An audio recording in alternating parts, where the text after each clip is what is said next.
Warning: the following presentation may be disturbing for some viewers. Topics in this presentation contains discussions of death, graphic actions, and murder in the first degree. Viewer discretion is advised. Well, we're here once again on another segment of Daiquiris and Death, and it's a special segment because why is that, Kris? It's my birthday. It's Kris's birthday. Woo! 32, baby. 32. So today is Kris's day to do whatever the hell she wants to do. Yep. Do whatever I want. That means she can fuck anybody she wants. Exactly. And she probably still get punished for it.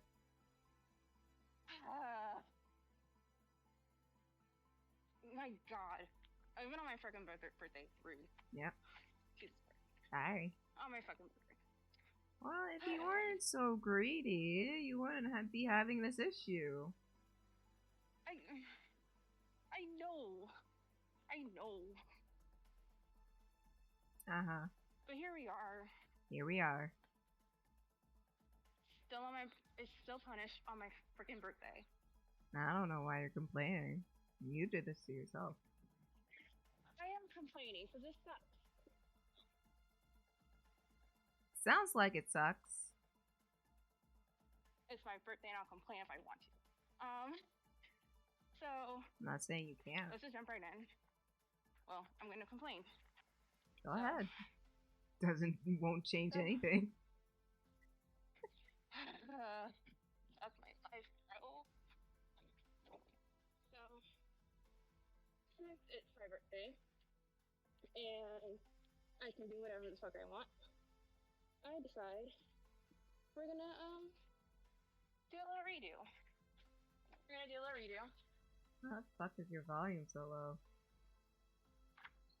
I don't know. Hold up. Cause no sound is coming out from. Hang on, wait. I'll fix it. Hang on. There's no fucking sound coming through.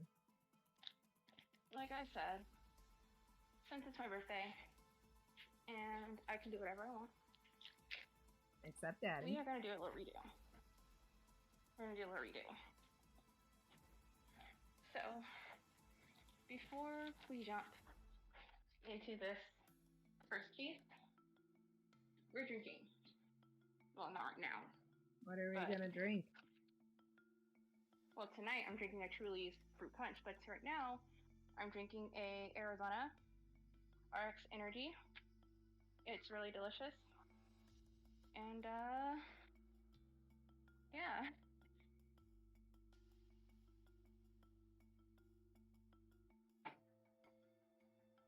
So what are we doing? What are we talking about? This is your day. This is all you. Don't rely on me.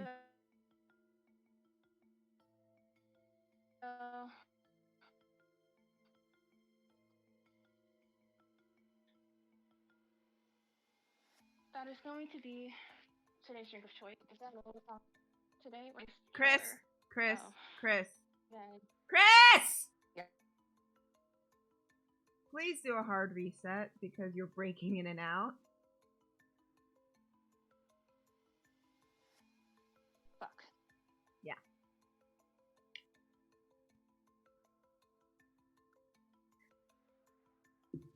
I'm sorry for the yelling. It's just sometimes I would call her and then she would just not listen. And then I would keep calling her and she would continue to not listen. My apologies. Warning, volume warning for everybody out there. Yeah, there we go. I don't know what happened. My thing just can't cut out. I'm so sorry. Your thing was you were sounding like a robot. I don't know what the fuck happened. I don't know what happened, but I think I fixed it. I would hope so. Everything should. I would hope so. because I would hate for this to get messed up. So what was I saying? Oh yeah. You tell me.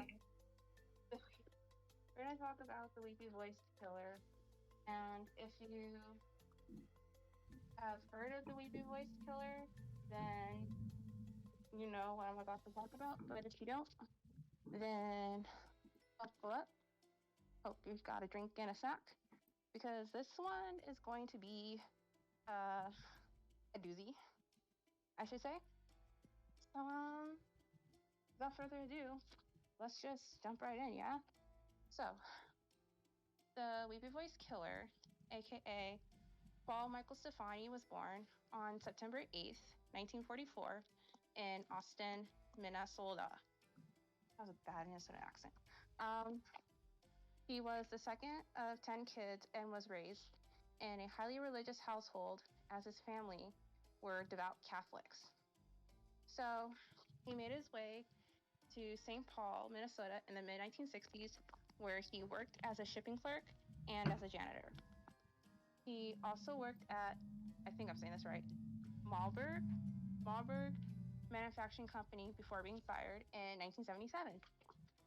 So he was married for a little bit, and he also had a daughter, but later on his wife and him got divorced. So he did have a history of aggravated assault, and also, he was convicted of aggravated assault, and he also had a history of mental illness. So let's jump right in to these killings, and these killings are graphic, but I tried my best to keep it PG. So yeah, so he got the nicknames the Weepy Voiced Killer and Weepy Voiced Man because when he would call the police to report his crimes, he would talk in a remorseful and high-pitched voice. So if you want to listen to his actual voice, the clips are available on YouTube, but I will do my impression of the Weepy Voiced Killer for you now. He sounds just like Liz. I didn't mean to kill her. Literally sounds like that. Thank you. So from 1980 to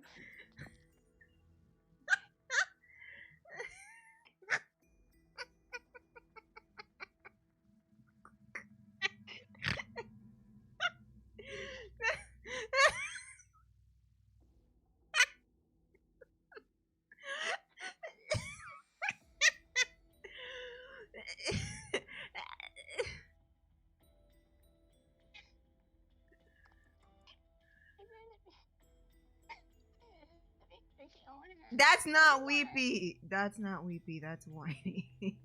That's why I'm laughing. Fucking close enough. You, you know.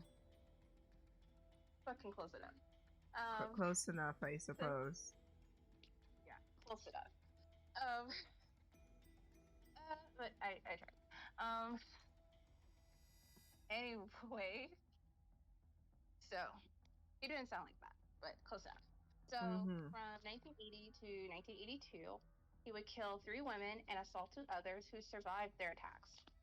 So this first attack happened on New Year's Eve, 1980. The woman's name was Karen Potak, and she was a 20-year-old university student that was out celebrating New Year's Eve. So sometime after midnight, Potak left a party to head home. She was walking when she met Stefani, who had offered to give her a ride home so she could warm up in his car. And so I know that this was a big thing, like back in the day, to like hitchhike, but still, stranger danger. Taking rides from strangers is bad. Don't do it. Just never do it. Don't do it. Okay. Just don't do it. So she gets in his car, and then he drives to a secluded area where he grabbed a tire iron and also started to beat her with this tire iron. So when he was done, she was basically left for dead, and Stefani went to make the first 911 call saying I'm not gonna. God damn it. God damn it. God damn it, this son of a bitch. God damn it. God fucking damn it. Son of a bitch. Son of a bitch. No, fucking son of a bitch. God fucking damn it. The girl hurt there. Oh. Kris, no, you fucking cut off. Oh, okay, let me go back. Fucking hell. Let me go back. So, he drove her to a secluded area where he grabbed a tire iron and started to beat her. She was left for dead, and Stefani went to make the first 911 call saying, quote, there's a girl hurt there. Officers found her naked body in a snowbank near the railroad tracks. She suffered from severe wounds and brain injury, but she survived, and she has no memory of the day that she was attacked. So, his next victim was 18-year-old Kimberly Compton from Wisconsin. Bars.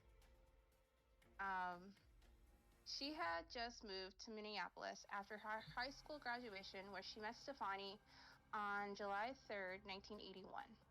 She was stabbed 61 times with an ice pick, and once again, 911 got a call from Stefani. In the call, he said, quote, "Goddamn, will you find me? I just stabbed somebody with an ice pick. I can't stop myself. I keep killing somebody."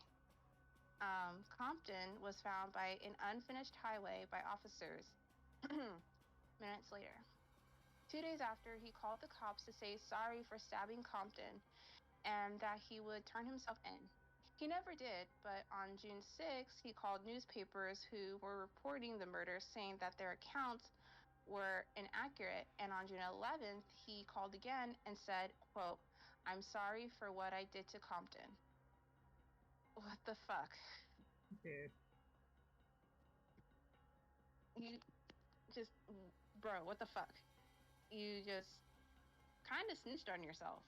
Mm-hmm.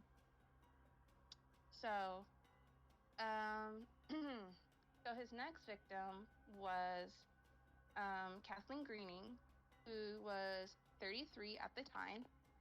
Her death took place on July 21st, 1982, and she was found in her bathtub in her house outside of St. Paul.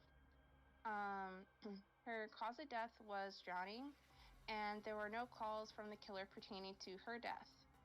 So on August 6th, his fourth and last victim, 4-year-old nurse Barbara Simmons, was found dead near a Minneapolis river. She was stabbed 100 times, and 2 days later, 911 got a call from him saying that he was sorry for killing Simmons and once again admitted to killing Compton in July. In this call, he said, quote, "Please don't talk, just listen."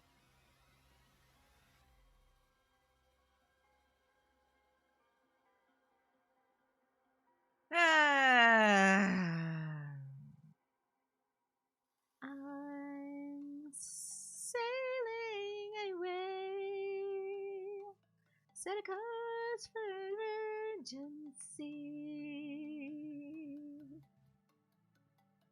She cut off again, and I don't know where she is at all. Let me repeat this. Jesus fucking Christ. Please do. That'll be great. All right. So, Kathleen Greening. So, she was 33 at the time of her death, which took place on July 21st, 1982. And she was found in her bathtub in her house outside of St. Paul. Her cause of death was ruled as drowning, and there were no calls from the killer pertaining to her death. So on August 6th, his fourth and last victim, 40-year-old nurse Barbara Simmons, was found dead near a Minneapolis river. She was stabbed 100 times, and 2 days later, 911 got a phone call from him saying that he was sorry for killing Simmons, and of course, once again, admitted to killing Compton in July. In this call, he said, quote, "Please don't talk, just listen. I'm sorry for what I did to Compton. I'm sorry I killed that girl. I stabbed her 40 times. Kimberly Compton was the first one ever in St. Paul. I killed more people. I'll never make it to heaven. So, I have nothing to say about that. I don't. So anyway, so Simmons and Stefani met at a bar when she gave Stefani a cigarette. According to a waitress, Simmons told her, quote, "He's cute. I hope he's nice, since he's giving me a ride home." Which, by the way, look at this man on your screen. Does he look cute? No. Look at him. Kris, what does that have to do with the case? I don't know. Anyway, so on August 21st, 1982, Stefani picked up 19-year-old Denise Williams, who was a sex worker in the red light district in Minneapolis. After hooking up in his apartment, he offered to take Williams back to the district, and she said yes. But instead of driving back to her job, Stefani took Williams to a dark and secluded road, saying that it was a shortcut. She grew suspicious of his behavior and noticed a glass bottle and planned to use it if he attacked her. When they reached the end of the road, Stefani grabbed a screwdriver and stabbed her in the stomach. Williams then grabbed the bottle and hit Stefani over the head, which caused him to have profound wounds on his head. So Williams was able to get out of the car, but Stefani was able to stab her again. Her screams alerted a man who was nearby, and Stefani fled when this man confronted him. Later on, Stefani called 911 to report his injuries, but the department recognized his voice and connects his injuries to Williams' attack. He was then arrested and charged with attempted murder and was charged with Simon's murder. So, during his trial, police couldn't link Stefani to the murders that was done by the weepy-voiced killer, despite Stefani's own sister confirming that it was him after she listened to the tapes. So, he was then sentenced to 40 years in prison and 18 years for the Williams attack, so in total 58 years. In 1997, at the age of 53, he was diagnosed with melanoma. He was then told that he had less than a year to live, and because of this, he told investigators that he wanted to basically confess to the victims' families and apologize. So, in the recorded confessions, he admitted to the murders of Greening, Compton, and Simmons, and also admitted to the Potak attack. And at the age of 53 in 1998, he died in prison. So, that is the case of Paul Michael Stefani, aka the weepy-voiced killer. Sucks to be him. Yep, sucks to suck. Which, I just want to say that why, like, all of a sudden you're told you got this X amount of years to live while you're in prison for a crime that you committed, and all of a sudden you want to like confess to the families of the victims and basically apologize. Why are you waiting at that particular moment to do that when you should have done that in the first place? Or just, I don't know, not kill them? Maybe I'm just too dumb to not understand. But sometimes the who knows?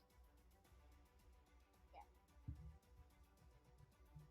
But alright.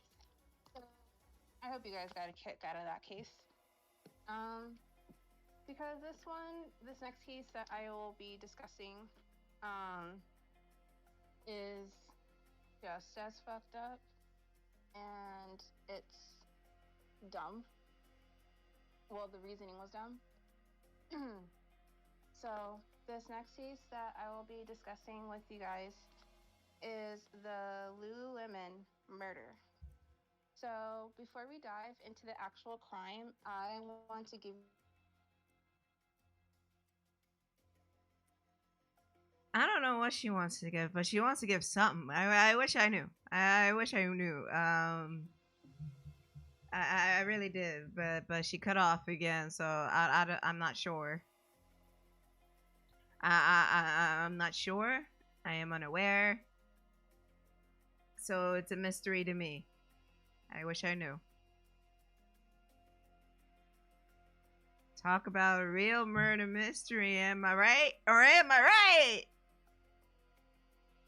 I don't know what's going on. Sorry, my I internet don't know is what's really, really happening. slow. But I said that before we before we jump into the actual crime, I want to give you guys a little bit of history on Lululemon so we know a little bit about the company, and then we're just gonna jump into the actual crime. So, Lululemon was founded in 1998 by Chip Wilson in Vancouver, British Columbia, with its first standalone store opening in November of 2000. So, here's the fucked up part. So, according to Wilson, he created the store name to have many L's so that it would sound Western to Japanese buyers who often have difficulty pronouncing the letter. So, fuck you. Um, so, in 2007, the company's first public offering raised $327.6 million by selling 18.2 million shares. In 2013, the company made its third consecutive appearance on Fortune's fastest growing companies list. So, Lululemon sells athletic wear, including tops, yoga pants, shorts, sweaters, jackets, and undergarments, as well as hair accessories, bags, yoga mats, and water bottles. So, Lululemon trademarked its original fabric, Luon, which included a higher than average amount of nylon microfiber, in 2005. So since then, the company has produced several different types of fabrics, including compression and moisture wicking designs. So originally known for women's yoga apparel, by 2019, Lululemon had grown by acquiring more male customers, adapting its product and marketing strategies accordingly, and plans to increase awareness of the brand among men. They use, quote, holistic guerrilla marketing, aiming to make customers feel that by wearing Lululemon clothing, they are part of a larger community. So they also relied a lot on social media posts as a main marketing ploy to advertise their products.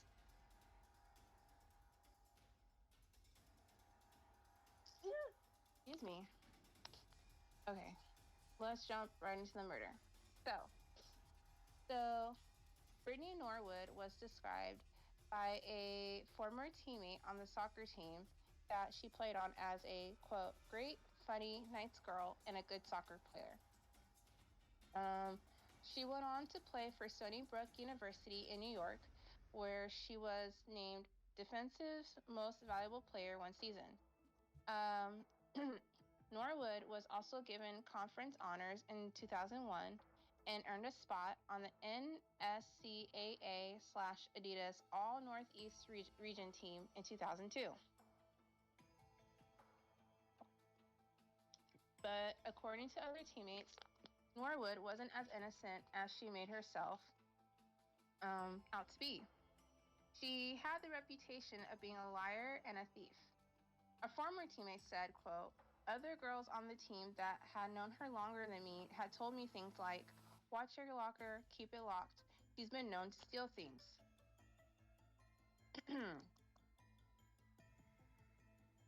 So, another former teammate said that her friendship with Norwood fizzled because of her concerns about theft. She said, quote, she was my best friend in college. We had a falling out because the girl was like a klepto, and accused Norwood of stealing money and a shirt. So the stealing did not end after college. So after After Norwood was arrested for this crime later on, this upcoming crime, a blog post by a hairstylist claimed that Norwood had failed to pay for a weave that she had done. The blog post said, quote, "At the end of her service, she claimed that someone in the salon had stolen her money out of her wallet. I was devastated that this could happen at my workplace, so I immediately told her not to worry about payment. As the time went on, Brittany called me to say that she would bring the money for the hair in. She never showed up with the money and later deleted me from her Facebook page," end quote. So the owner of the salon where the incident happened confirmed this situation. Excuse me. Excuse me, I'm sorry. So she basically was like, yeah, she just caused me all this grief. She cheated me out of my money, X, Y, and Z. So yeah. So Brittany, she was basically, she had a lot going for her. And as much as I want to like give Brittany I don't want to give Brittany the spotlight, like enough spotlight, because it's not about her really. It's more about the victim. So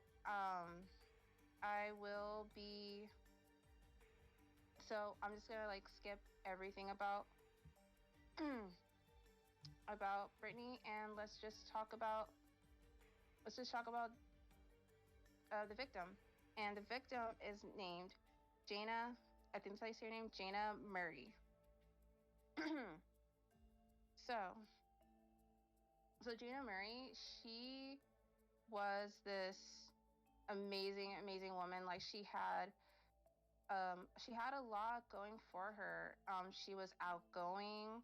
She was described as very loving. She was engaged at the time.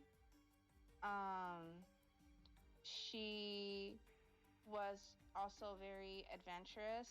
I believe she went skydiving once for her birthday. So she just had a lot going for her. And at the time of this incident, both her and Brittany worked at a Lululemon store in the Washington, D.C. suburb of Bethesda, Maryland. And Jana, she was the manager at the time. So this murder, on the night of the murder, so Brittany and Jana, they were working that night. And so Brittany is just known for, like I said, she's just known for lying. Like she just wasn't, honest. So what happened was that this night, the store just closed. It was in March of 2011. So the store had just closed. They were, doing closing protocols, and they were about to go home. So Jana and Brittany, they leave the store, but Brittany told Jana, I left something inside the store. Can we go back and get it? And so Jana was like, yeah, we can go back and get it. And now prior to this, or when they got in the store, they were trying to find this wallet and they couldn't find the wallet. But Jana, she found a pair of Lululemon yoga pants inside of Brittany's bag. And so she basically did the shoplifting protocol. She asked Brittany, hey, did you pay for these? And Brittany was like, yeah, I paid for these, or whatever she said. And Jana basically...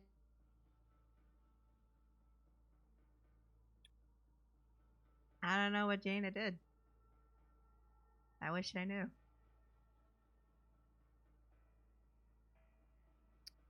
I wish I knew what Jaina did, but I don't know.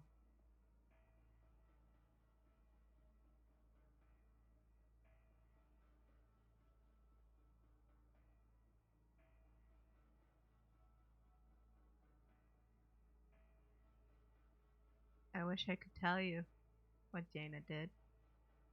But I don't know her. I don't know Jaina.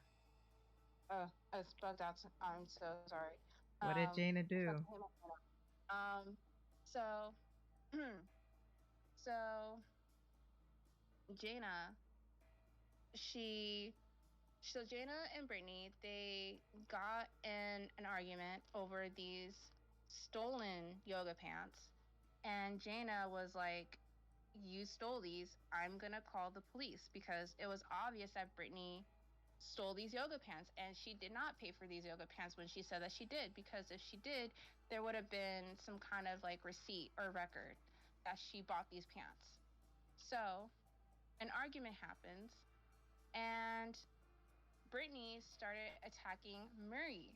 So Brittany started attacking Jaina, and Jaina ended up getting 331 injuries, and these injuries include head trauma and stab wounds. So Jana unfortunately died in the store's back hallway. And so Brittany, instead of, if you commit like a murder, you would either A, confess, or B, get the fuck out. She decides that it would be a good idea to stage a crime scene. Because she thought, oh, if I stage a crime scene, then someone's going to come in the next day and be like, oh shit, there's a crime scene. There's these two girls. But yeah, there's like, she basically beat her with anything that she could find. And there was like hangers and, just things like that, like things around the store. And I believe she also used like a barbell too to beat Jaina to death. So she staged this crime scene, and so she basically like ties herself up and hides in a bathroom, and just waits for the manager the next day to call, like to come in. And before we get into like the next day, so next to the Lululemon store, there was an Apple store, and they shared a wall, and there was footage from the Apple store on the night of the attack, and there were employees in the Apple store, and they said later on that they heard like shouting, but they didn't do anything. Like they didn't call authorities, they didn't like check the store. They just was like, oh, well, this is happening. None of my business. Let's just get out of here. Like I want to go home. So they didn't do anything. And of course, they got criticized for this because they could have very easily saved Jaina's life if they stepped in and did something and called authorities. So, But they didn't. They didn't. They didn't. They were just like, "Oh, there's people shouting. I guess should we call the cops? No."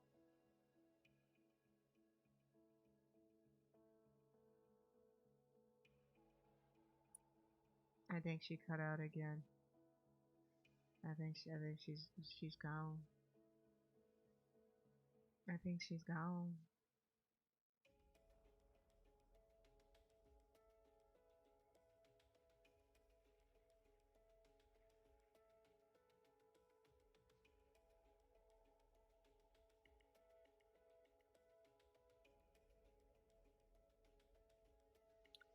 Yep, she's definitely gone.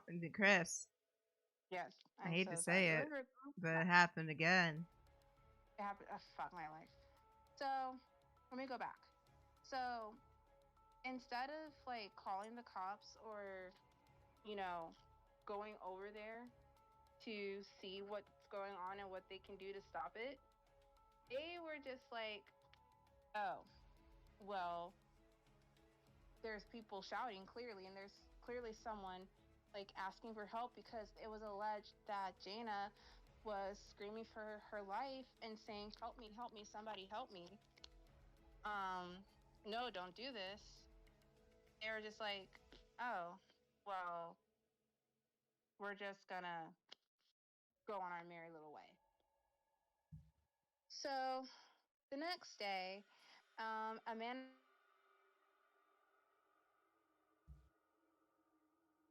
I don't know what happened the next day either. She didn't tell me the Did I script. cut out again? Yeah. Yeah. Okay, I'll repeat it. All right. So the next day, a Lululemon store manager came into work. And when she came into work, she stumbled upon the crime scene and called the police. So, um, so, so she discovered that Gina was dead, and Brittany needed to go to the hospital. So, so Brittany goes to the hospital, and the police are called, and then they ask Brittany what happened. So, according to Brittany was like, I gotta think quick on my feet. I gotta come up with a story that's believable. So, this is the story that she said. She said that there were intruders. There were two men that came to the store and they essayed both of them, spared her, but killed Jaina. And because she had like little injuries and stuff like that, but they killed Jaina. And so the police were obviously they were sus because like it didn't really like make a whole lot of sense, because if you look up the pictures of the crime scene, and they'll see the crime scene, you'll also see weapons that were used. You'll also see Brittany tied up in the bathroom, and she just tied herself up like kind of like weird, like if you were to tie your own self up. Like it just didn't make sense with how Brittany was looking. And she also had like injuries on herself, like scratches and stuff. So it was like she inflicted these scratches on herself to make it more believable. So the police were like, yeah, this makes absolutely positively no sense. So this was clearly a cover up. So and also the managers were also well aware of Brittany's stealing tendencies, and they were also trying to get her fired from the store at the time of the murder. So, but the problem was that the only way that they could fire Brittany.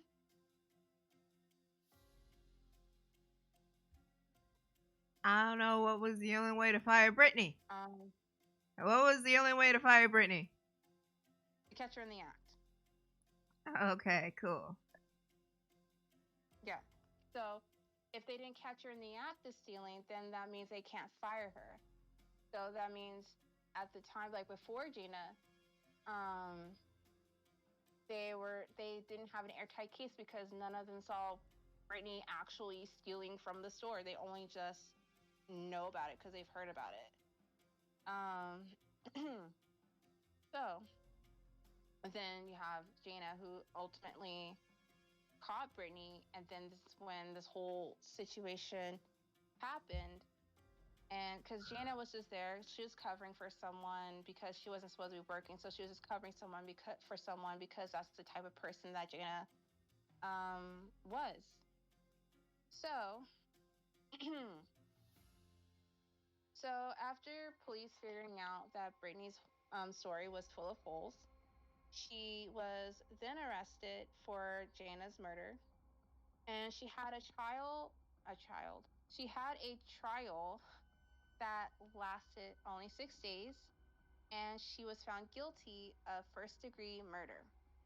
She was sentenced to life in prison with no possibility of parole, and her family stood by Brittany, said that she wasn't like her brother said that she wasn't this type of person. Like she wasn't the type of person to like just kill someone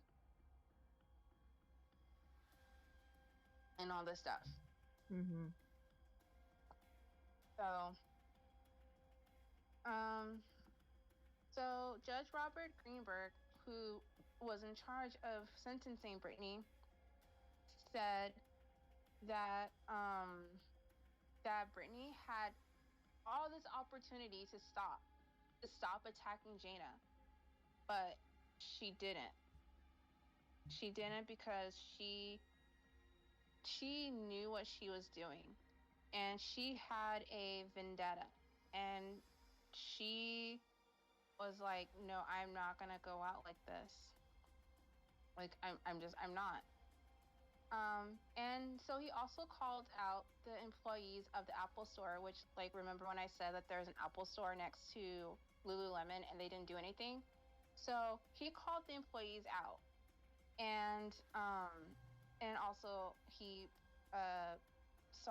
they showed the footage, and so he basically said, yeah, you guys have to live with this, because if you called for help, Jaina would have most likely had she would have still have these injuries, but she might have lived, and they didn't. So now they have to deal with the fact that because they didn't call for help, Jaina's dead.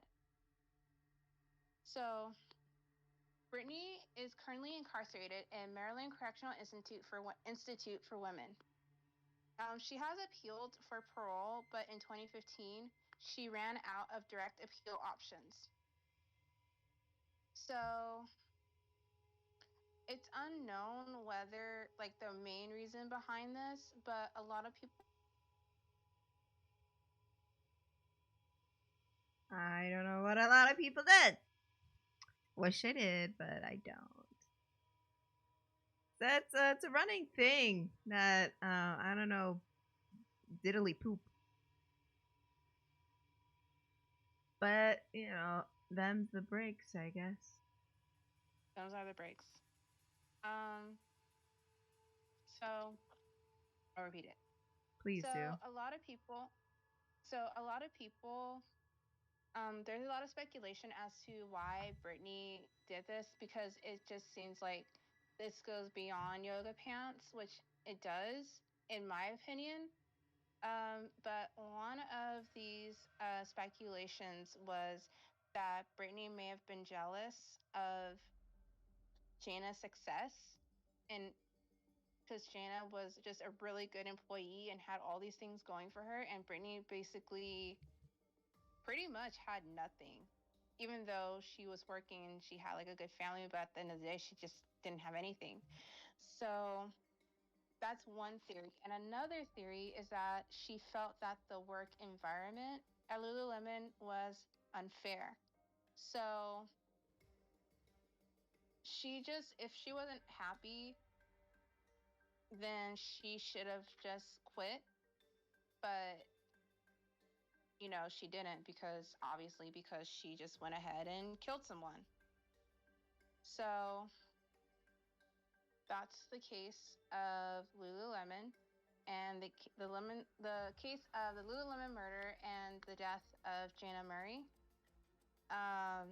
It's very sad, and it's horrible. So that's gonna do it for this week's episode. I'm so used to saying episode, Jesus Christ. A segment of Daiquiris and Death. A very special segment, I should say. And if you want to, which I highly suggest you should, if you want more of my beautiful voice, and not my shitty internet, then listen to the audio version of Daiquiris and Death. It's available on all streaming platforms, and you should totally listen to episode 22, because in that episode, I talk about the cases of Don Brancho and the Hello Kitty murder. If you want to support the show, you can do so by following the Instagram. It's Daiquiris and Death. To support me and getting better equipment and my very unhealthy habit addiction to chicken nuggets and chicken tendies, then follow the Patreon. There's 3 tiers available from $5 up to 15. There's awesome perks on the tiers. I know I'm bad at updating the Patreon. I promise I will be better at that. But by supporting me on Patreon, you're supporting myself and you're also supporting the show as I'm still trying to get like better equipment. So that being said, I thank you guys for your time. And I thank you. How for about the you love keep and talking, support. Kris? Just keep talking. Just But keep talking. yeah. Yeah, You just want me to keep talking? yeah. Talk about your birthday. Talk about this, that, while I do something in the background. Oh, okay. So my birthday. I've had messages and phone calls up the wazoo since this morning. My phone has not stopped blowing up with birthday messages, and honestly, I don't.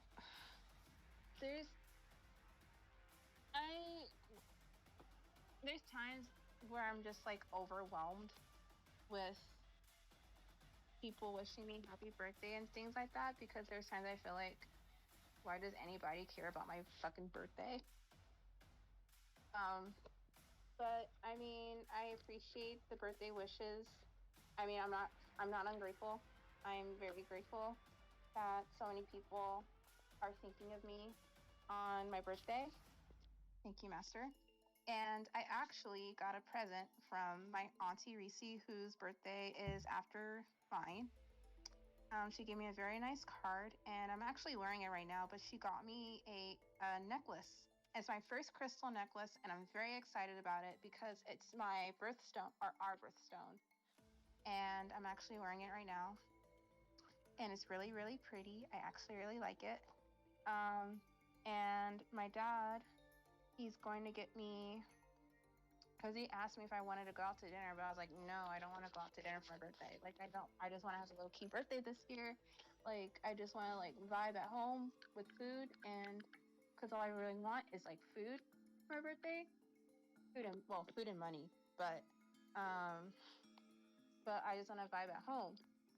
And so he was like, well, what do you want for dinner? And I could have picked anything I want. I could have picked shrimp Alfredo because that's my birthday meal. I could have done that. But I said that I wanted a pollo loco for dinner. So I'm having a pollo loco for my birthday dinner because that's what I really want. And yeah, so we're gonna have that. I'm gonna drink because I always drink on my birthday because that's just fucking tradition. Like, I'm not gonna stop tradition. So I'm going to be having a drink on my birthday because why not? Yeah. Okay. Let's see if this works. So I have a surprise for Kris that I just purchased. So happy birthday, Kris! This is my present for you. Kris! God damn it. Uh-oh. So this is my present for you, Kris. We always talk about murder mysteries on here and everything like that. We're always talking about cold cases and unsolved murders and every shit like that. I'm gonna put your skills to the test. Oh boy. So I took it upon myself to purchase a at home, and the chat can play along as well. An at home murder mystery. I hope it's working. So we're gonna put Kris's skills to the test and see if she can solve this murder mystery. Won't that be fun? Say clap, guys. This is her fucking birthday present, alright? Alright? Fucking clap. Fucking clap. fucking clap. This is your birthday present. Clap, clap, clap, clap, clap, clap, clap, clap. I fucking spent money on this shit. So yeah, since you rave about mysteries and true crime, let's put the money in your mouth. I mean, whatever. So I should send you the case files themselves via email. Yes. Okay, I will do that right now. Okay. Fucking clap, you fucking heathens. Clap, god damn it. Fucking Of course, clap. I'm gonna shank you, I swear to God. I saw what you said. I swear to God. Can you type your email for me? Here, I'll send it. So I can send you these case files. I'm And they're in PDF form, so you can look at them via your phone. Okay, let me make sure I get my... Fucking clap, you fucker. Fucking clap. I can see you, horse. I can see you, bitch. I can see you, bitch. Fucking clap. So yeah, I thought it would be fun. I thought it would be entertaining. Thank you. See, the chat thinks it's a good idea. Fucking clap, you fuckheads. So yeah, I just need your email address, and I'll send it to you. And then, well, I'm the host. Obviously, this is for you to solve. Right. And put your money in your mouth is. Okay, it is sent. Let me know when you have it in your possession. And the chat will have to go by my voice because I can't send the case to everybody.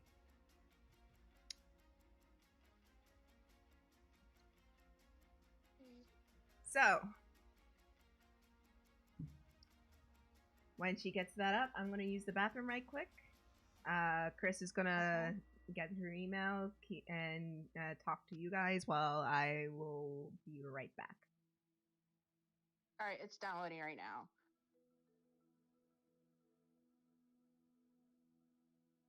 Yes, mother.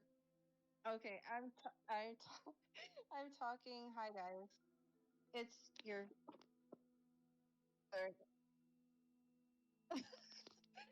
It's loading. So, hi, guys. It's me.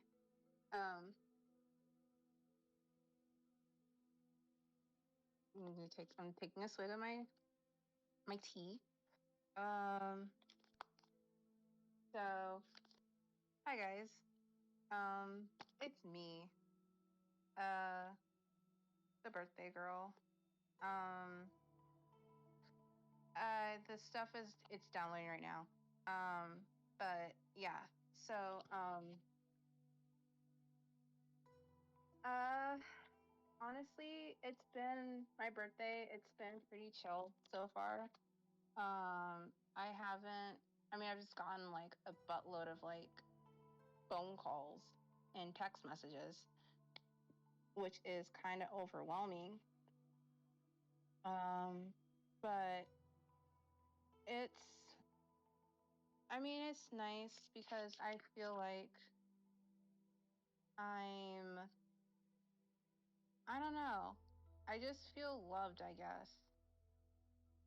You can say that. I just feel loved.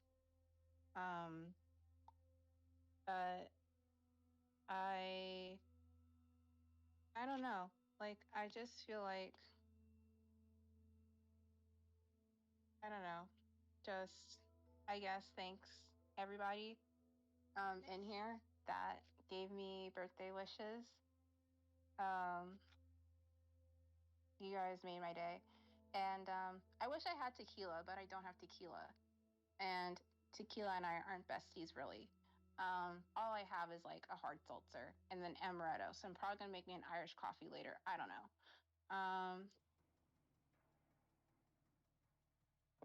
But this birthday is just it's been pretty chill so far. I've just been, I don't know, I've just been vibing, honestly. And I've been, just talking to people and just spending time with friends and, wine. I almost bought, I almost bought wine today because Why didn't my you? It's favorite your wine, birthday. well, one of my favorite wines is the not Sierra Mist, the Arbor Mist Mango Strawberry Moscato, and the store didn't have that. So I was like, well, fuck, they don't have my favorite wine, so I guess I'm just shit out of luck. So I don't have wine. Kind of breaks my heart because I haven't drank wine in like 5 months, but it's fine. I have a seltzer though, so I have a hard seltzer, so that's fine. Everything's fine. But yeah, that's kind of like what I've been up to so far. But yeah, Anyways, that's my birthday shall so we far. shall we Anyway, get in? Shall we do this? let's do it. Okay. So, chat, let me pull up my script here. Okay. So, you have your case file, right? Yes. All right. Good morning. No. Good afternoon. Good evening to everybody.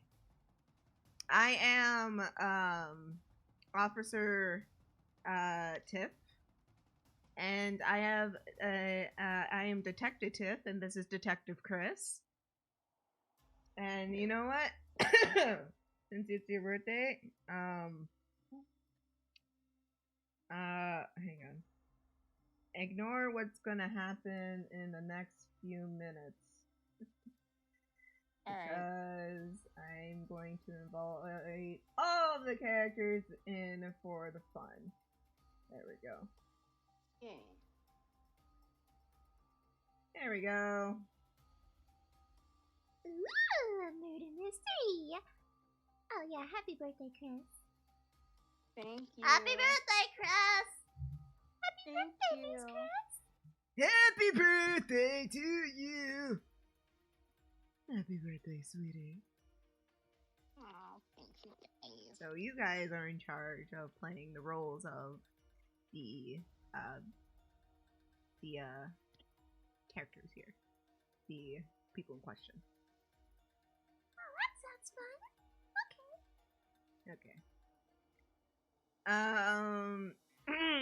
All right. On June 4th, 2019, SPD units were dispatched to Melkinson Drive and Duval Road when two officers found the body of Aiden L. Halstead.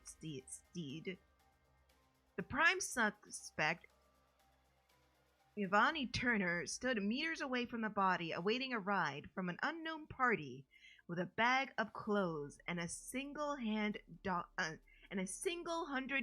bill. Be sure to take notes, folks. The coroner attending the scene advised that the body temperature put the death between 11:45 a.m. and 12:45 a.m.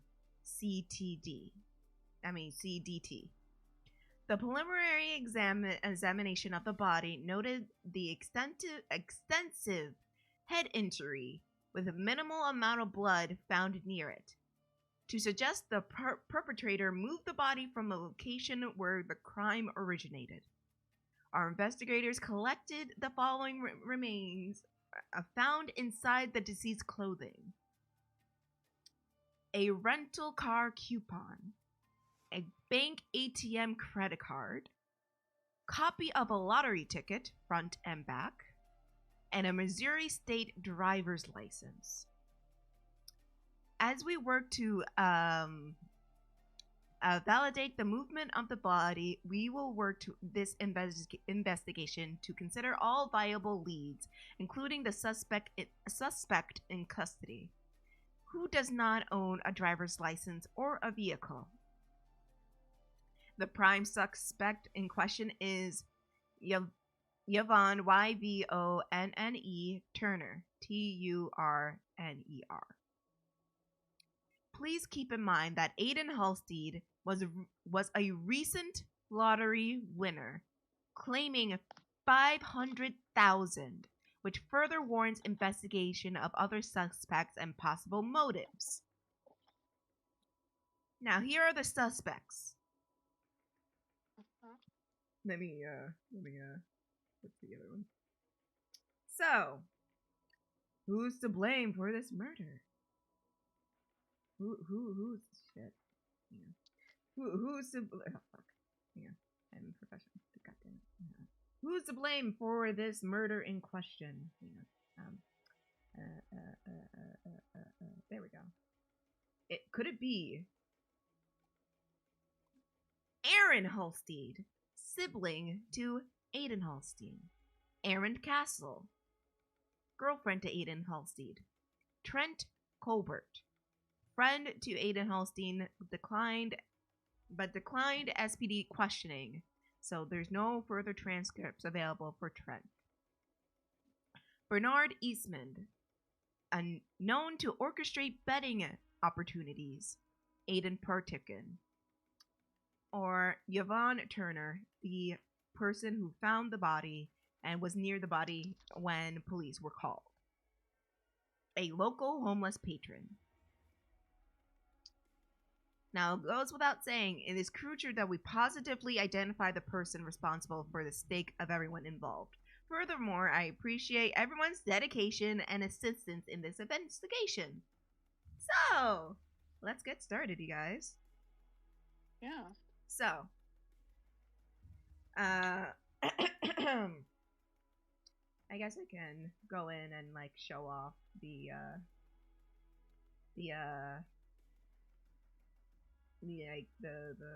cases if I can. Mhm. There we go. There we go. So here we have the lottery ticket, and I believe this is the front and back of the lottery ticket. Yes. So take good looks. Take good looks. I'll zoom in for you guys. Take good looks. Take good looks. Take a good look. Everyone look, because I'm moving past. This is his driver's license, a car rental card, and his bank statement card. I also want to preference this is all fictional. Anything that is like, if this is like an actual case, is purely coincidental. I just bought this off of Etsy. So, okay. And then we have the coroner report. He is a white Caucasian, age 31. He is 6'1" and weighs 190 pounds. There was no toxins in his body. Besides the apparent head injury, the body appears to be good or average health for a male in the deceased range. Deceased front left coronal experienced blunt force trauma. As a result, a deep open wound approximately 5.8 centimeters above the left eye. Examination of the head wound revealed the skull suffered a mild fracture measuring 2.36 centimeters in length, further aggravating the hemorrhage, and occurred in above the area of the left eye. Upon my examination, it is my belief that it was blunt force trauma on the top left coronal area. The metallic material found in the head, so basically, it was some type of heavy weighted metal that hit him in the head.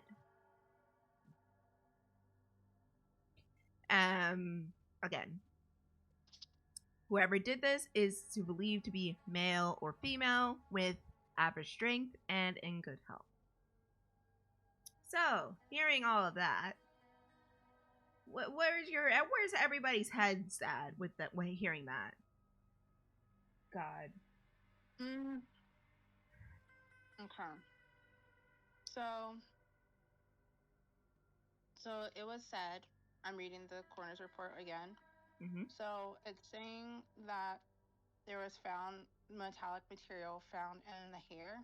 Mm-hmm. So at first, my first thought was he was hit with like, what is it called? Like it's not a hammer, but it's called something else. There's another thing. I can't remember. That was my first thought. It was either like a hammer or some kind of hammer-like object, and then my other thought was maybe like a crowbar, but that wouldn't make much sense because metal doesn't come apart like that. Like there has to be something. There has to be something else. Well, one might think the perpetrator might have taken the weapon with them. They might not have they might have hit the victim in question, and just left the scene with the weapon. Mm-hmm. And I do want to note that the weapon was not found at the scene. Okay. So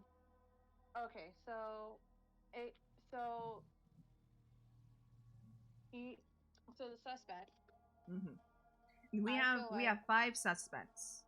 We have the homeless woman who was near the body when the police were called. The victim's brother. Hold on, let me get the names out again. My bad host. We have the victim's brother, Aaron. The victim's girlfriend, Aaron. What the fuck? Let me put it in ways where people will understand. We have the victim's brother, Aaron. we have the girlfriend, Erin. We have his friend, Trent.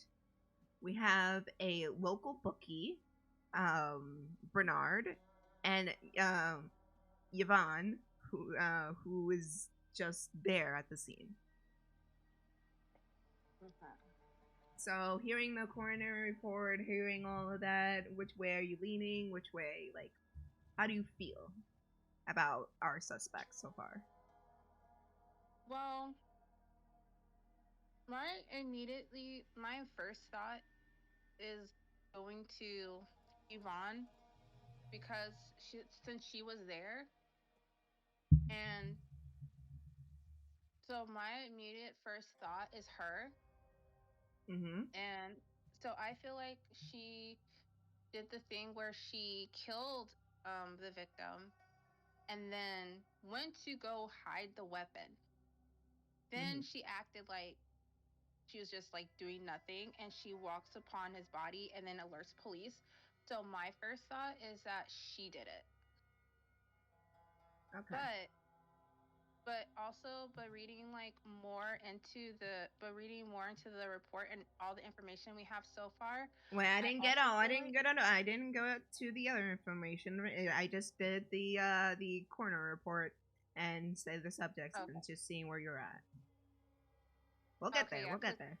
Yeah, because I was gonna say, if it wasn't my other guess, because if it wasn't her, then my suspicions, it could also be someone that was very, very close to Aiden. So you mean Aaron, Aaron, or Trevor? Yes. Okay. So, okay, Master, you have a good weekend, buddy, or he'll be back later. Anyways. Bye, Master. We do have the police report of when Yvonne Turner was taken into custody. She's a prime suspect because she was there. So I'll share that with the chat now.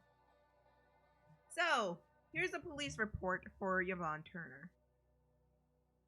Okay. Occurrence June 4th, 2019. Reported June 4th, 2019 at around 12:34 p.m. Intersection of Milkinson Drive and Dwell Road, whatever. found approximately 4 meters. 4 meters, that's about 12 feet. So it's not that far. And was known to be harassed by the victim. So, here's something we learned. Yvonne, the victim, tended to harass Yvonne.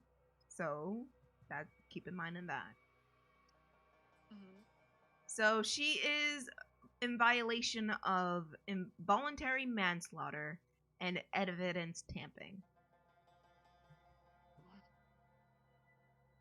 And here's what happened,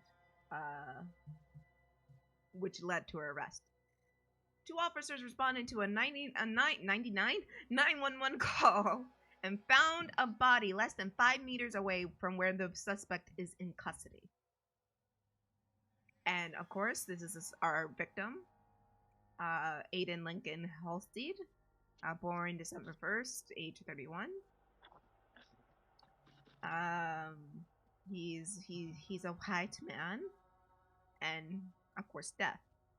And here's the narrative in the police report. Officer Reese and Officer Pickett responded to a 911 regarding a body located in the area of greenery adjacent to Milkinson Drive and Welve Road. Responding officers recovered a body approximately 5 minutes following their arrival and apprehended Yvonne Turner, who stood approximately 4 meters from the location where the body was found. At the time of the arrest, Turner had in her possession 1 large plastic bag filled with clothing and a single $100 bill. Officer Reese read the Miranda warning to Turner before arresting. Turner will undergo intake possession at the Sherwin Police Department if permitted and recorded interrogation. She's an African American woman, standing about 5'7", 158 pounds, and is 39 years old.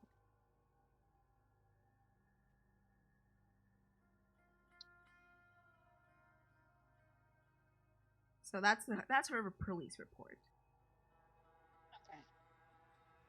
So knowing all of that information of what happened prior to her arrest, where's your head at now? Let me see. Because she was right 4 meters from the body. Yes.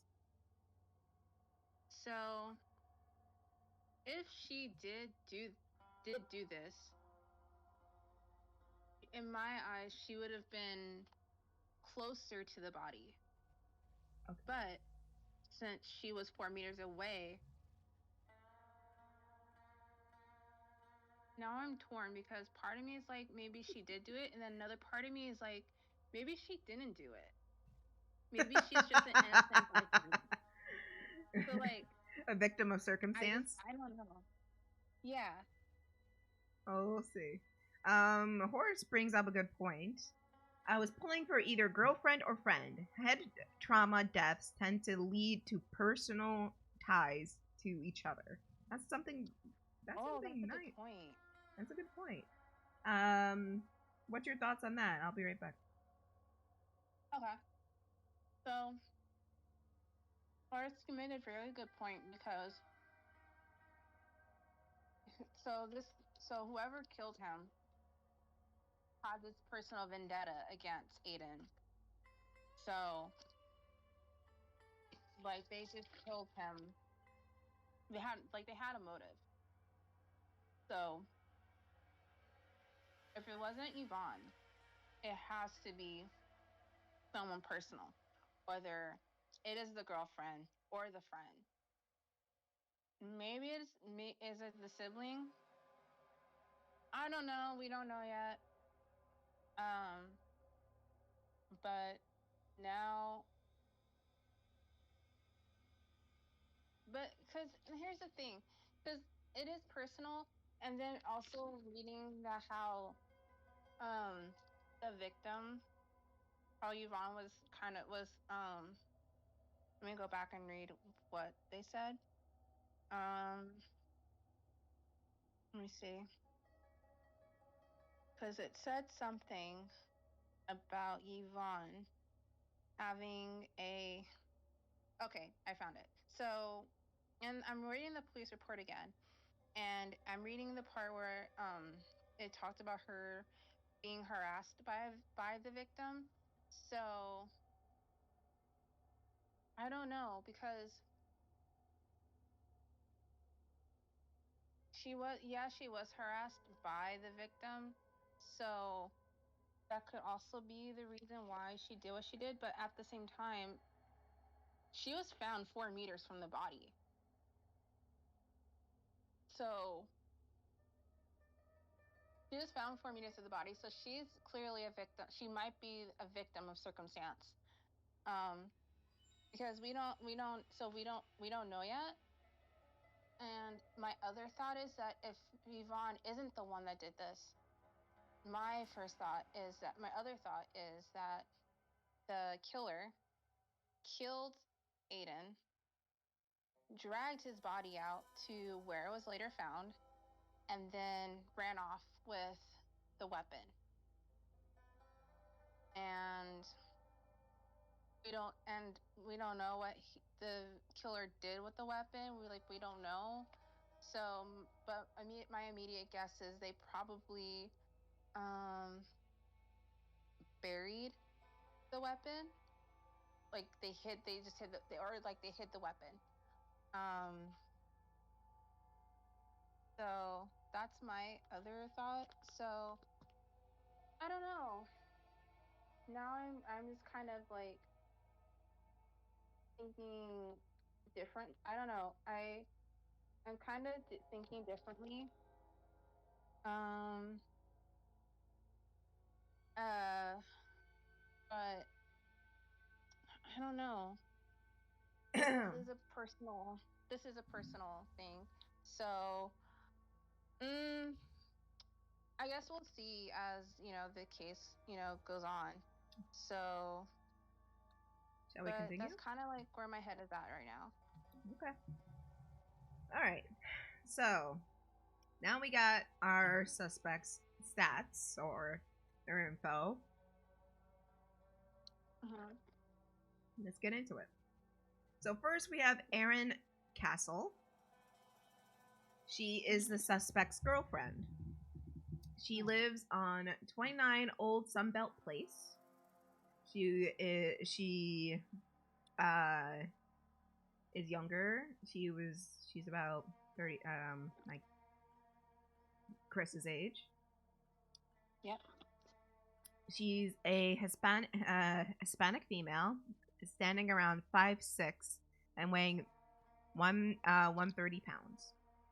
She has a car, a Toyota Camry, a 2012 Toyota Camry, a gold 2012 Toyota Camry, Jesus Christ. And we have her fingerprints here. Next is the victim's friend, Trent Xavier Colbert. He lives on 6 Red Coyote Road and apartment 310. He is a multiracial male who stands around 5'11" and weighs 171 pounds. He drives a red 1998 Chevrolet S10 SS. Next, we have the bookie, Bernard Bernie Eastman. He lives at 159 Dodger Street. He is an older gentleman. He's probably in his 50s, 60s, 50s, whatever. When the crime took place, so 50s. Yeah? Or somewhere.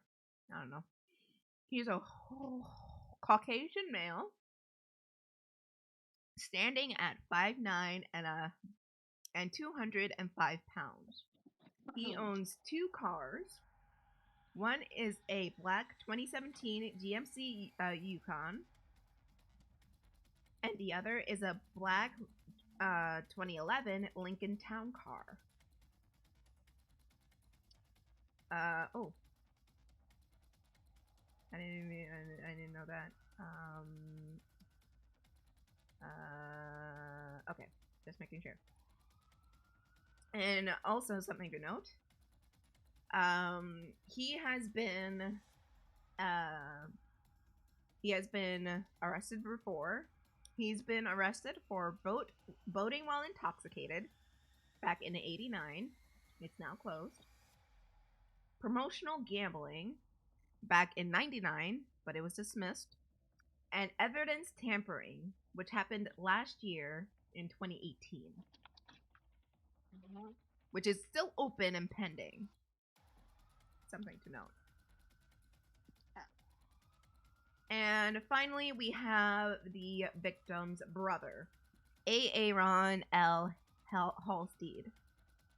He lives at 1621 Northport Drive, apartment 23. He is a Caucasian male, born in 1984, standing at 5'10" and 189 pounds. He also he has a car. He has a green 2012 Yamaha FZ8, and he's also had prior convictions. He's been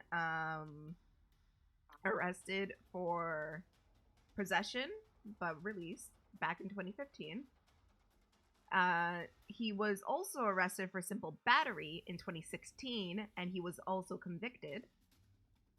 And he also had a failure to appear in court in 2016, but it was dismissed. Okay. So there we go. Those are the suspects other than Yvonne. So any thoughts? Okay. So now with this, Mm-hmm. I'm really looking at the two that have records. So Bernie and the brother, Mm-hmm. Aaron, whatever, because they have records. Right. So in my brain, since they have records, now it's very, very, very, very likely, excuse me, that they did this, especially the brother, because of the battery charge. Mm-hmm. He was convicted of battery in 2016. Which is 2016, and he was convicted for that. Correct. But when I look at Ernie's record, and I'm looking at the evidence tampering, which is still pending. Now I'm also looking at that. That was about 6 months ago. What? So now I'm looking at that, and something that's going on in my brain is that since he has this tampering, maybe Correct. He either did it he moved the body by himself, or they teamed up. So maybe they teamed up and the brother killed Aiden, and then Bernie dragged the body out to where it was later found, and then they took off. That's where my head's at right now. Okay. So you think Bookie and brother double teamed? Oh yeah. I also want to note and remind everybody, the victim in question just won the lottery for $500,000. So keep that in mind.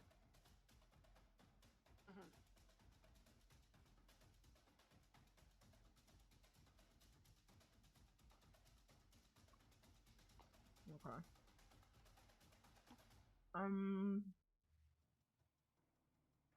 Okay.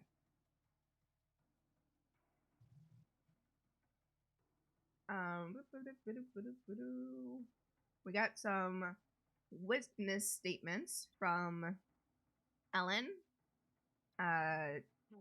Daniel, Ellen, and Dylan at the day in question. Oh, and Yosef. So, Kris, who would you like to hear from first? Let's go with let's go with Ellen. All right. Please wait, so I can get Ellen on the line. Okay. Hold on. Bad host. I don't know.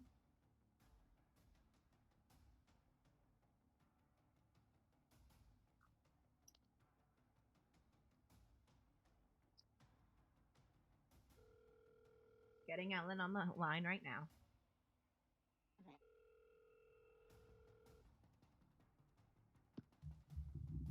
Hello? Hi, Miss Ellen. We are investigating a murder trial of your neighbor. What the fuck is his name, Kris? I'm sorry. Aiden? I was wondering if you could tell me what you saw, or what you know that day.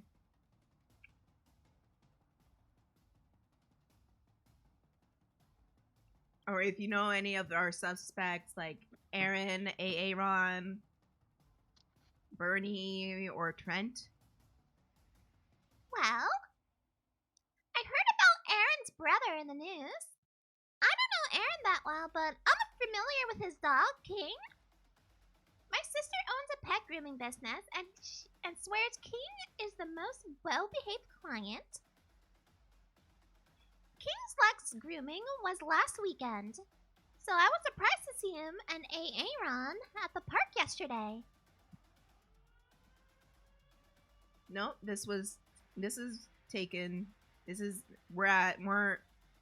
crime happened yesterday. It is now June 5th. Yes, it's June 5th. So Aaron was at the park yesterday. My sister is using a new conditioner and asked all the owners to keep their pets away from loose particles for at least a week to avoid irritation. No more than 15 minutes after Aaron arrived, he chased King to the other side of the park, and they were still in view. I saw a man approach Aaron and give him a hug, but then both went and sat by a bench near and began talking. About the time they sat down, my sweet, sweet golden poodle puppy, Trixie, decided a large rock was a threat and started barking at it furiously. I went to go pick her up and turn around to see a man with Aaron storm off. Aaron yelled, "Don't blow it like you did the last time!" Whatever that meant. But it meant something because the man turned around and walked back towards Aaron. Or Aaron. Next thing I see is Aaron swing at him but miss. The two push shove each other until one, I don't remember who, got a phone call, and as they tried to catch their breath, they signaled to each other to take their call, and that pretty much ended the fight. As if on cue, Trixie leaped out of my arms, forcing me to chase her into a nearby business. By the time I arrived, I retrieved everybody was gone. Luckily, I did get insight of what happened when I ran into Aaron sitting at the coffee shop around noon. Our interaction was usually friendly but brief, but when I asked him if he was okay, he poured his heart out. He told me how his brother ran into a large sum of money and feared it would ruin them for a second time. Aaron went on explaining his frustration about an hour before claiming he had to go. Practically ran out. That's the last I saw of Aaron and King. So, on approximately noon, around noon, you were talking to Aaron. Or Aaron. Yes, that's right. So, in our timeline here, the crime happened around between 11:45 and 12:45. Yes, and I was talking to Aaron around noon, and we spoke for about an hour. So, basically, Aaron has some sort of alibi. Well, yeah, I think so. I mean, he was pretty much there at the park all day. You know, before he had to leave, but he left around 1 o'clock. Okay. Any other questions for our witness? Let me see. You can ask her anything. Okay. I don't know. I'm guessing who he was talking with his brother or something like that. Yeah, actually, that was gonna be my question. Was, who do you think he was on the phone with? On the phone? Or either that, or what? Because you did hear him say, "Don't blow it like you did last time." Yes, Aaron yelled out to the guy, "Don't blow it like you did last time." That's what I heard. Okay. So, what if you had to make or think of a reasoning behind him saying that, or like a situation? What would that be? Or what do you think that would be? According to Aaron's story, like, I guess back in the past, him and his brother had a lot of money and it basically tore them apart. And I guess this money is like a large sum. I don't know. I heard it was about like 500,000 or something like that. And I'm guessing Aaron doesn't want that money to like drive them apart or something. Or the other way around. I'm not really sure. I don't know. I just know him for my sister's pet business. I don't really like speak to him in that sort of manner. That was like the first time. Okay. Well, I can't think of any other questions. Let's see. Are you sure?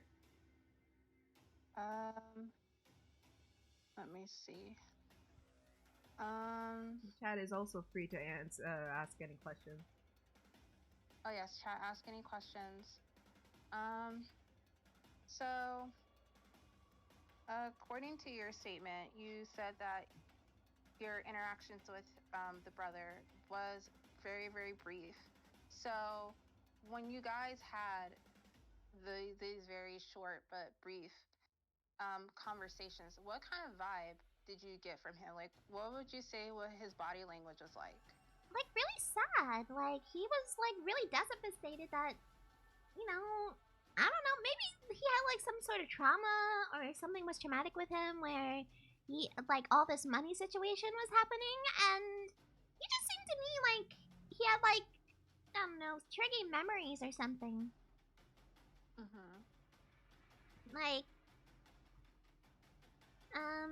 Like, he seemed scared. Like he didn't want to go through all that pain or trauma again with his brother. At least that's what I think. That's what he showed me.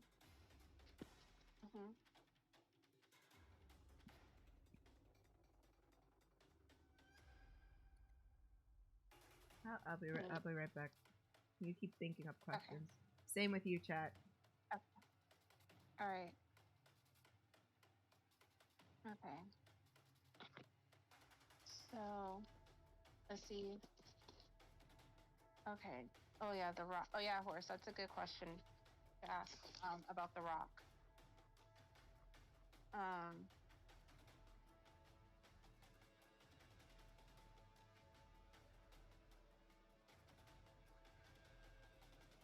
That's a really good question.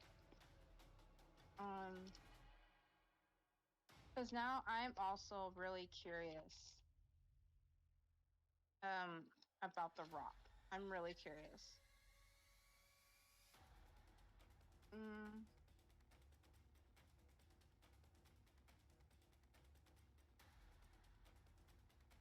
And what that has to do with everything.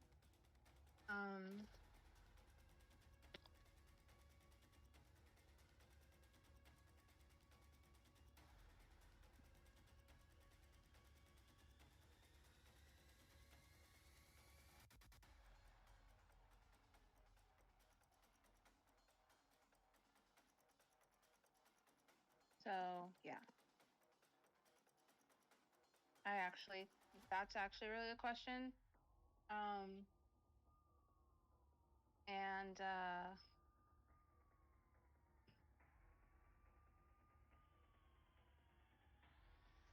so yeah.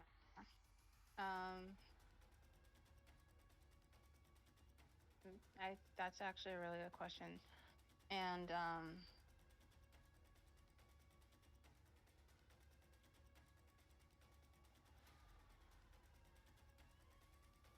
and then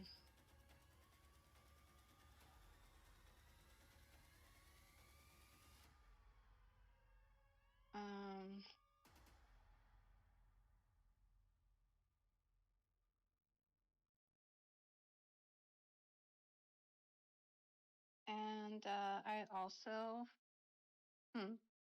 oh, excuse me. I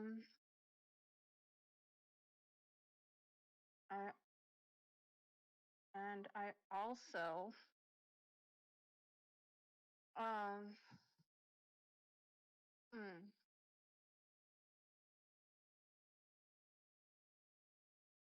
and I also kind of want to, yeah, of course, I don't want to jump to conclusions yet either, but at the same time, I'm just like, maybe like there has to be something more that he's frustrated by. Besides like the fight and then also the money. Or maybe the money and the fight led to, led to the murder. But I mean, my guess still stands, but I would say that we do need a little bit more information on what happened. I'm sorry. What was the question? Okay, so Horse's question was, you said there was a rock present when a fight broke out, correct? No. My dog, my golden poodle. My dog saw the rock and started barking at it. There was no rock involved in their fight. They were just pushing and shoving.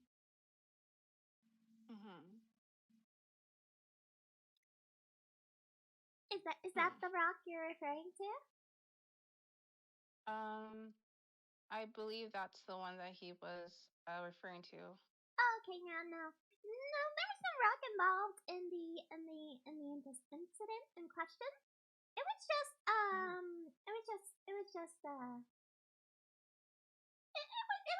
my dog barking at the rock.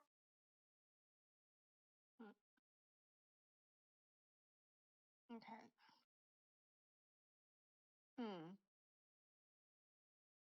And let's see, because now I'm really, really curious about the whole, like, again, I'm still curious about the conversation that you guys had at the coffee shop and how he got really upset over it.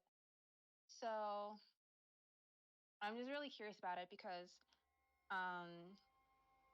he talked about his frustrations before running out of the coffee shop. So My question is that based on his actions, do you believe that there's something deeper than that? Oh yeah, definitely. There must be something. Like I said before, Mm-hmm. there must be some kind of trouble there. If he's like so upset about his brother getting so much money, Mm-hmm. like he was really like stressed out and like scared about it. Mm-hmm. And he did like he was saying like, oh, the money, the money. I can't believe it's gonna happen again. I don't want to lose my brother again. We just built up a relationship, and now it's all going downhill again, or something like that.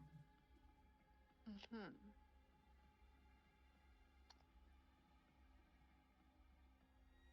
Hmm.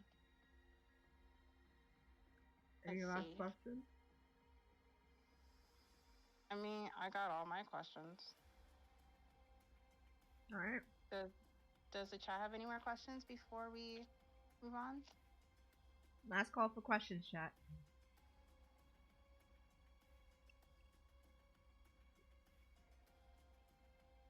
Speak now, forever hold your peace. All right. Well, Miss Lipton, thank you so much. Oh, anything to help. No, but if you find my boyfriend, he went missing like some time ago. He has blue hair and he can like run really fast and Amy. Okay, I'm done. Thank you. Bye. So, what did we learn from interviewing Miss Lipton?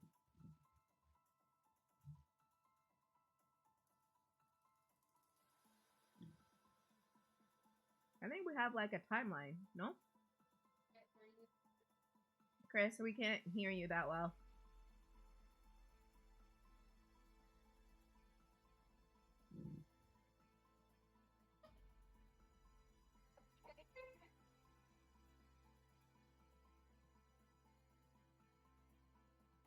And her dog barks at rocks.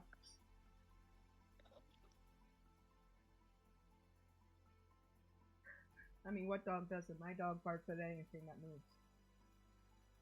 I And mean, when he's my lonely. dog did that. Yeah. Now he's something. Jesus. Anyways, what else did we learn? We learned that maybe Aaron has some sort of alibi where he was at the park all day. Mm-hmm. Kris, I'm not going to solve this for you. I know. So elaborate on that. He was at the park a day, and the murder happened between 11:45 and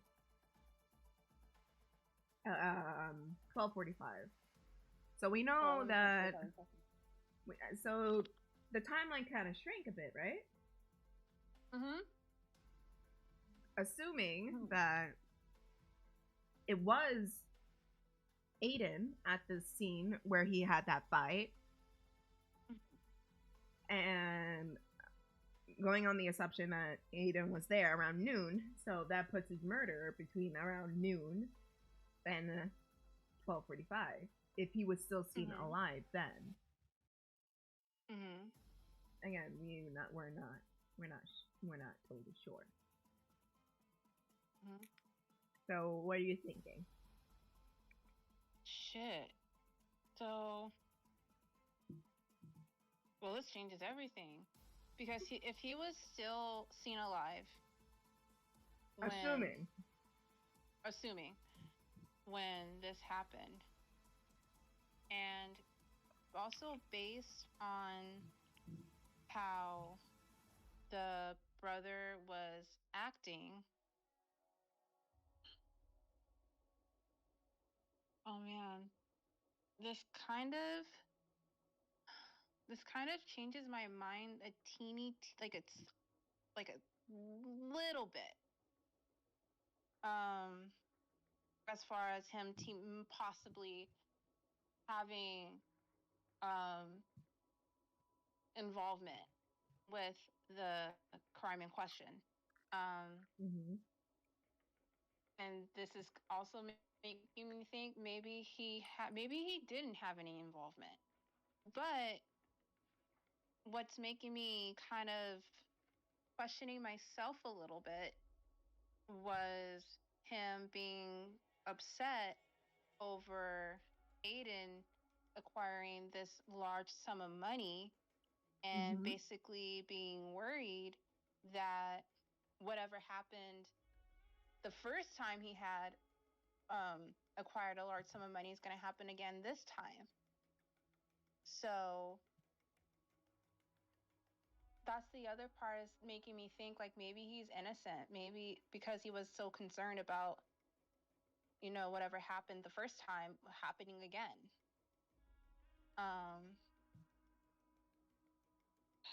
So now I'm just so you're thinking about motive. Yeah.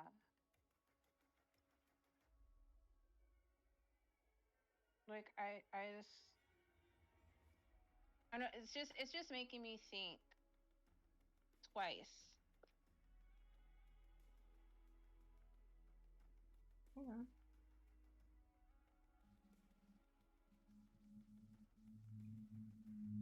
What about chat? What are you guys thinking? Yeah, what do you guys think?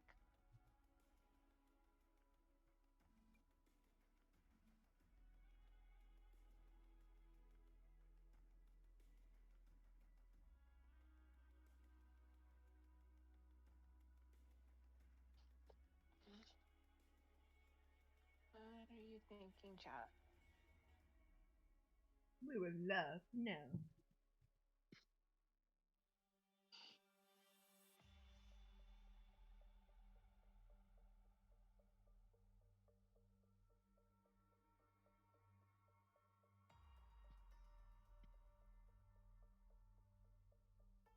Let's see. If the brother did do it, it would have been done via heat of passion. Oh, so you think it's a crime of passion, Horse? I think that's what he's trying to say. So you don't think it's premeditated? Because, okay, the crime of passion. I think that would probably makes most likely make a lot of sense. In this situation, because of how the brother was acting over this whole money acquiring. I think that's the word. But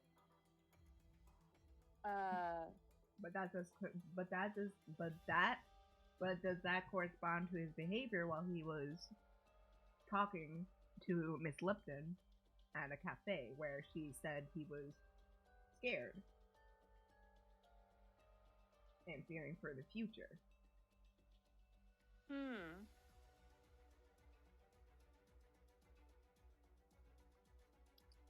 me see. Because he was okay.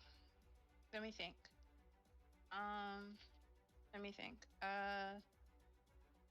Because he was scared about the money and the future. So,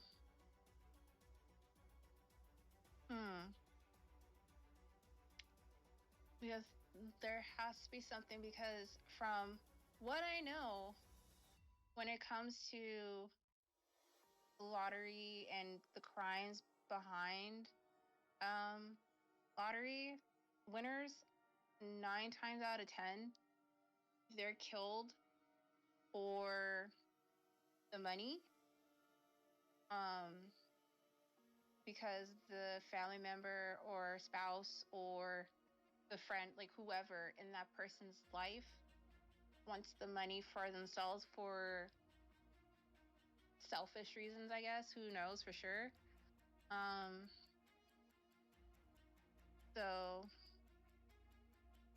But if that was the case in this situation, I don't know for sure if this was, excuse me, the brother's motive, if he did this.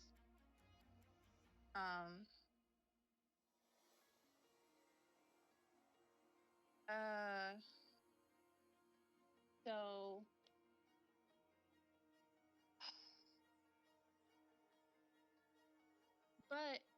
actually a thought just popped in my head. Maybe if he did this, just maybe he did this crime to stop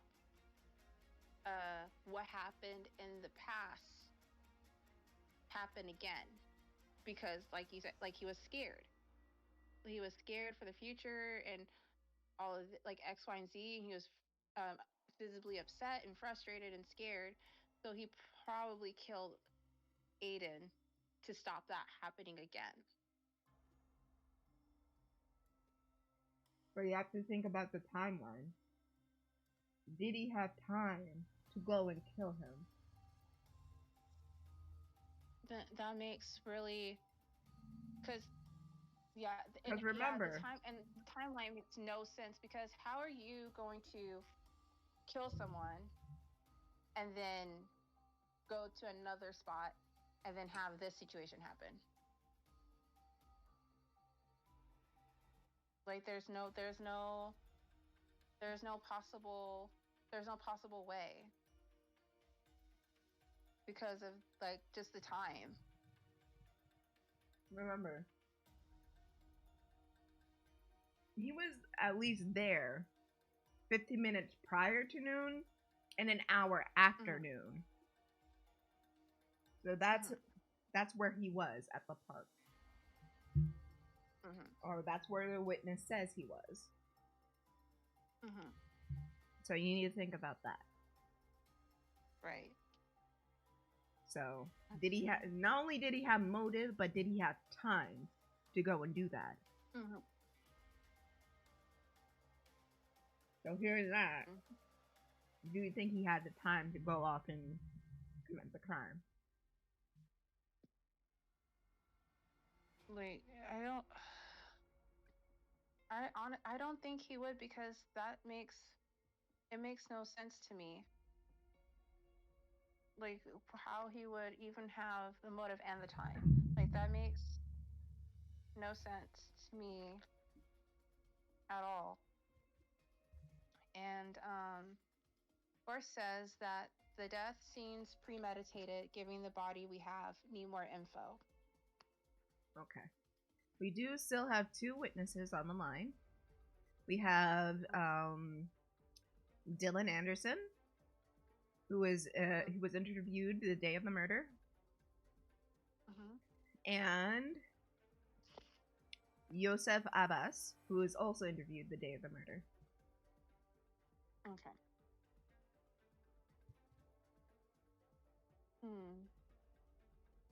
Let's see. Let's talk to Yosef. All right. We're gonna get Yosef on the line right now. All right.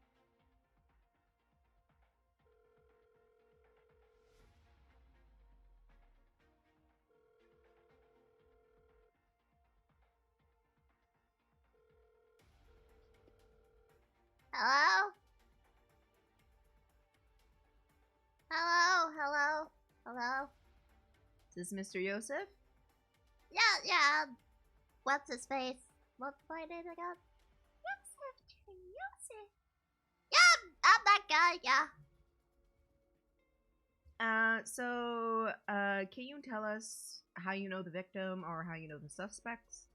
And if there is any information you can give us that could help us with this case? Yeah, sure. No problem. I work excuse me. I own and work at the counter at the Go 9, the gas station where Aiden, I guess I don't know his last name, but Aiden, he's a regular customer of mine. I service most of the customers, but sometimes the store is managed by either the part-time employee, my sister, or my brother. Aiden comes in about every day, not for gas, but if he's not getting gas, he's buying a snack or coffee or getting a lottery ticket. Or ask me silly questions about if I know today's lottery numbers or something. He sounds like that guy. Oh, sorry. What a funny guy. Ha! Today when the officers came by to ask questions, they wanted to know if I had seen a tall, bald man who drives for a few businesses, for a few business people in the Sherwood area. I wasn't sure I saw him. Robbie. I think. But now that I remember it, he may have come late this morning. If not yesterday. But if I recall, he came to buy cigarettes. But it's possible he purchased gas and paid outside the pub. He was pretty funny, too. The officer showed me a picture of a young woman. I'm not sure of her name. I explained to them that I've seen her a few times with Aiden. But like today, she usually comes to my store in a uniform by herself in the middle of the morning. Other than that, other than what I share here and what I told the officers, I don't remember much else. A lot of local people, people passing through town get gas here, but never come inside the store because they pay at the pub. But I remember Aiden coming in this morning. I heard he won a jackpot in his scratch off. If that's true, I should contact my realtor bonus for selling it to him. Alright.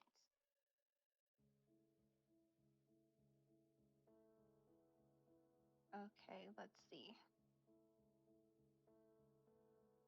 So. Sorry.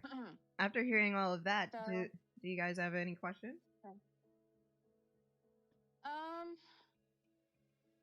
So. I do have a question. And I'm rereading the statement. So the woman that was in the picture that you've seen a few times. Yeah.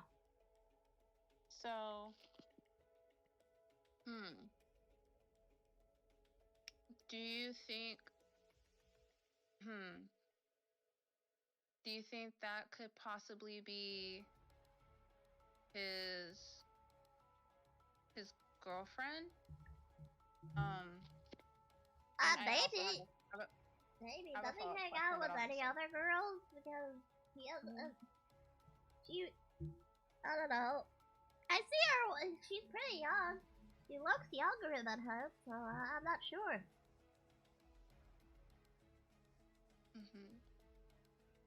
And let me see. So,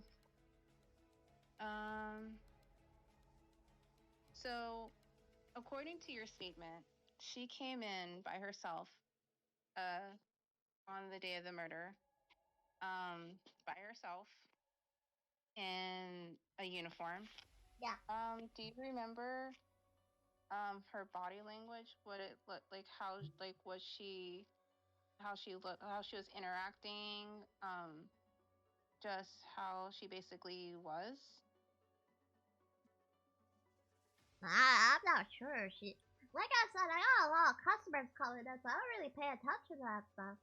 Not like I actually sit down and talk to them. We share like jokes here and there, but nothing out of the ordinary here. I just remember she came in the middle of the morning, around like 10 or so, like around there, like 9ish, 10ish. That's when she came in. But after that, I'm not sure. Okay. So, okay. So, chat, do you have any questions for Mr. Yosef?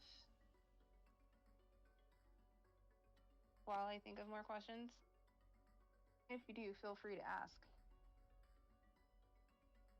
I mean, yeah, it's not like I don't have a story to run or anything like that.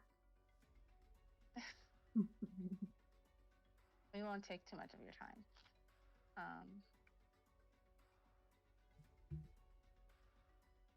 Let's see.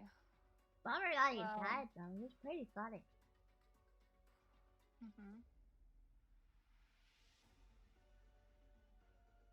Okay. Let's see. Okay. Oh, here's a question. So Forrest asks, did he tell anyone else regarding his winning scratch off?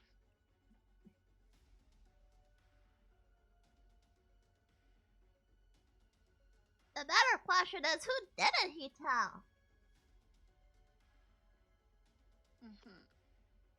Like, he's like, was like, whoa, whoopee, I won! He's like running out of the street saying, I won. He was all excited about it. He like kissed his girlfriend, and then he like called his friend saying, bro, I won! I got that! I got everything! And then after that, I don't know.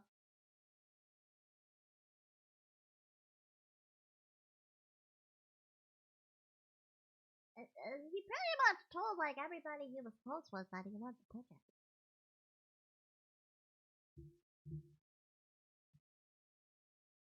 Okay.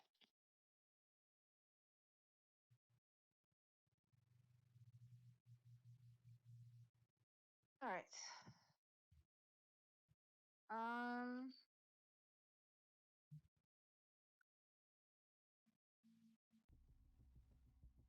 Okay. So,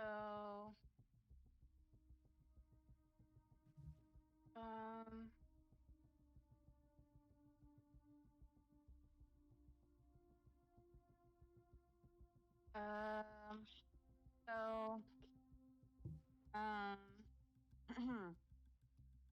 I have. Okay, so I have another question. Okay. What's up? So my question is that officers talked about or asked you if you saw this guy who is tall, this tall ball guy, and you said that you don't really remember, but you do kind of remember that you came to buy cigarettes.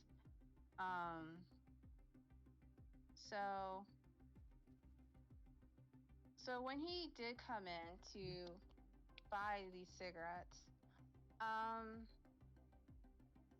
did he seem off to you a little bit? I don't know. Like I said, I don't really pay attention. Okay. He came in and gave us a funny joke, ha, bought his cigarettes and then left.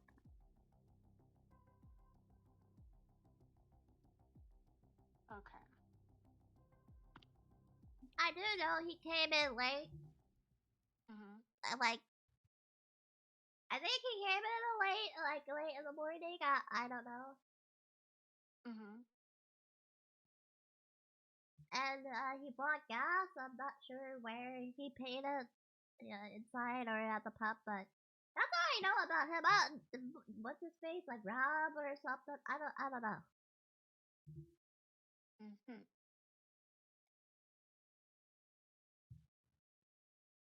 Okay.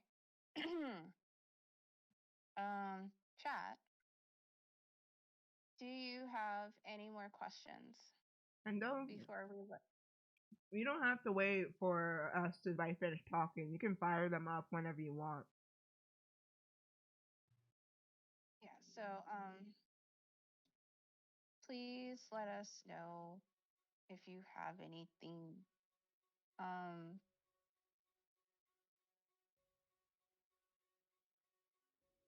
anything at all. Okay. No further questions.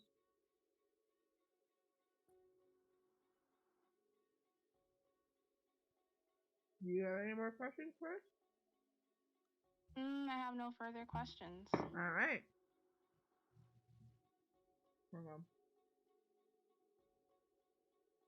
Never eat while you're trying to solve a murder.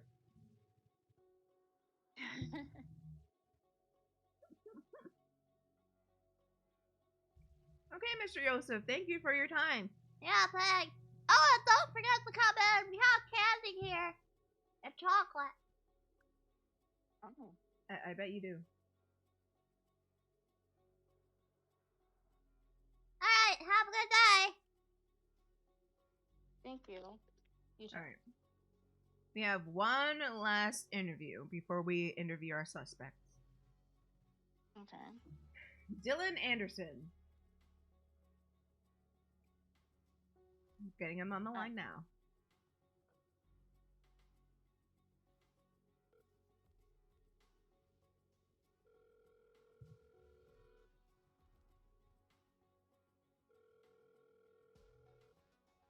Hello?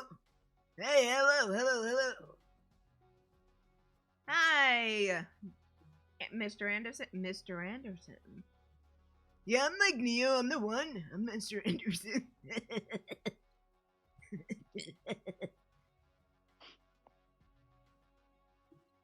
Well, Mr. Anderson, we called you because we were investigating a murder that happened on June 5th. June 4th, my apologies. And we were wondering what you could tell us about a Aiden Halstead. If you know him or knew any of our suspects. Aaron, Aaron, Bernie, or Trent.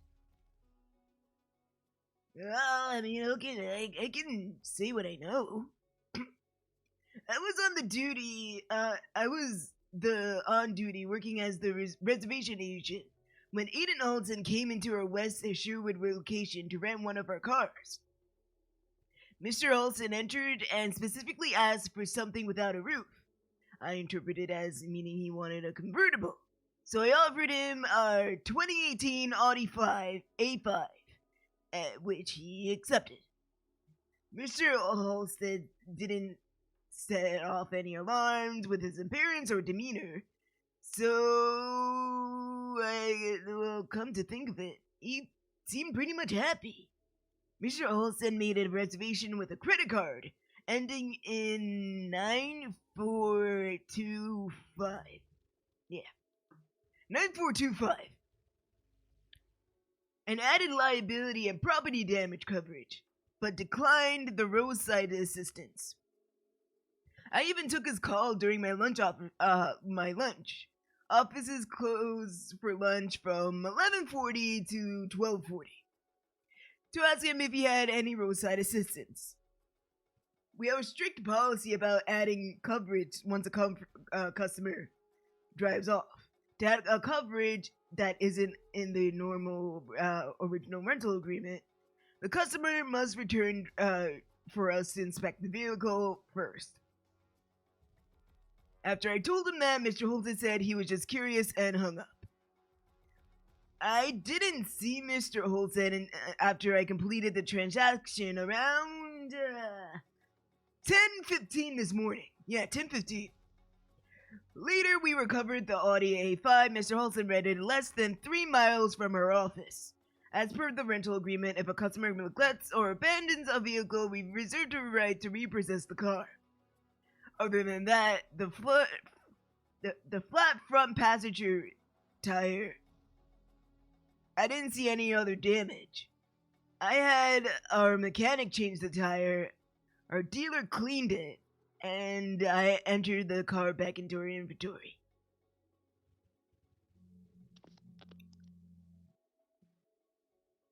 Okay.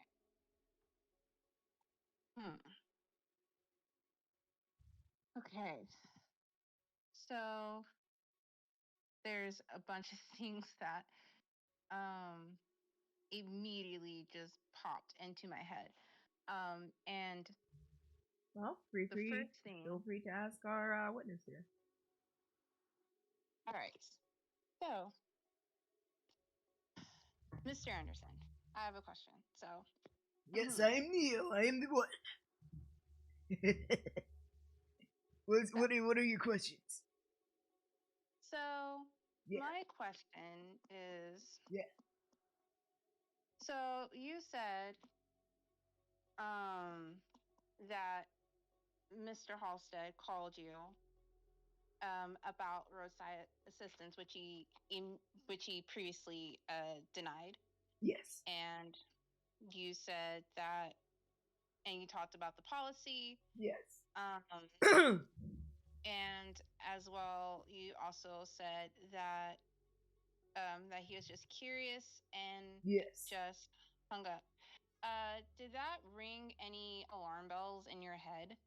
No, it's normal for like people to come like say, "Oh, I don't need it at this moment," but when they drive off the lot, they think about it and then they call back saying, "Hey, can I get it?" And again, that's why we have our policy there, so they can bring back the car, so we can look over it, so no damage has been done since they drove off the lot.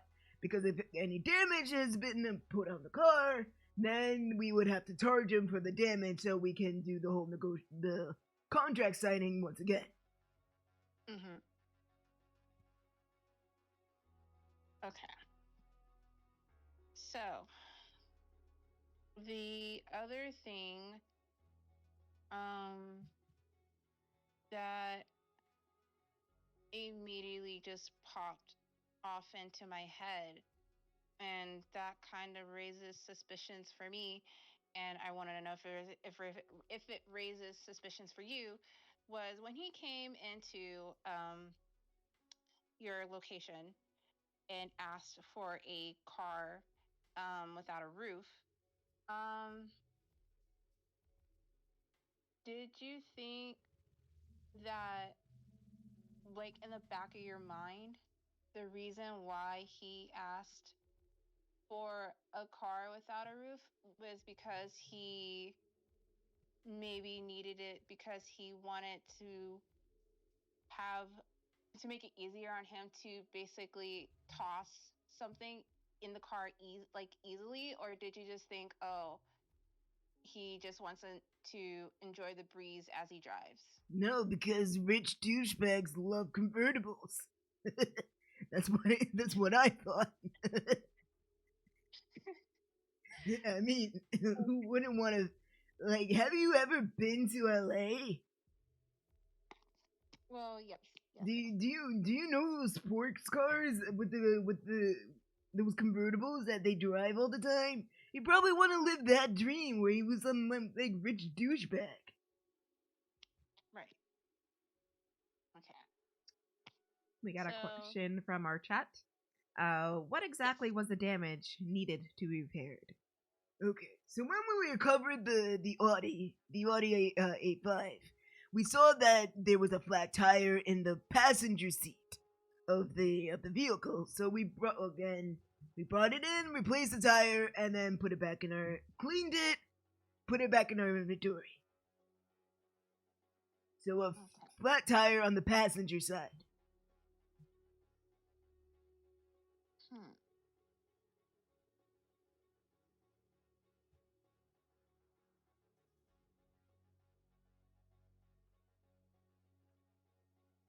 That's really sus to me.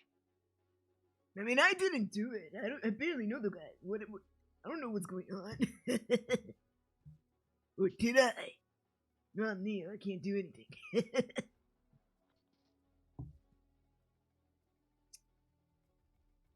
I'll be quiet.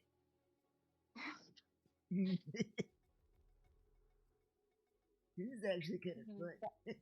I'm having a good time. I'm glad you're having a blast.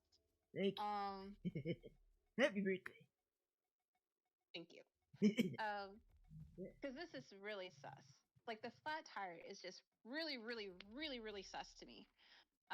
Maybe he was driving with someone in the passenger seat and they got into an argument. Like maybe someone got pissed at him and then they came out arguing and then they like stabbed the tire or something. I don't know. Possible.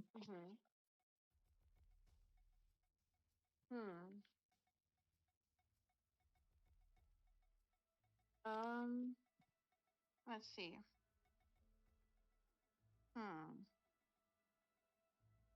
So, looking at the phone call that you took from him during the lunch break, Mhm. and so I'm looking at the time, and the time is from 11:40 a.m. to 12:40 p.m. So, because that time, because to me, it seems like that's that's kind of sus to me. Because I know, like, when you go to lunch, you're not supposed to take business calls, but you took the business call, um, while you're on lunch, Yeah. and Yes. so, do you remember what his voice sounded like on this I call? mean, sounded like he was bummed out. He sounded like, I don't know, like wasn't really paying attention, but sounded bummed out and something happened, and I told him our policy that he had to bring it in, and he had to bring it in and get that sorted out to get it, you know, the assistance. But I guess he hesitantly changed his mind and hung up and decided not to get it anymore.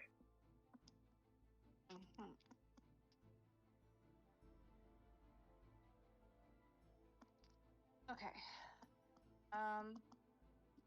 I have no further questions.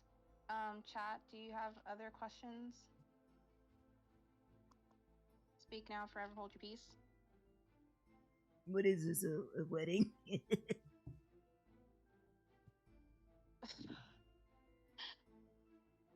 No, you would look good in a convertible. Oh, Do you drive? Do you drive? No.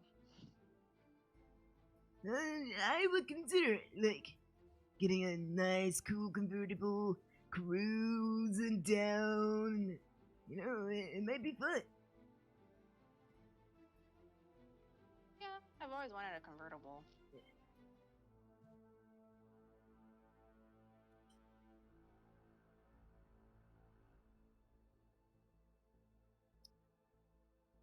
I don't think we have any more questions for Mr. Anderson here.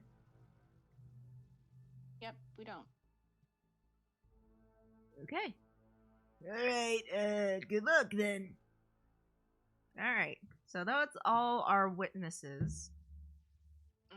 Now we're going to go in and interrogate each suspect. Okay? Okay. Alright. Say I'll be doing the interviewing, and then afterwards you guys can go in and ask your questions. Okay. Okay. Now we're going to call in, because we all want to stay safe, social distance. We are calling in our first suspect, Erin Castle. She is the girlfriend of our suspect. Calling Erin now.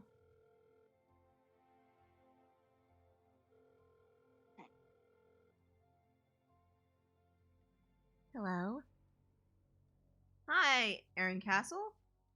Speaking. Okay, this is Detective Tiffany. Can you, are you ready for your interview? Yes, I am. Please state your full name for the record, please. Erin Castle? Thank you for coming, and thank you for calling in, Miss Castle. Beats the mobs of reporters outside my house. Sounds overwhelming.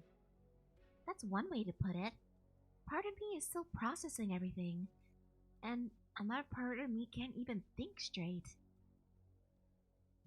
This shouldn't take too much of your time. We just have some questions, and you just have to answer them straightforward. Okay. So, why don't we start by you telling where you were the morning of June 4th? I started the night shift and clocked in about 10:45 this morning. Aiden is always late, so I was there until he came, after 11. So when he arrived, did you notice anything different than usual? Something was different, all right.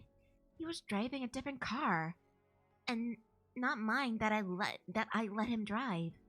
He went and rented an Audi. Why did you lend him a car if he was getting a rental?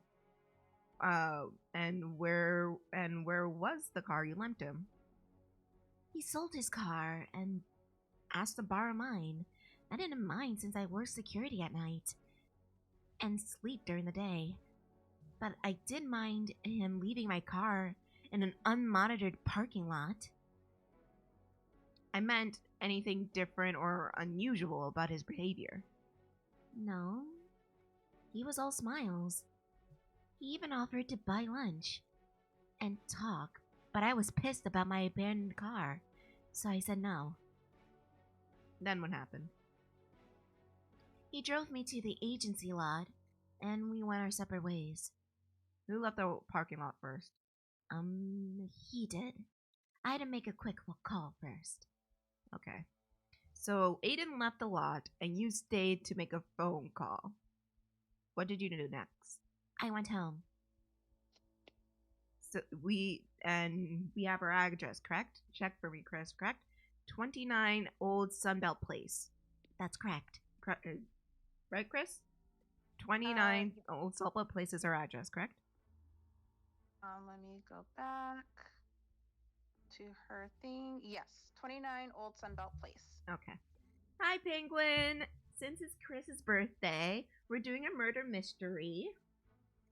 And yeah, and you guys can play along. Maybe Horse can catch you up. So, and right now we're interviewing our first suspect, who's on the line right now. Okay. And did you take Airport Road to I-45 from the rental agency? Yes. The rental agency recovered Agent's car not too far from their office. Did you see Aiden pulled to the side of the road? Yes, but I pretended not to see him. Actually, I almost did. I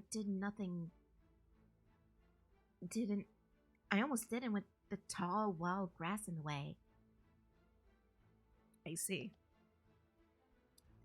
You saw your boyfriend pull over in an unkempt landscaping, and you weren't concerned. Well, not at the time.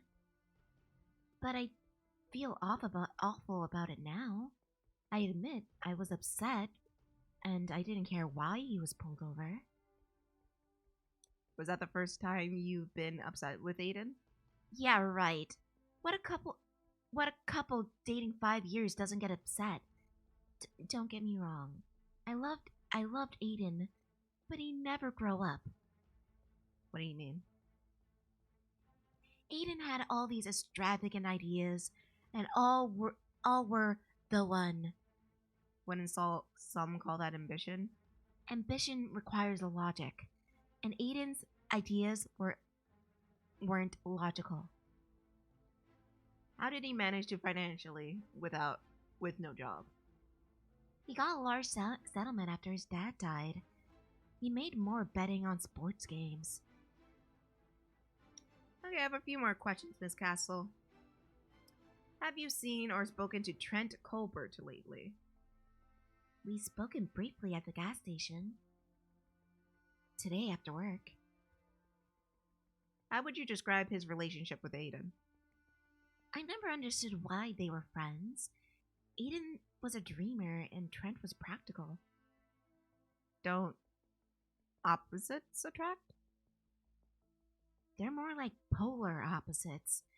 Aiden considers himself liberal and lost it all when Trent decided to join the Navy. Was that their first fallout? No. He had a similar reaction when Trent came out last year.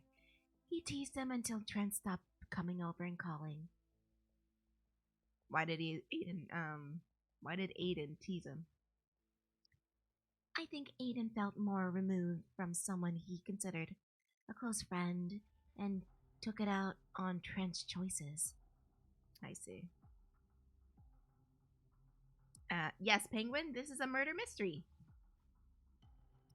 And you guys are free to ask questions to the suspects, and Kris is coming up with her questions after I finished interviewing the suspect. It was son. It wasn't me. I didn't do it. I was Mr. Ed. I just rented a car. Why am I being blamed? This is bull hockey. Why is it me? I didn't do it. Penguin hates me. I wasn't even there. I just gave him a car. Are you done? I don't like to be a... Fine, I'm done. Because you play...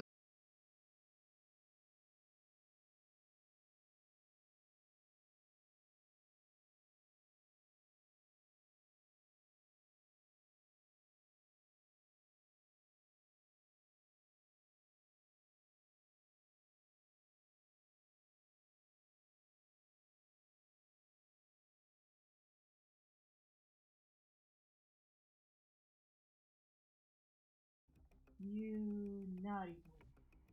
Naughty. I'm sorry, guys. My dog pulled the Ethernet cord out of my computer. Okay. So, yes. Anyways, continuing on. Yes, we're back. We're back with our interview with Aaron Castle. Okay.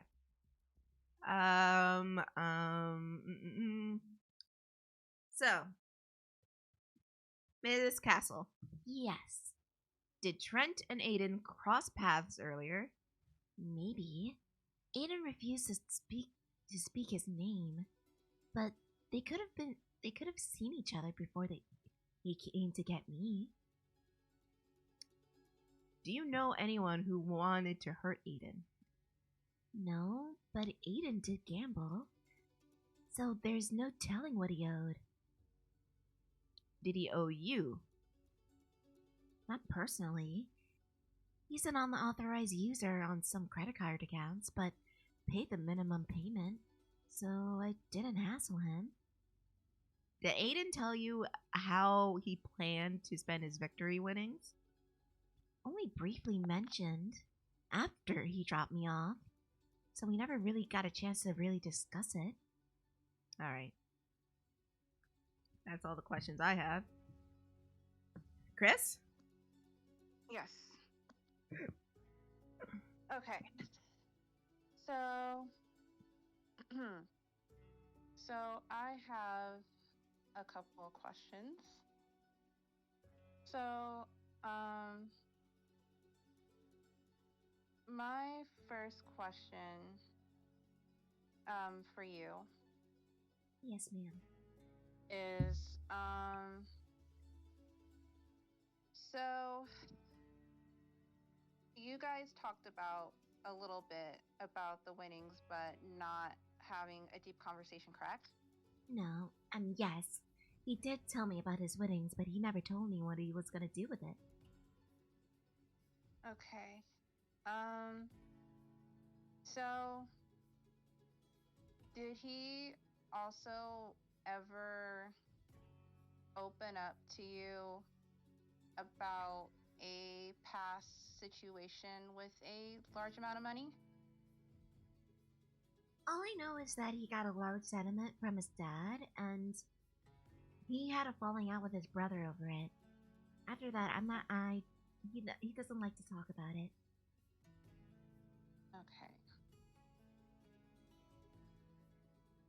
So, all right. So,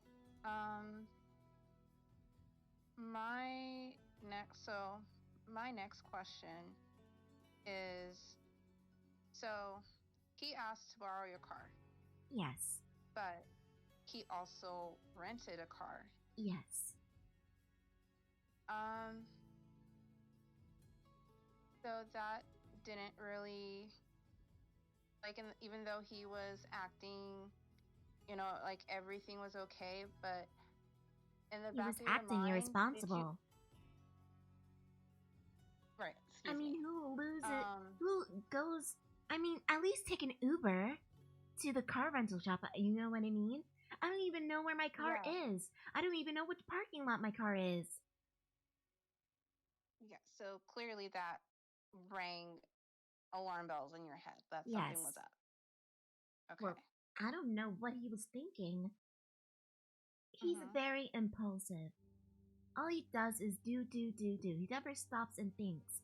He never stops. Oh, hey, let me return my girlfriend's car so she can have a way home, and then go to rental shop.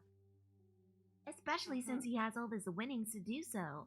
He doesn't have enough winnings to get an Uber to the rental shop. I'm sorry, but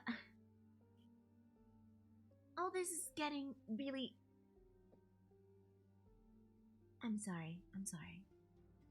No, It's really frustrating, because I still don't know where my car is.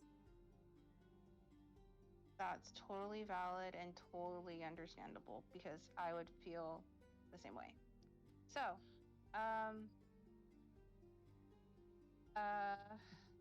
let's see. I have another question. So my other question is that so you never really so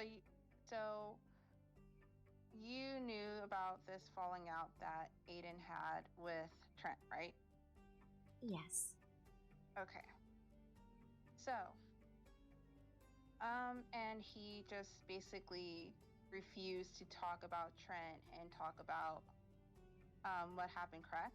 Yes. Okay. And you also know that Aiden had a little bit of a gambling issue. Yes. Okay. So, with this, even though you do not know who might have an issue with Aiden and who might want to harm Aiden, do you have any theories? Do you feel like you're just completely in the dark? I don't know. I mean, there was this whole thing with his brother, but again, he's pretty much been on the straight and narrow. I mean, I don't know about Trent. I haven't spoken to Trent in a while, so I don't know where they're at in terms of relationships. And he usually books, like, he bets on games and whatnot. He took me to one of those booking sessions once. I don't remember what was his name. I know he had a nickname that started with a B, but I couldn't remember his full name. I guess he owed he owed Aiden a lot of money, or Aiden owed him a lot of money. It was always like, at least when I went, he wasn't happy to see Aiden then. So, I'm not sure. Also, the guy who rented him the Audi, he looks kind of sus. Oh, come on! You're not funny! not funny. I just read it in the card. I didn't. I didn't do it. Sussy baka. You're a sussy baka.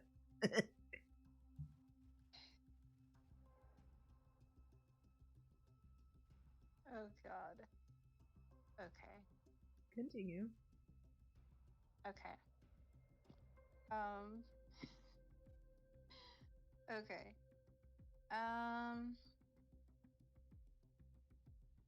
So let me see.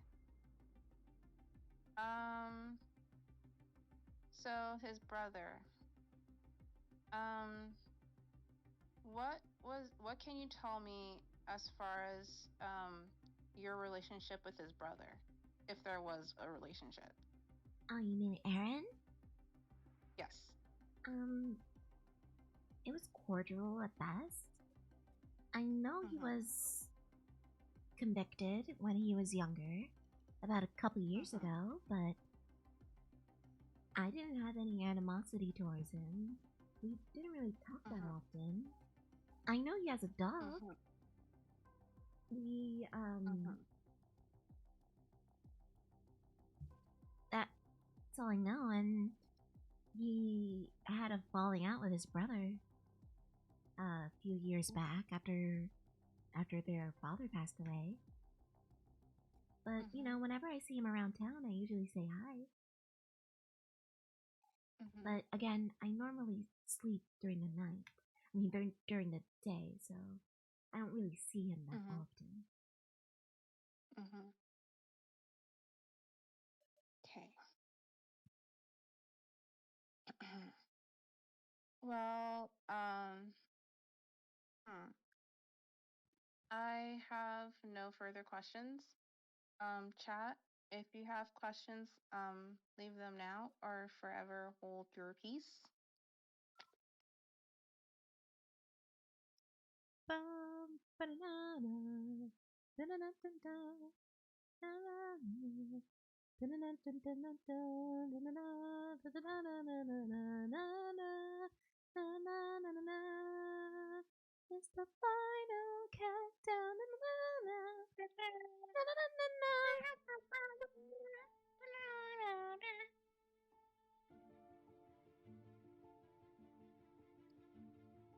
So, so while Chad is getting the questions together, and we still have Miss Castle on the line. Well, Miss Castle, do you mind if we put you on hold while we talk amongst ourselves? No, I don't mind.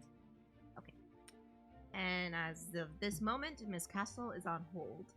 So, Chris, Yes. hearing what we know now, and how do you feel about Miss Castle? Well, considering what we heard from her, and as well as my knowledge, when something like this happens, the first people that is suspected is family members and spouses. Erin is ruled out for me. Considering her being upset about him renting a car and then leaving her car in an unmarked lot, and just her being really upset over that, and then also about the money, and how they did talk about it a little bit, but not in detail. So she's automatically out for me. So I think she's innocent. Okay.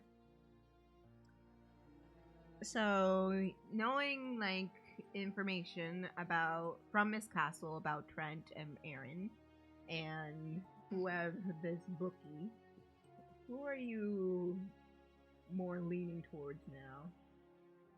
Ooh. Now I'm leaning more more towards. I'm leaning more towards Trent now. And why is Because that? now I'm thinking. Because Aiden was talking shit about him. So now I'm leaning towards Trent because now I'm thinking maybe he did this as a revenge. That's what I'm immediately thinking. Even though they haven't spoken Mm-hmm. in a while, I still think it's revenge. He most likely did this for revenge because he wanted to get back at Aiden for doing what he did. So now I'm thinking revenge. It's a revenge plot more so than a crime of passion. So, did you want to ask more about Trent? Because it seems like she knows a lot about Trent, about his joining the Navy, and what calls out to me that like, Trent came out and Aiden was a dick about it. Yeah, because I actually have a question about that. Okay. Yeah. I have a question about that because, like, Okay. I want to know. And chat if you also have questions for Miss Erin, who is still on hold. Please say them whenever you want. Do you want me to get her off a hold and so you can talk to her? Oh, yes. All right. And Miss Erin, you are off hold. Yes.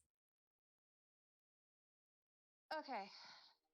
So, Yes, ma'am. I have a question.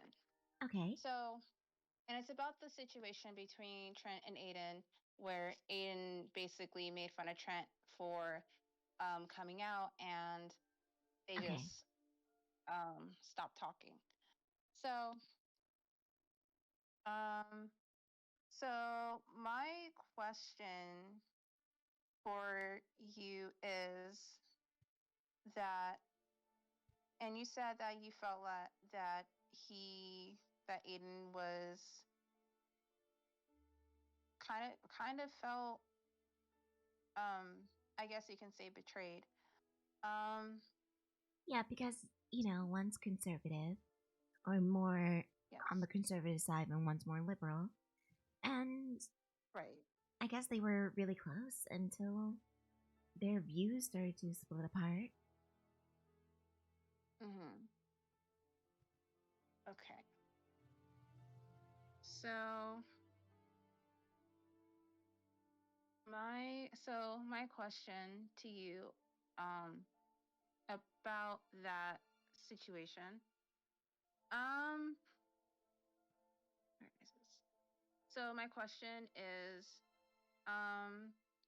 after that whole falling out, do you think that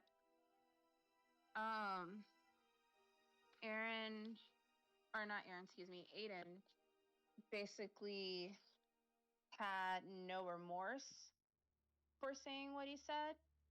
Or do you feel like maybe there's a teeny tiny speck of remorse and he misses his best friend? Or, yeah, yeah. At least I didn't see it. Whenever I say, hey, why don't we invite Trent over, he always gets mad and say, don't mention his name. Don't mention that traitor's name. I don't want to speak to that traitor. I don't want to hear that traitor anymore. I guess he was like really ticked off that Trent went off and joined the Navy. And, Aiden just is ironically all about the peace and whatnot. And Trent is more for our country.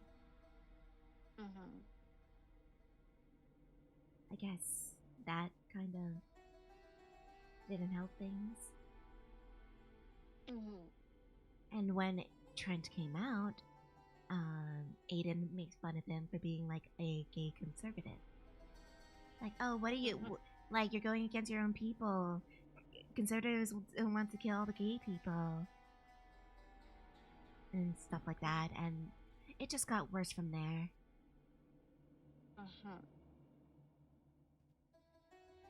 Okay.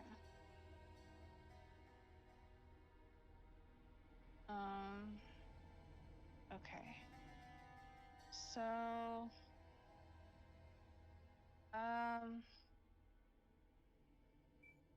so you spoke to Trent briefly today at the gas station, correct?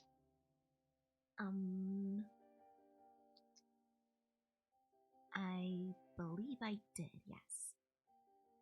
Okay. Did he seem happy to see you, or was he just very cordial? He was okay. We were very cordial. He didn't have any ill will towards me, and I didn't have any ill wills towards him. It was just a quick, hey, how are you? How's it going? How's, life and kids? Even though I don't have kids and he doesn't have kids. We just caught up for like 5 minutes and then I left. Okay. Okay.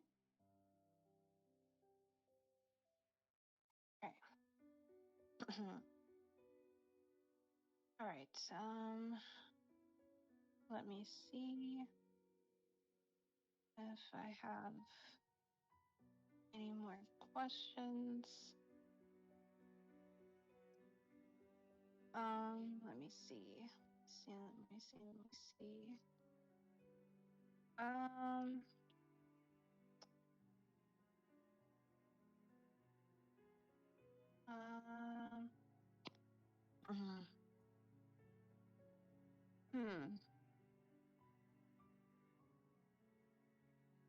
So so I have one more question.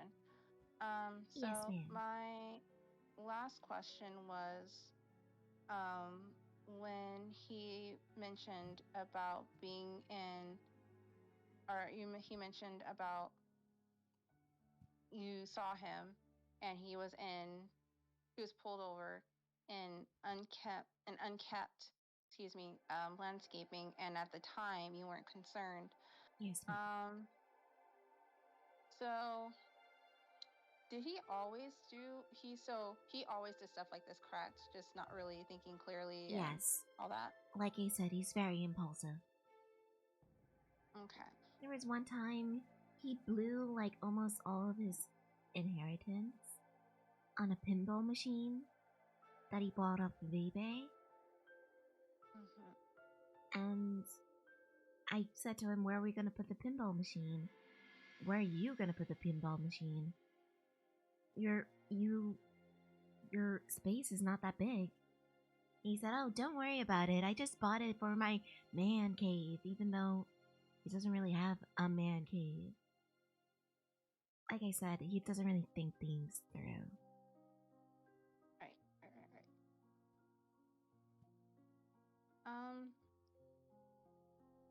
I have no further questions.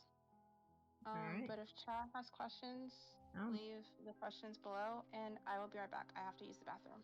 Okay. It's just you and me, chat. I'll put Miss Castle on hold just in case. What do you think of the case so far? It's fun, right?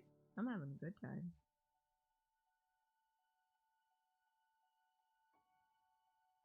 Us being like queer detectives.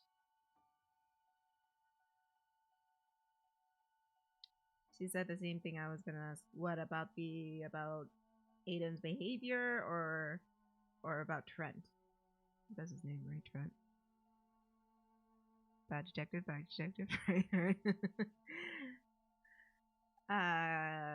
Yeah, Trent.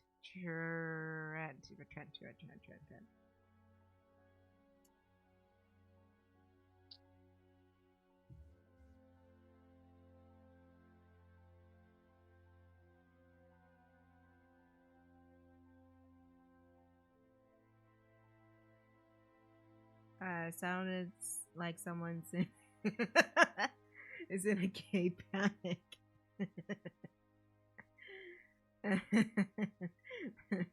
That's funny.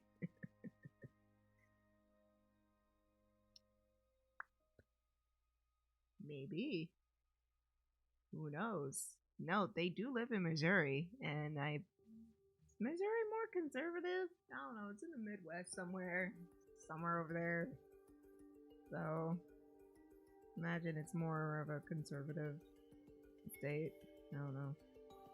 I'm gonna Google it. So they might not be accepting of more. So if Trent told Aiden that in confidence, perhaps Aiden had something to hold against him, you know. I'm gonna Google this, hold on. Now I think his son is turning into a hate crime. Holy shit. I don't think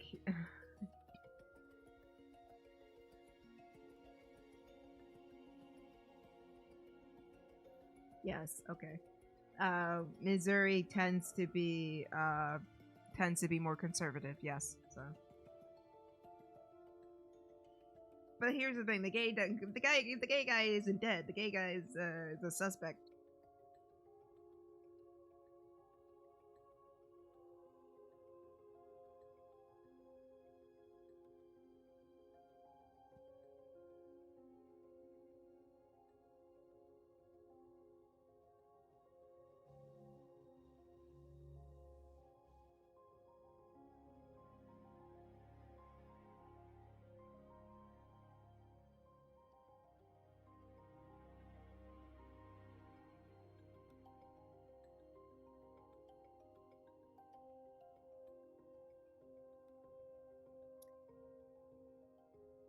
Hi, Juju! Okay, since Kris is in the bathroom, I'll catch you up. So right now, it's Kris's birthday, so I got this murder mystery for us to solve. So, we are solving the case of Aiden, what's-his-face, Halstead, who is a 31-year-old who was found dead outside of his home. From blood force trauma. Aiden has just won the lottery for $500,000, and we learned that someone who is in custody was found near the body, named Yvonne Turner. It is known that the victim, Aiden, tends to harass Yvonne for reasons unknown. So that's Yvonne. So Yvonne is a suspect, and we have 4 other suspects as well. We have his brother Aaron, his girlfriend Erin, his friend or ex-friend, as we're discovering, Trent, and the local bookie, Bernie. So far we talked to our witnesses. One stated that Aiden came in the morning with someone. And there was a tall, bald man who came in as well. And he wasn't sure about really much of anything. He owns a local gas station. The next witness said that they saw Aaron, the brother, at a park with his dog, and talked to him about an hour between key things to note. The crime happened between 11:45 a.m. and 12:45 p.m. So a witness saw Aaron, the brother, at the park with his dog around noon and talked to him for about an hour. And she did see Aaron 15 minutes prior in the local dog grooming business. And the last witness rented a car to Aiden who said he just wanted a convertible. He said that the convertible, when it was found, and when the convertible was found, he brought the convertible had a flat tire in the passenger seat. So they had to repair that, clean it up, and put it back in inventory. And we are interviewing Miss Castle, I guess we're finishing interviewing Miss Castle, who is talking about where she was. She had a night shift and clocked out about 10:45 in the morning. He picked her up, brought her to the dealership. No, he didn't. He didn't bring her to the dealership. He picked her up in the rental car, and she got obviously mad that she let him borrow her car, and he dropped it off somewhere, and she doesn't know where her car is. And then she left him after an argument and saw he was having car trouble, but didn't pay no mind and left. And that's the last time she saw him. And then they went into Trent, his relationship with Trent, the friend, where they are polar opposites. One's a bit more liberal, one's more conservative. Trent came out to Aiden, and Aiden made fun of him, which resulted in an amicable, like, the ties were severed after that. And she further explained that Aiden likes to gamble, and so she implied that he was in trouble with like bookies and everything like that, and he had a gambling problem. They didn't really discuss about his lottery winnings or what he was going to do with it. She just knows that he won the money. So I'm just waiting for Kris to come back. I'm guessing no one else has anybody. Like, hearing all of that, do you have any questions, or does chat have any questions that want me to like explain, or you want to talk to Miss Castle, who's still on the line, just to talk and go over everything? And I'm back, and thank you, Juju. Yeah, I was just catching her up on the case while you were gone. Oh, okay. And I asked them if they have any questions for me so I can explain, or if they have, because we still have Miss Castle on the line, if they have any questions for Miss Castle, or just to ask.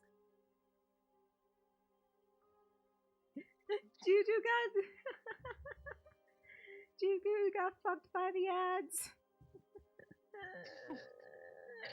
Oh my god, Juju. After my whole explanation, damn you, ads. Okay, Penguin's not really sure. Alright. Then, alright. Thank you, Miss Castle.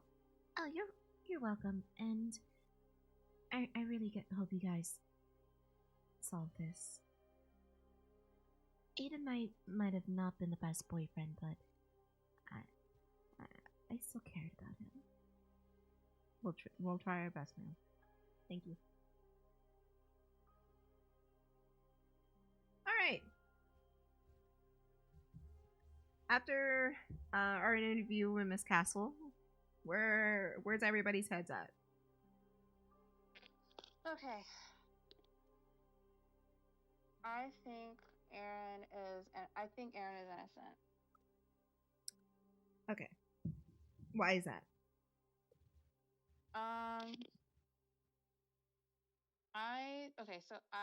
Because at first, my first inkling, before we had this interview, with Aaron, my first inkling was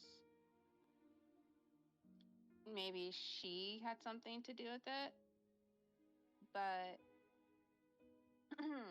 but after the conversation, I'm starting to think, even though she was angry that, she did the thing with her car, and then also with her not really knowing what he did with her car, and also with the whole situation about them fighting over Aiden's quote unquote ideas, extravagant ideas.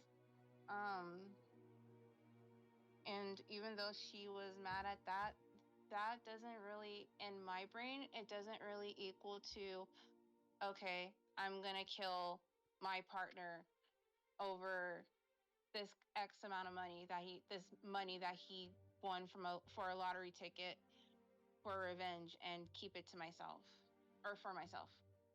God.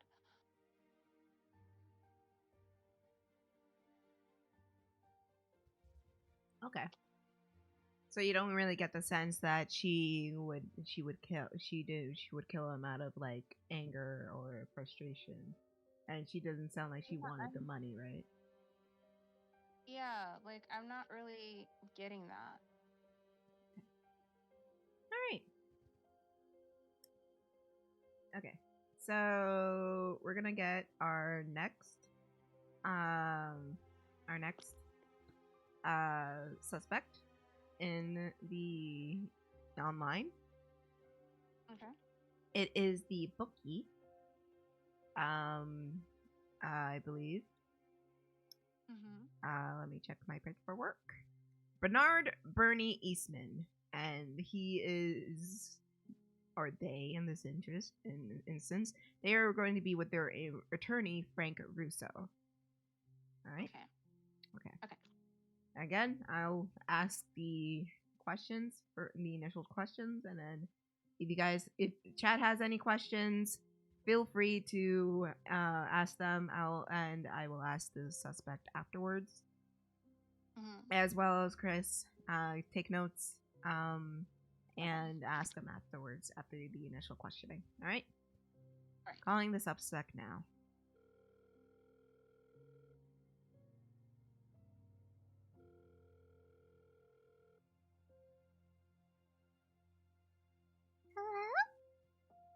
Hi, is this Bernie?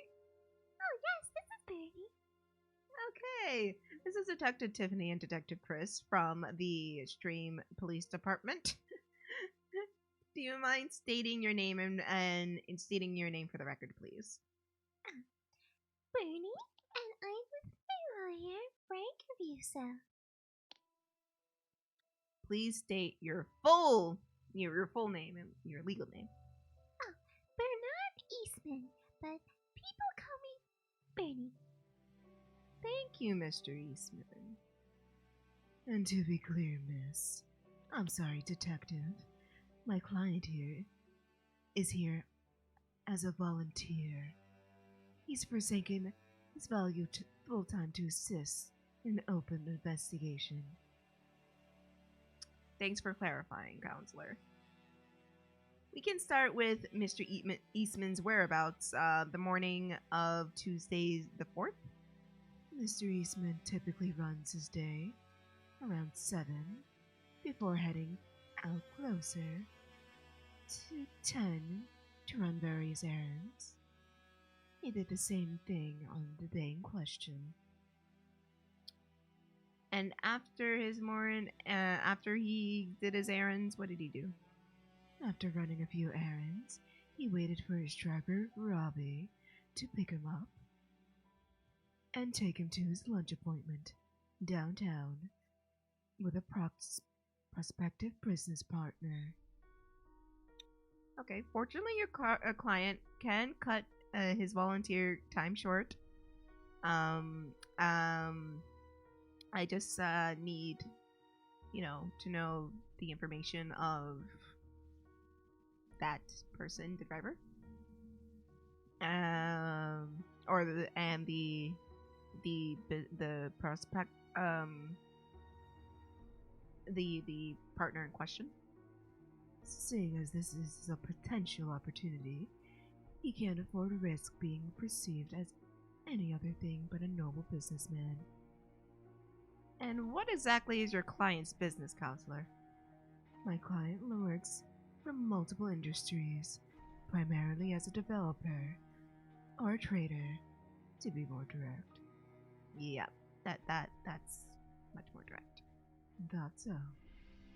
What did Mr. Eastman trade Aiden Halston for? 4,700. My client and Aiden were acquaintances, and there's no secret that my client is, shall we say, self-sufficient. Being the kind of man he is, Mr. Eastman provided Aiden a loan in the month of February, which Aiden paid in full last week. And here I was thinking you were some sort of hustler.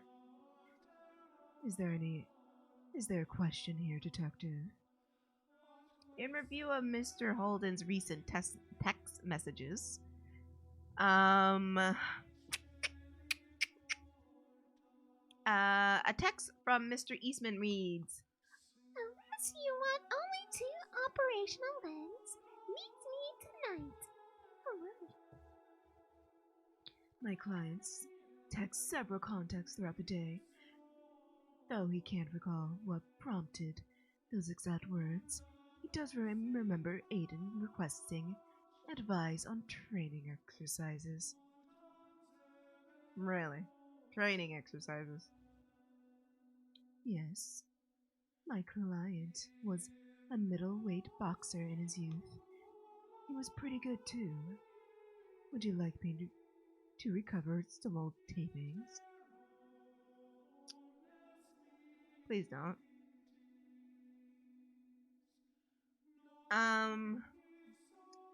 Speaking of which, we're done with this round, detective. If you're... No. We have our other officer here, and our officers in the peanut gallery to ask you some questions. Very well.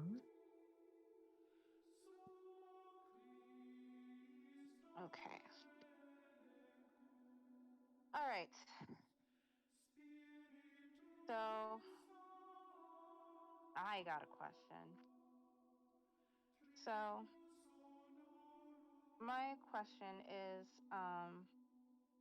pertaining to this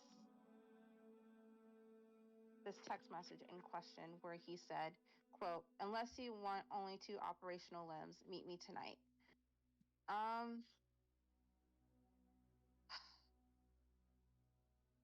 What, when you read this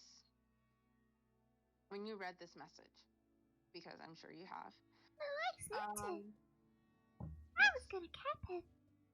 Shh! I mean, I was going to, I wasn't gonna cap him. I was just getting in the business.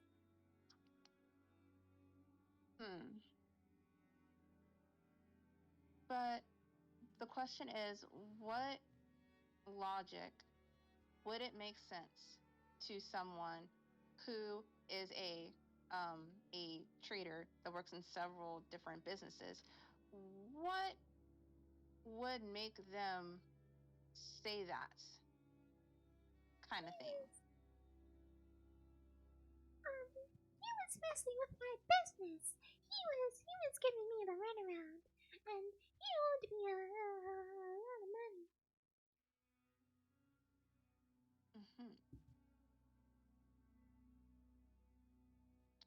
If I may Okay. speak, No, you may not. typical. Okay. So, my other question that I have is, so, this business meeting, or this business lunch, I should say, that happened with a potential client. I want to know what this meeting was about exactly. Oh, It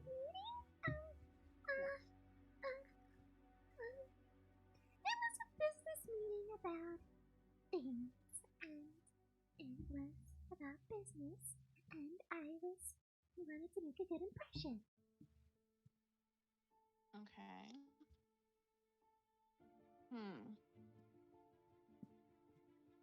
Okay.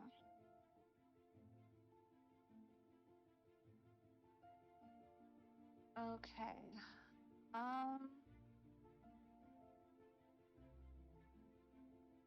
So, so there's, and also in these text messages, it was asked, Aiden was asked about training exercises. Can you please tell me these exercises in detail? Well, you have to gain a lot of muscle for like boxing. So, you have to punch a boxing bag, a punching bag. That's what it's called, right? Punching bag? Yes. Oh yeah, one of those, and you have to, run up the steps in Pennsylvania, and you have to scream, Adrian! Adrian! Yeah, you have to do that. Okay.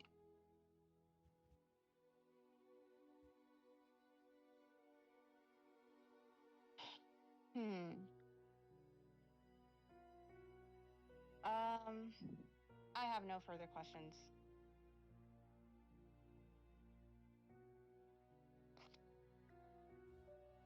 If you have any questions, please leave them below. Yes, what questions do you have for my client?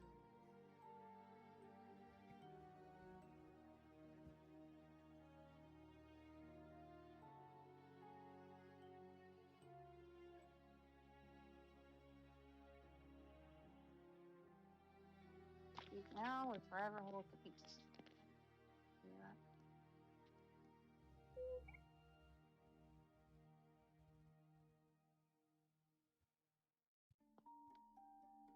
Okay. One of our peanut gallery asks, "You don't fight dirty, do you?" Oh, well, it's dirty once in a while. I mean... What my client means? Whenever there's a chance for self-defense, he's willing to do anything that's everything to defend himself. Oh yeah, yes I am.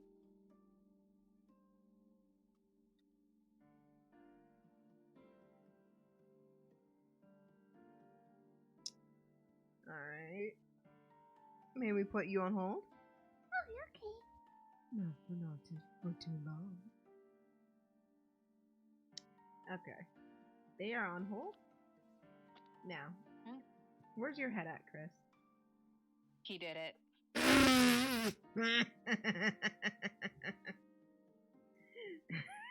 Why is that? Alarm bells immediately went off. And I'm like, he did it. Why is that? Why do you think he did it? Because this is, so the reason why I think he did it is it's the fact that he doesn't have, well, first of all, he doesn't have like a set career, and everything is, especially this business lunch that he went to. That's the first thing. The second thing is this text message that basically threatened to hurt him unless he shows up. So that immediately made me think, oh yeah, he did it. Okay. Horace says differently. Horace says, I don't think it was him, but that's just me. Why don't you think it's not Bernie or Bernard? Other than, sounded cute.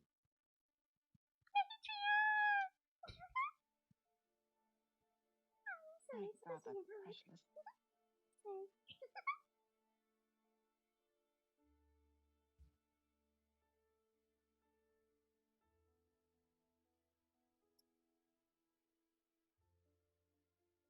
Has too many he has too many opportunities to do him in. So I think what Horse is trying to say is, like, he could have done him in at any point in time. Why would he choose now to do him in?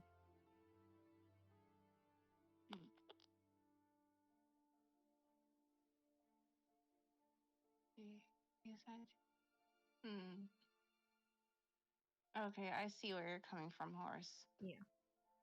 So it's just in, like, what's the motive? Plus, he said that he shoot him down, not beat him down, not beat down. Well, referring to his text, he said, if you want to keep both your limbs, you will meet me tonight. So, and he's an ex-boxer. So he could easily beat him down if he wanted to. Oh, I'm sorry. Unless you only want 2 operational limbs, meet me tonight. And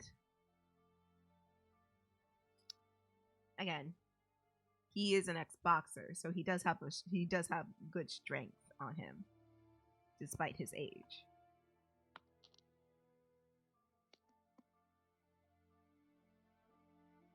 I don't think he said he shoot him at all. Reading back in the logs here. So yeah.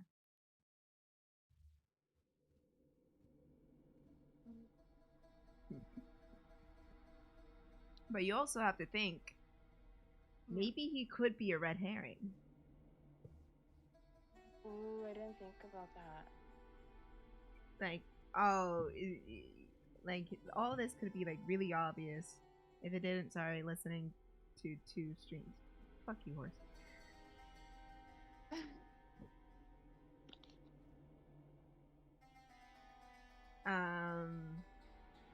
He didn't. So again, it could be a red herring.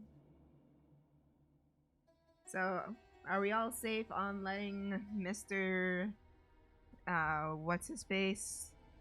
Barney. Mr. Eastman and Mr. Russo go? No further questions. No further questions? Bueller? No further questions. Bueller? Bueller. Bueller. Okay. You are Mr. Eastman. Yes? You are free to go. Oh, thank you.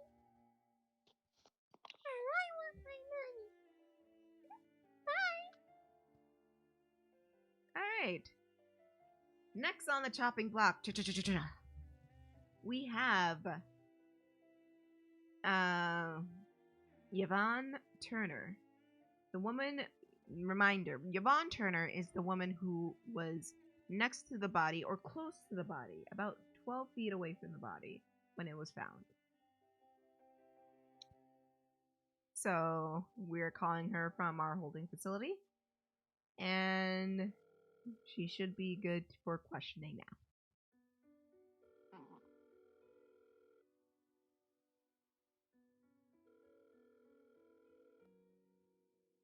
Hello? Miss Yvonne Turner. Miss Turner. I am Detective Tiffany, and this is Detective Kris of the Stream Police Department. You are currently in our holding facility over in Twitchdom, and we want you to answer a few questions. Well, it's not like I have a choice. Would you please state your full name for the record, please? My name is Yvonne Turner. Miss Turner, I'm not quite sure where to start. We found you near the dead body, carrying cash and a bag full of clothes. Well, that's only some of the story. It was your officers who pulled up to where I happened to be waiting for a ride. And then they found that dead body. Miss Turner, do you know how bad it looks?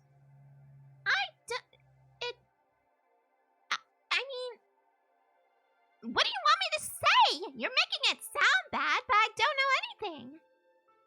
What were you doing near the dead body? I told you. I was waiting for my ride. A truck driver was kind enough to give me a ride closer to where I needed to be. And where did you need to be? That is none of your business. I got some money, I got good advice to leave town, and that's what I was going to do. Your story just went from bad to worse. What do you mean? You're asking me all these silly questions, and I answer them. How can I make it worse?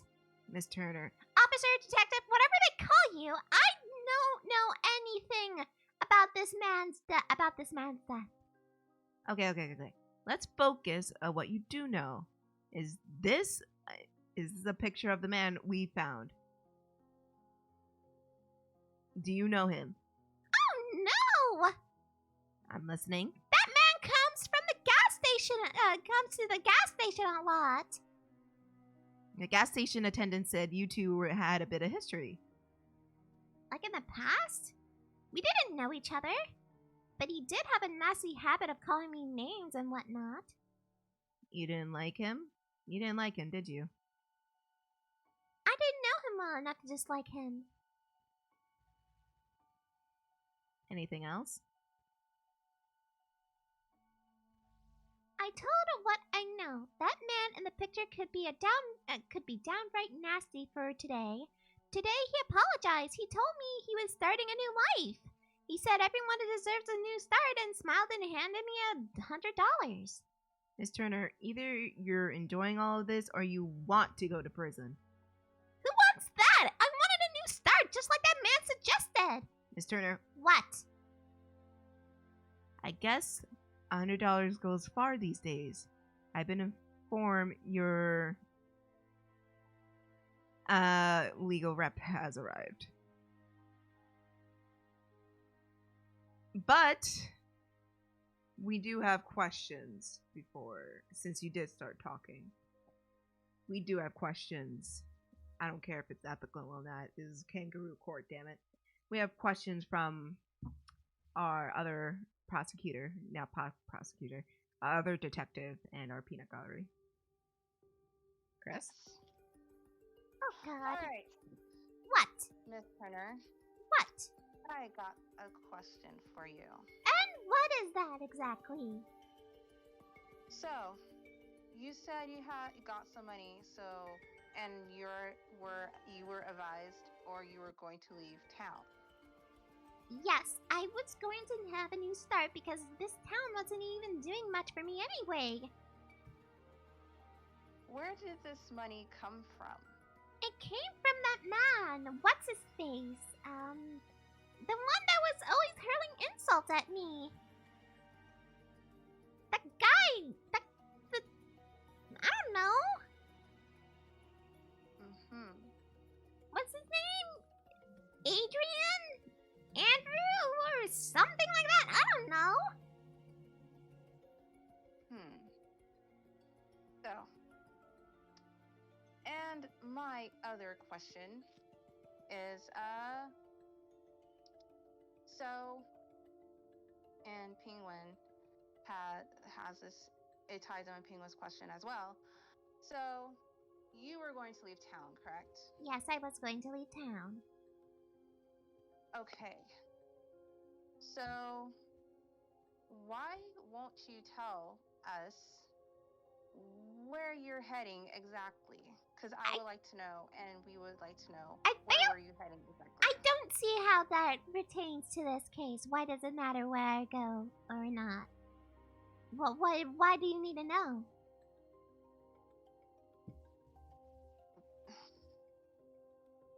So, because we're just trying to find out what you know. Yeah, I get that, but it doesn't. What does me wanting to go anywhere have to do with this case? I don't understand.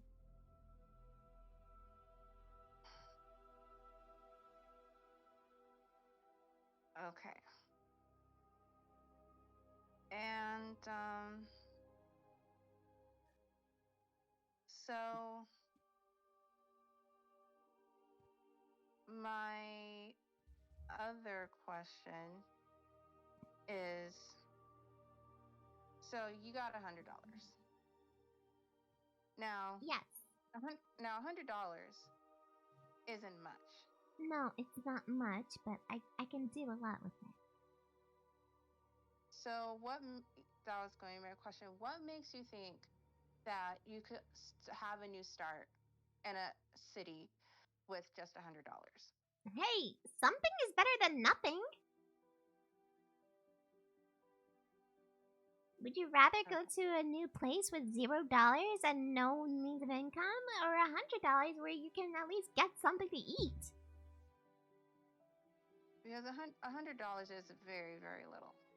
It may be little, but it's something. Okay. All right. So my other question is, so why, even though he had this habit of calling you, let's say he calling you out of your name, why would you accept money from this man if he was calling you out of your name but apologized?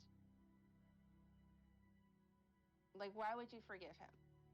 Because he gave me money.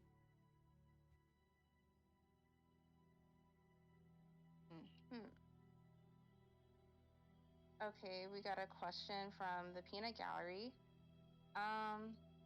And the question is, what can you do with 100 now? Well, I can get a bus ticket to go somewhere out of town. It's not like I live in like LA or something. I live in Missouri. Amy just coughed. I bleeped myself!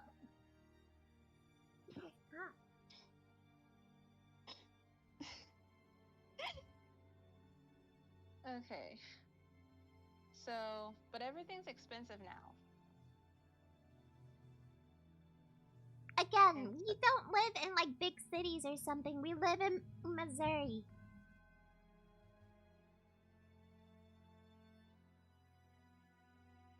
So things are cheaper here in Missouri than it is in, New York or LA or Atlanta, Florida.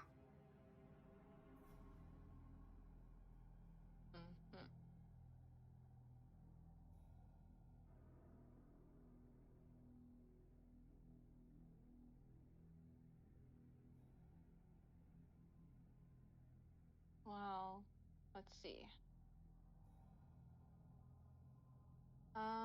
Another question is, why were you in such a hurry to leave?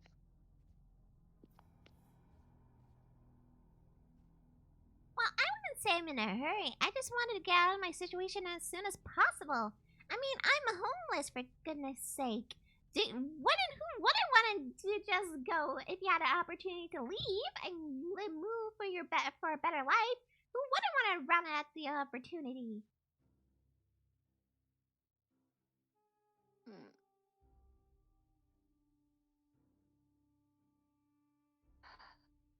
All right.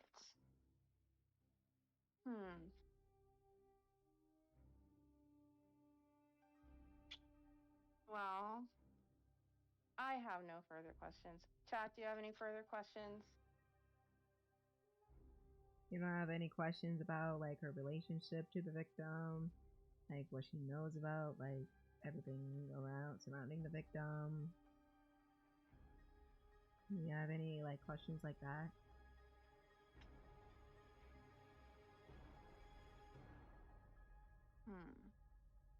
Like her motive, like what motive did she have to if she had any moment, motive. Oh, yeah, there we go. We have a question. Okay. Let's see the question. Okay. The question is, how long has he been harassing you? He's been harassing me for the longest time. He calls me the N-word, a useless N-word, a poor person. He makes fun of my homelessness and my situation. He said I needed to get like a loaf of bread. He was a literal bastard.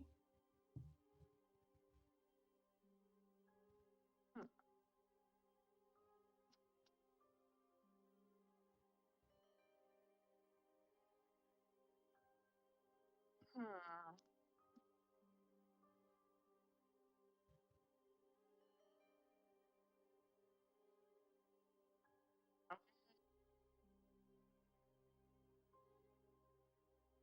Okay. So, okay, let me see. All right. So, um, so I have another question. What is it now? So, you were near this body waiting for your quote unquote ride, correct? Yes. So, do you remember the name of your ride? I'm sorry, can you repeat the question? Do you remember the name of your ride, or was it just public transportation? It was a truck driver that I met somewhere. And you never got his name? No. All right, we got another question from the Peanut Gallery. The question is, was he drunk calling you these names at at the times that he was harassing you? No, he wasn't drunk or anything like that. I don't even know. I didn't even smell alcohol on him. He did have an argument with some guy or something at a gas station one time, but that's all I saw. And they weren't drinking, they were like picking up beer or something, but that's all I know.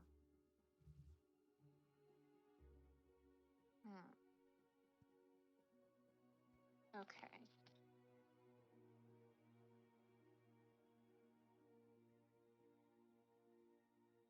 Do you guys have any other questions? Yes, no, maybe so?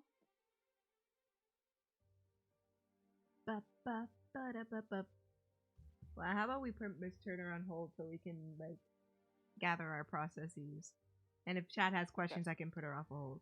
Miss Turner, we're gonna put you on hold. Don't waste my time, please. Okay.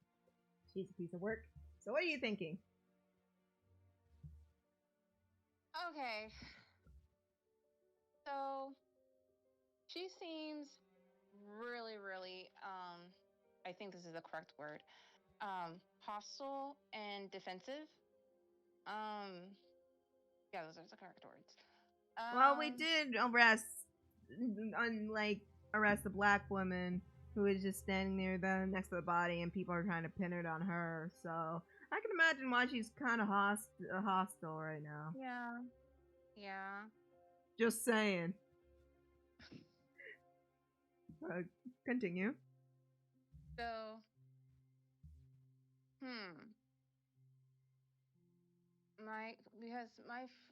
okay.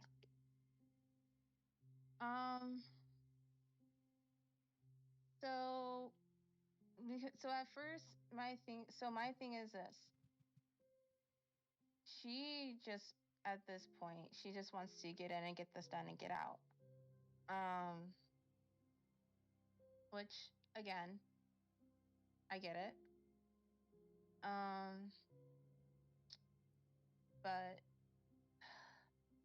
and I know, like, at first, I said that she was sus because she was so like this amount of distance from the body. On top of her and having these interactions with Aiden at the gas station. Mhm. So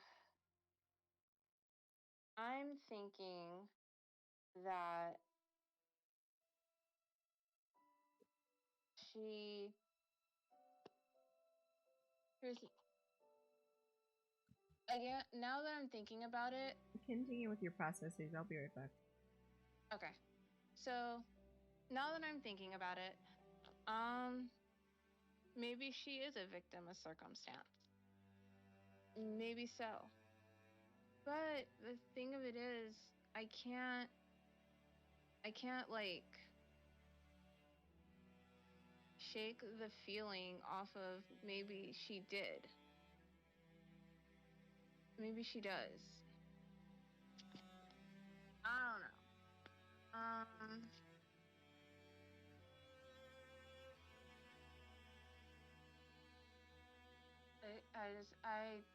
I don't know.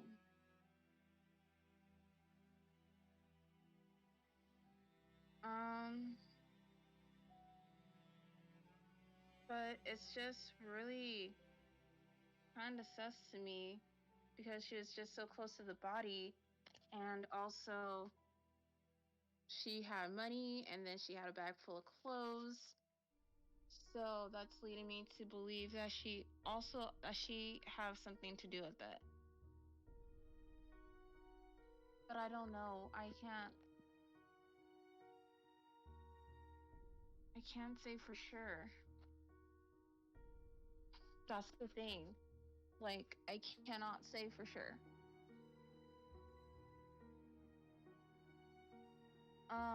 I was saying that the thing that I found sus was, or one of the things that I found sus was the fact that she was standing near a dead body, excuse me, with money and and a bag full of clothes. So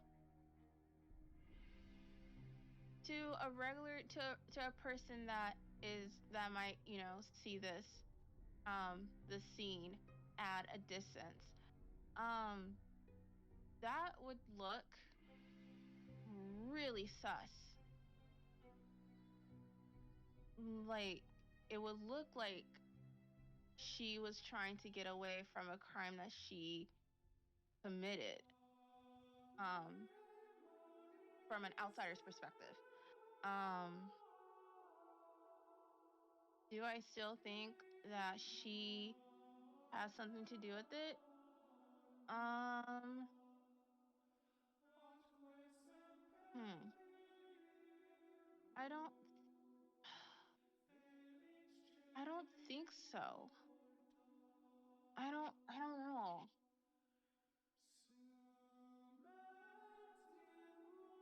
Because then you also have to think about she was waiting for a ride in the proximity of the body that was discovered. And also Mhm. she didn't get the name of the truck driver that gave her a ride.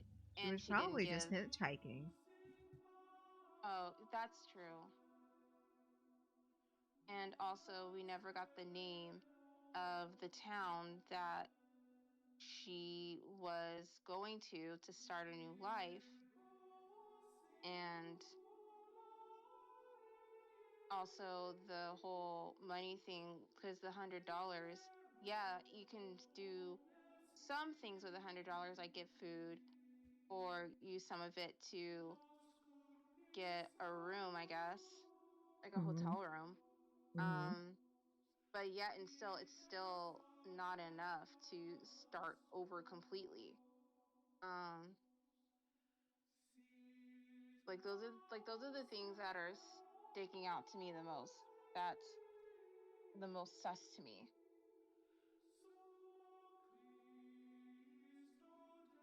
So, do you have any other questions for her?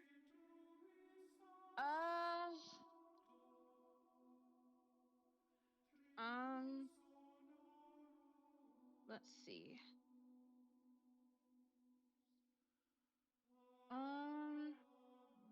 This extends to the chat as well. Do you want to keep questioning Miss Turner, or are you free to move on? I mean, I have no questions. Okay. I mean, yeah, she's still in holding, so we can always bring her back for questioning. It's just Aaron, we can't bring back because we did say she's free to go, and the bookie was also free to go, so we can't bring him back for questioning. Okay. Okay. So, are we okay for putting a pin on Turner for the moment? I'm okay with it for the moment. Okay. Miss Turner? Yes? You are free to... We are done talking for now. Oh, good lord. Cut her off. Cut her off. Okay. Alright. So, in evidence, we do... Before we question the brother, we do have a evidence with Aaron. It is the last will and testament of Axel Abraham Holstein, which is Aiden and Aaron's brother. So we might want to look over that. There was actually something else with Aaron as well, but we can look. How about we look over the things with Aaron first? It is the very last page. So we have a credit fax here with Aaron's name on it. And we see her credit score is pretty low. And she owes about $18,000 as of May of 2019.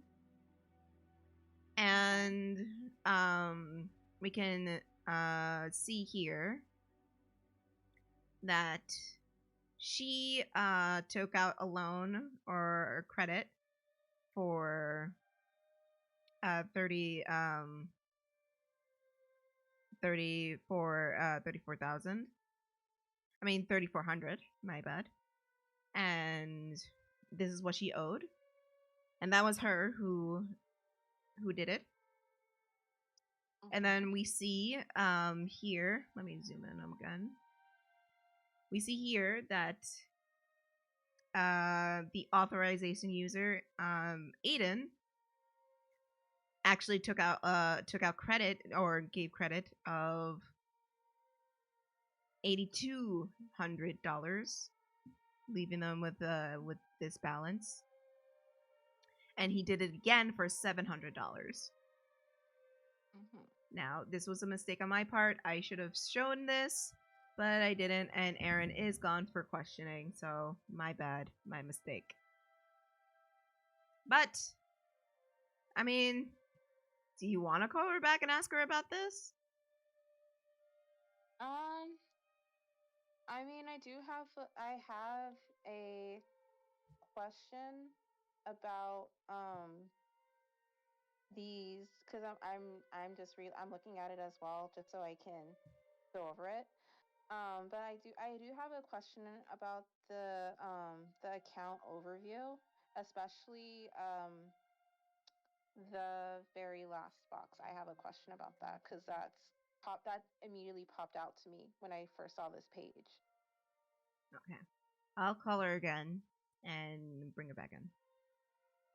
Okay.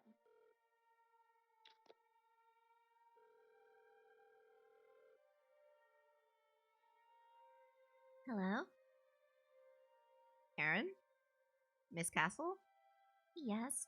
Sorry to call you again. We just had new evidence brought in about some credit fax report. Yes. What about it? Go on, Kris. Okay, so I have this Crifax report in front of me, and I'm going over the account overview, and I noticed that the account under the lender Ace Premier was closed, and I just want to know the reasoning behind the closure of this account. It was just an old account that I closed when I moved. It was in a different state when I left New Mexico to Missouri. Mm-hmm. Okay. And the other question is, so the second and third accounts that has both your name and Aiden's name on it. And there's one for $7,841, and then or no, 8,200, and then there's one for 700. Were you aware of these? He what? Yes. There's one for under the lender Ching, and this one was for 8,200, and then there's one under the lender JX Bank, and this one was 700. No, I didn't. No, I didn't know it. No. Oh my God! What? Yes.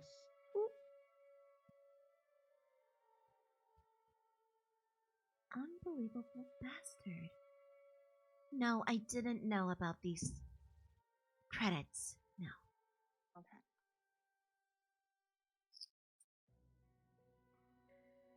Is that it?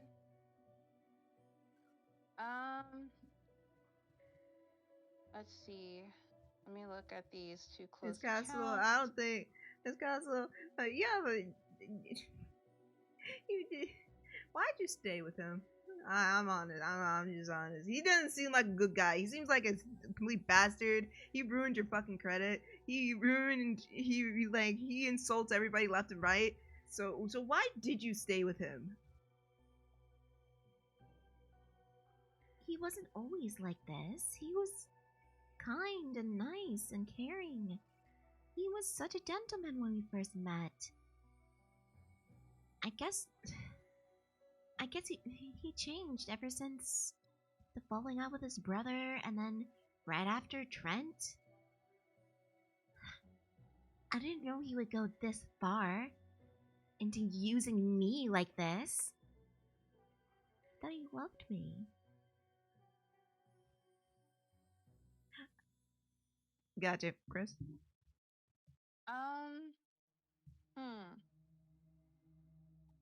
Let me see. Actually, that was going to be my question too, because no, I would not. I could never. So I'm looking at now. My last question is, I'm looking at the credit summary, and I noticed that you have 7 accounts, 5 that are open, and 2 closed accounts. So I need information on the 2 closed accounts and why they were closed. Again, they're closed because I moved from New Mexico to Missouri.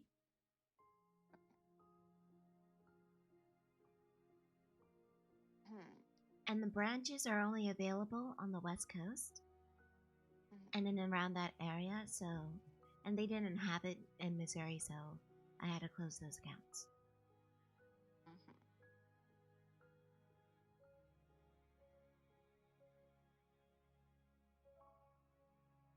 Okay.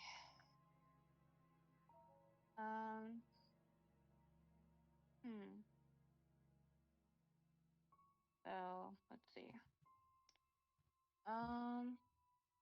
Does the chat have any questions for Miss Castle, or are you guys good to go? while they're thinking of questions. Miss Castle, we're gonna put you on a quick hold. Okay. Okay. Alright. Kris, knowing Yes. this new information, does this change anything for you? Well, first of all, I'm shocked that she did not know about the activity on the Mhm. second and third accounts. Mhm.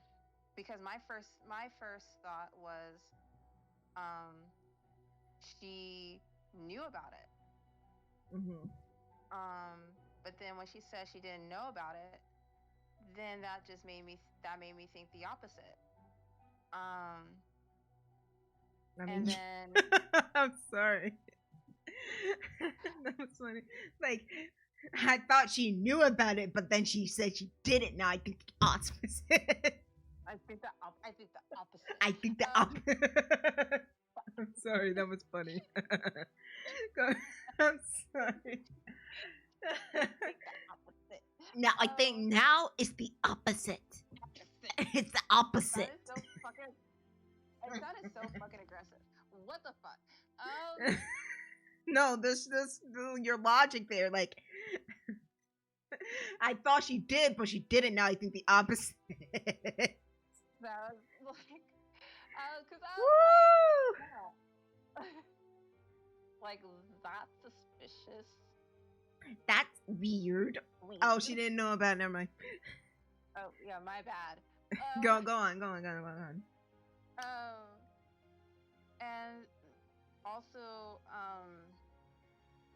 And also like the closed accounts, it also gave me kind of like a little of a red flag.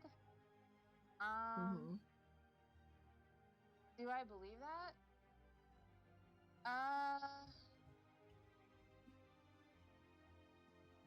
I mean, it is possible because here in the East Coast we have certain bank branches, but if you move to another one that where the bank branch isn't available, you know, why would you keep that account? So it's possible. Right. It's not impossible. Right. And also, welcome, Mr. Tiny Corn Dog. We're solving a mystery. Dun, dun. Da-na-na. Anyways,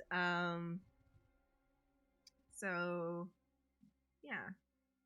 So it is possible. It's not impossible. Yeah.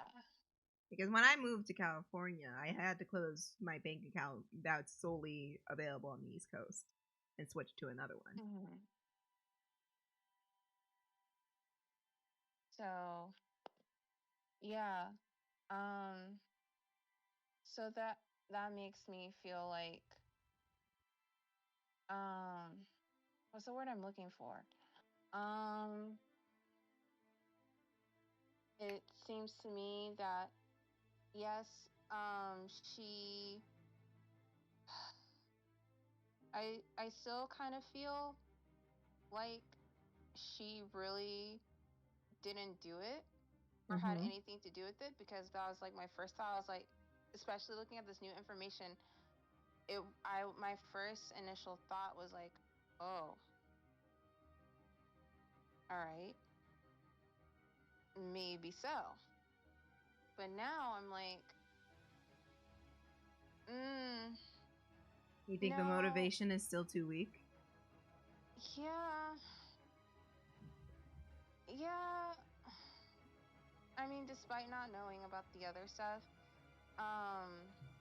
which, you know, So you think like, so you think like the motivation of the fighting and the fighting and the confrontational is better motivation than it's more of a clearer motivation and more credible motivation than the money aspect, right? Yes, even though I also feel like the money aspect is like, it could also be a major thing, because But you feel like someone go on. Because I can see someone getting so upset over money that they want to seek revenge on a person. Like, I can see that. But, you know, knowing that what you know about Aiden and his relationships, how he wasn't the nicest person, he tended to use people. He was a complete gambler. He owed money to multiple people. You feel like that sort of thing is more like prevalent and more of a stronger motivation than just like, oh, I just took money from her. Yeah, definitely.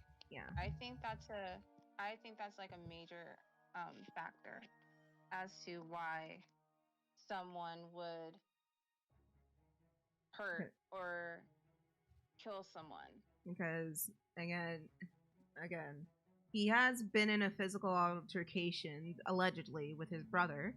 He has been in altercations with Trent, but again, we don't have Trent's cooperation, but he's still a suspect, so we can still arrest him. And threats have been made against him by the bookie. The only thing Aaron has done is just leave him behind. No, while she was pissed at him. That's the only thing we know she's done. Yes. Okay. I'm just gauging where her head is at and everything like that, processing everything. Okay. So, do you feel confident of completely just exonerating Aaron? Like, we can't ask her any more questions. We can't call her back. Exonerating her completely. Yes, because I feel like she's completely. I still feel like she's completely rolled out. Okay. With this new information. Okay. So even so, you feel like we can let her go completely? Just consider her not a suspect anymore. I would say yes. Okay. Jack can have other opinions, but Kris is leading the investigation, so we are going. Someone let Erin Castle out. We have no other questions for her. She is free to go. Permanently free to go. Now, at the end of this, Kris, we do need to choose a person to arrest for a immediate life sentence for the murder of Aiden. Okay. So, now we're going to go into the last will and testament of Aiden and Aaron's father. Okay. We learned from, I believe, Aaron, that they each got a large a portion of money, and it drove them apart, and it got bad from there. Okay. So, last will, I'll zoom in. Sorry. Whoops. Too much. Last will and testament of Axel Abraham Halstead. Axel Abraham Halstead of 62 Carnival Lane, Sherwin, Missouri, zip code. Being of sound mind and acting under no distress or undue influence, hereby make, publish, and declare a document by last will and testament, revoking other wills made by me hereinafter, as known as the testator. Family identification. I am not married. I have 2 children, Aaron Luke Halstead and Aiden Lincoln Halstead. My children will be included as heirs in this last will and testament. Personal representative.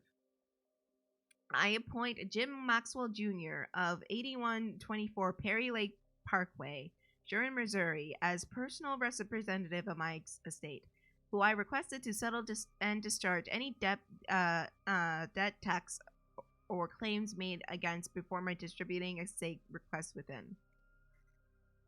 Special bequests. Special bequests. 1.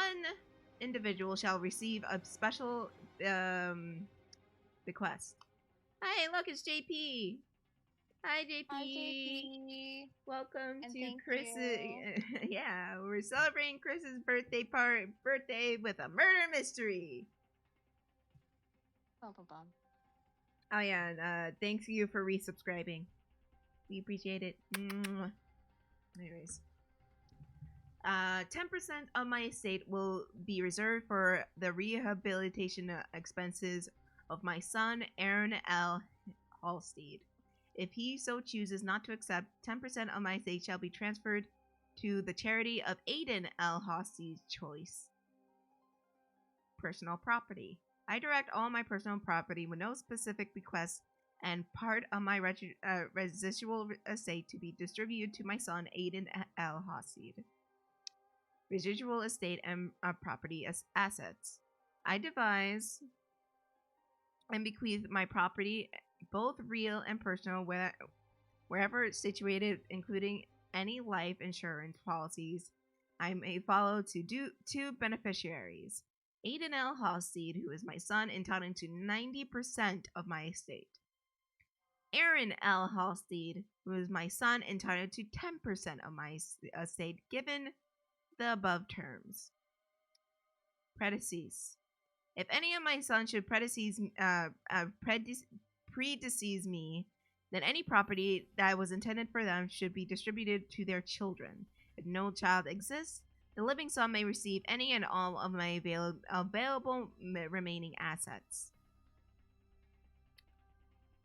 Decision made by my personal representative shall be final and binding. I, undersigned Axel Abraham Halsey, do hereby declare that I have signed and execute this instrument as my last will, and done so willing the presence of each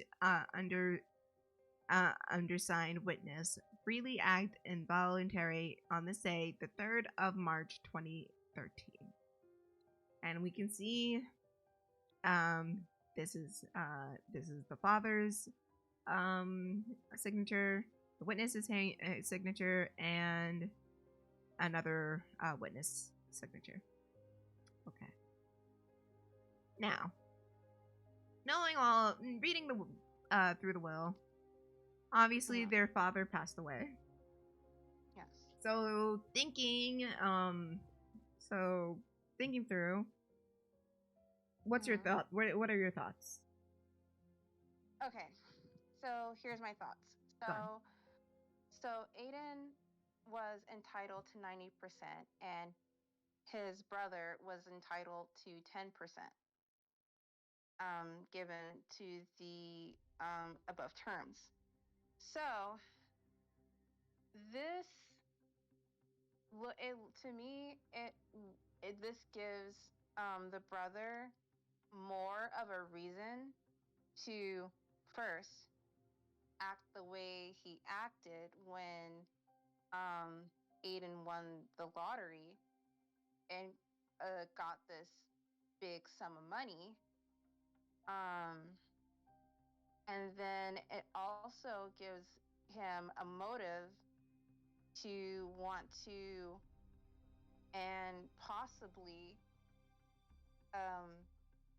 kill his brother, just out of fear or just out of spite because he was upset that he didn't get equal or more than his brother, for whatever reason. So do I think that he worked with the bookie to kill his brother? I know I said that in the beginning. They double teamed him. That sounded wrong. Oh my god, Kris, what the fuck?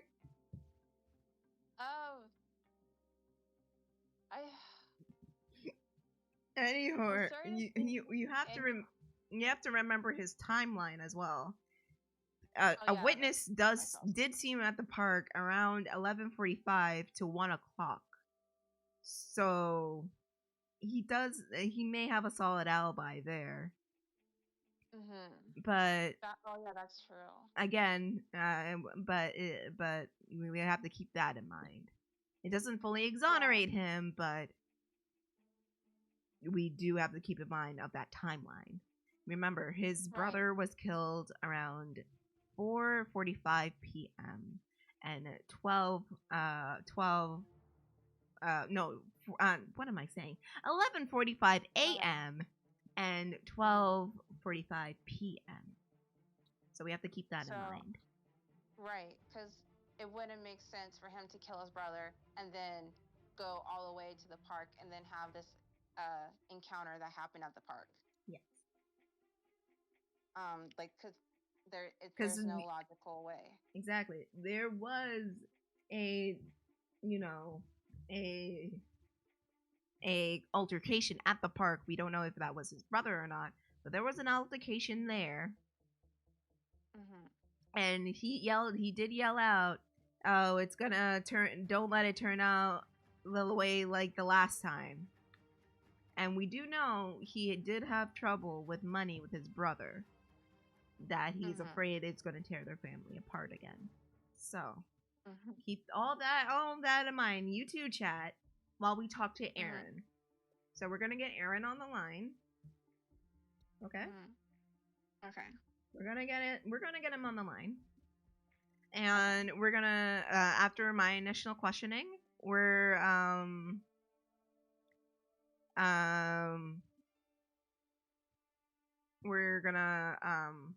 gonna do additional questioning with you in the chat, and then after that, we'll look at the whole entire case and make our verdict. All right. Okay. Okay. So let's say we get Aaron on the line, or Aaron. Aaron, yes. Aaron. I was calling him Aaron and Aaron. Arod. Let's just call him Arod. I don't fucking know, dude. He's like Aaron. The A. Hello? Yes. Is this Aaron Halstead? Yeah. Can you please say your full name? Aaron Luke Halstead. Thank you. And what's your relationship to Aiden Halstead? Aiden is my younger brother, half brother, same dad, no, not mom. Mr. Halstead, did you see your brother any time of day? Yeah, we met this morning in the dog park downtown. What's your reasoning for meeting in the dog park? Since when do brothers need a reason to meet up? Look, we decided to meet up at the park because I was there a lot with my dog. We planned to leave from there to go somewhere we could talk about my upcoming job interview. But plans changed. How did the plans change? The plans changed to him not helping after all. Is that what prompted the fight? A park visitor said you two had some sort of verbal altercation that turned physical. Are you asking about the fight or the altercation? You tell me. Lady, you got it all wrong. It wasn't like that. Okay, so how was it? Ayla and I didn't have the best relationship growing up, and we struggled to have one as adults. Why was it poor? We hardly knew each other. I was a really messed up kid, and our dad kept us apart for most of my childhood. I figured he didn't want his favorite to end up like me. And did he? No, Aiden was a good kid. He just never did much of his life. That may have been Dad's influence too. So did your dad spoil Aiden? More like enable. Did you resent Aiden for that? We all make our choices. I doubt that justifies resentment.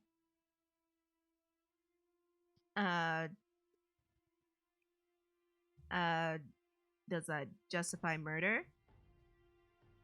Look, I hate thinking I didn't have it at the beginning, and I didn't help. But I swear to you, I don't know what happened that day. Alright, that's what we're trying to find out. Kris? Chat? Ask away your questions to his brother. Okay. So, So, my question is,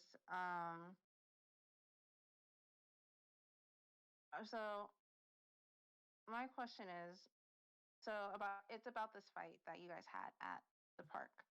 And It's barely a fight, but okay. And saying, oh, do you remember saying to him, let me pull up the quote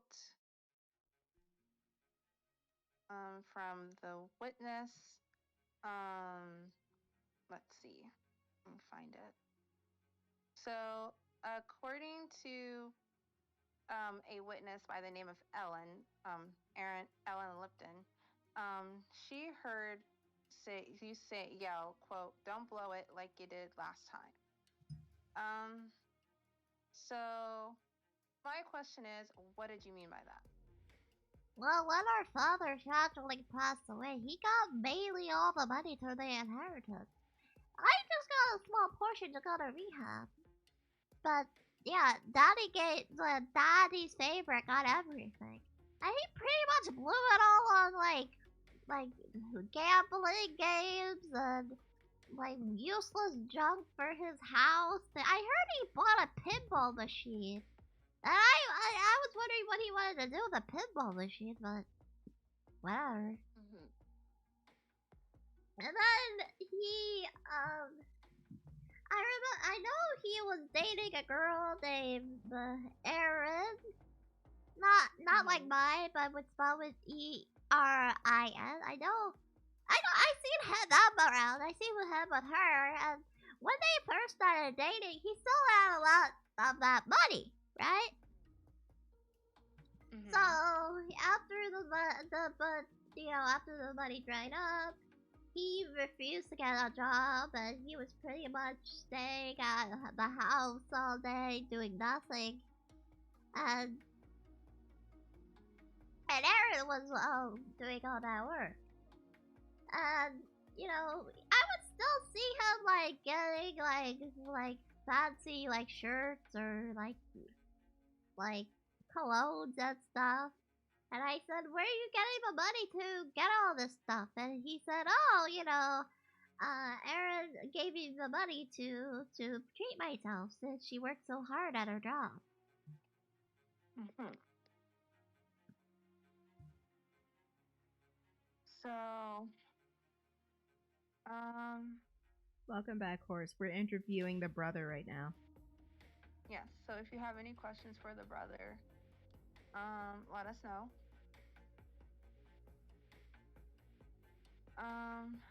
Okay. So, my question, for you, Aaron, so you got 10% according to the will. I got 10% if I go into rehab, which I did. I went into rehab and got myself clean. Mm-hmm. And he got more than you. He got pretty much everything else. Mm-hmm.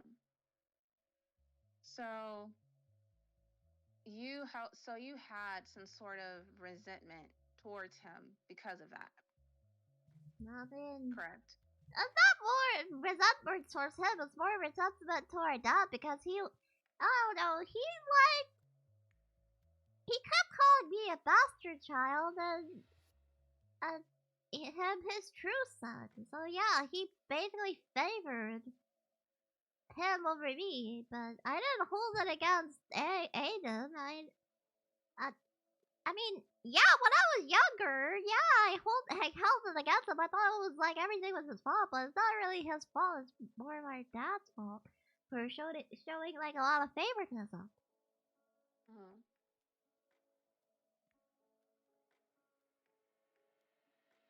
Okay.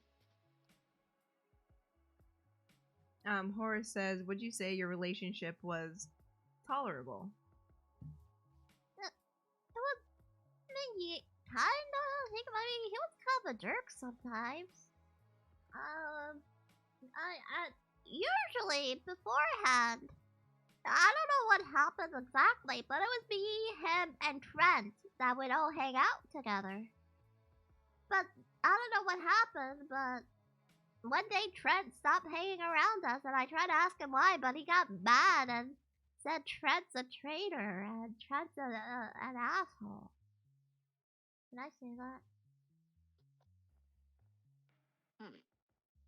Only this one. Yeah, Trent was like a dick or something. Mhm.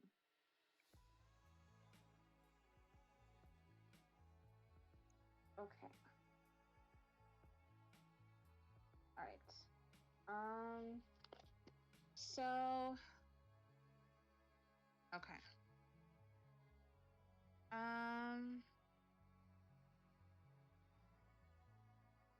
So. If your dad didn't do this and didn't enable Aiden, do you think you guys would have a better relationship? If my dad didn't like basically try to separate us or something? Yes. Well, probably, yeah. If he treated us more like equals, I don't know. Probably. Like I would be able to like have like a brother, like a real brother relationship, but it feels like when like we were younger and we were like competing for his attention. And Aiden always won, but now it just feels like we're strangers in a room trying to make conversation. Mhm.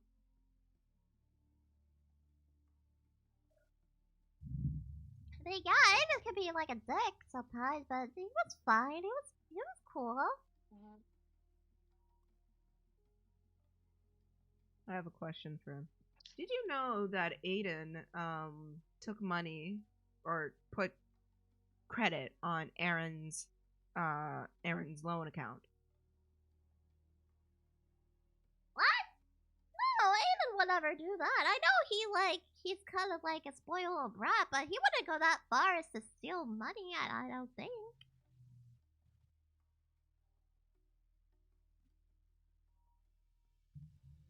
Well, he did.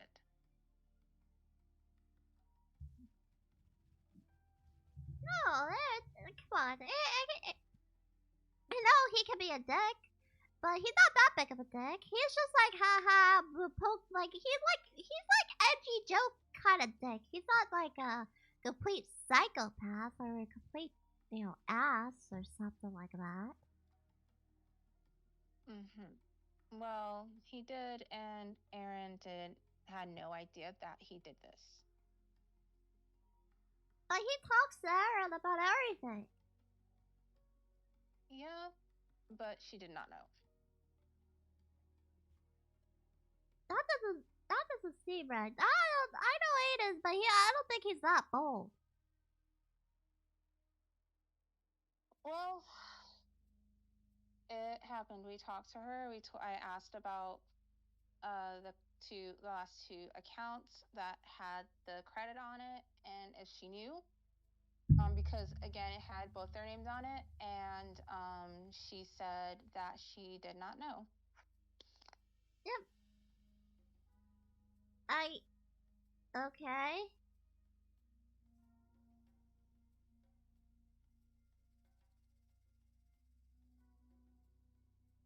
So that is so clearly he's never. So well, clearly that would ring alarm bells in anyone's head. And also, we don't really 100% know what goes on behind closed doors. Apparently. Right. So, so, um, so my question, um, so my question is, so this fight at the dog park, Barely. apparently, would you say that this fight was the breaking point for you, and then you decided, no, I'm done. I don't want a relationship with Aiden? No, it was just like not really, but no, I saw how he could get with a lot of money and how like in trouble he got himself into. He's still in trouble up until he died, but unfortunately, but he was still in trouble. He was because he did a lot of stupid stuff with that money. So, and I wish I could help, but I didn't. I thought I could, but I wasn't working. I was prepping for a job interview, and then he said he basically made fun of me trying to get a job because I went to rehab and everything like that. Mm-hmm.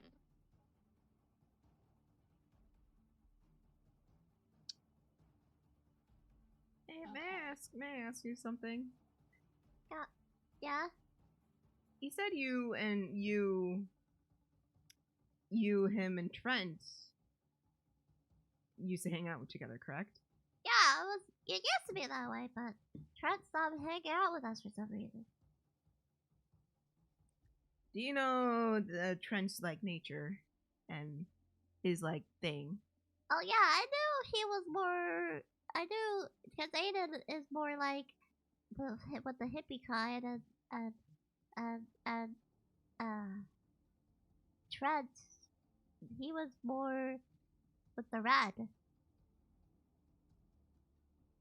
Okay. Did you know about Trent's sexuality? Sexuality? What do you mean? Nothing.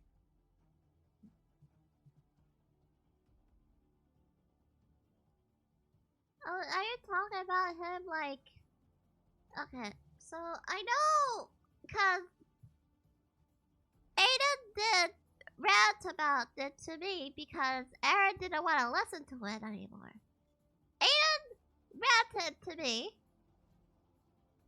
that Trent was going into the Navy, and he was saying how much of a hypocrite he is, and he was hurling insults left and right about him. And I said, "Well, buddy, calm down. It's his choice. He wants to go in. It's not really our choice." And then, like about a year after, he came calling me again, laughing, saying, "Oh, Aiden is such a," and he's it for, and he's going to be a it in the Navy. So Aiden called Trent something derogatory.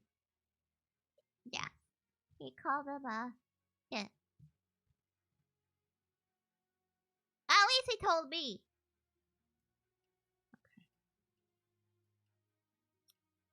Kris? Okay.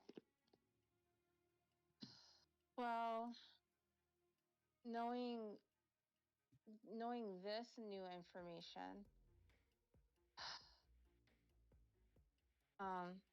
first of all, I'm shocked. I'm really shocked.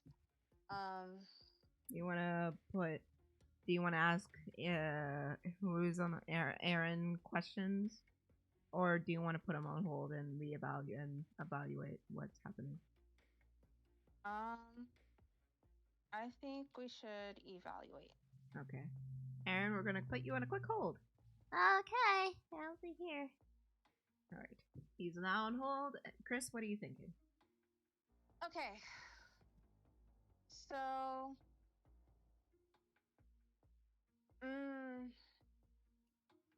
going by the interview and everything, and just his vibe. Let me see.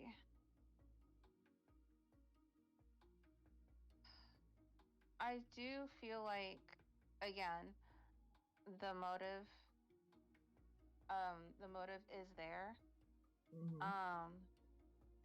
Because But you know, he did confirm, and there was a witness that it was Aiden at the park. So Aiden was seen alive at 12.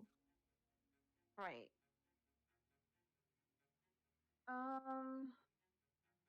So that means that shrinks the timeline now of when he was killed around. So it must have been afternoon, but before 12:45 in that time period. And we know our witness was talking to Aaron at that time, from noon to 1 p.m.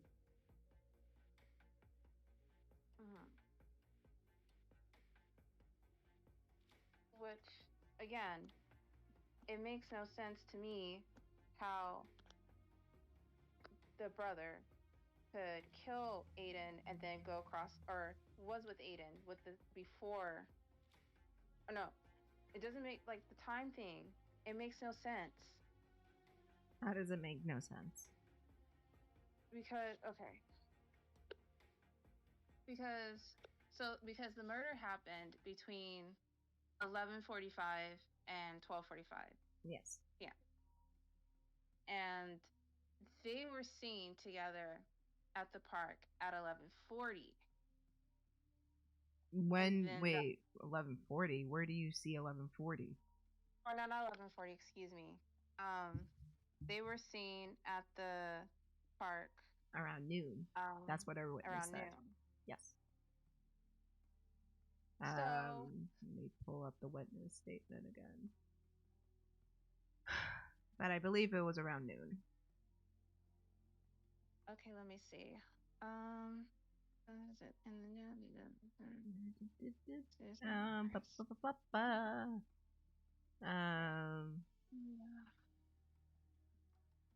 Okay, here we go. Here it is. Next thing I see, Aaron swings a miss. The two push and shove each other until 1. So our timeline got a little bit messy there. Hang on.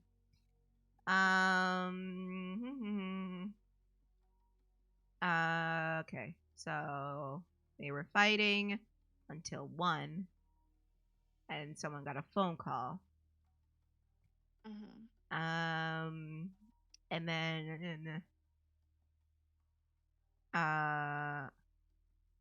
oh wait, not until 1. Until one of them got a phone call. Not until 1. My bad. That wouldn't fit the timeline at all. If it was seen alive at 1.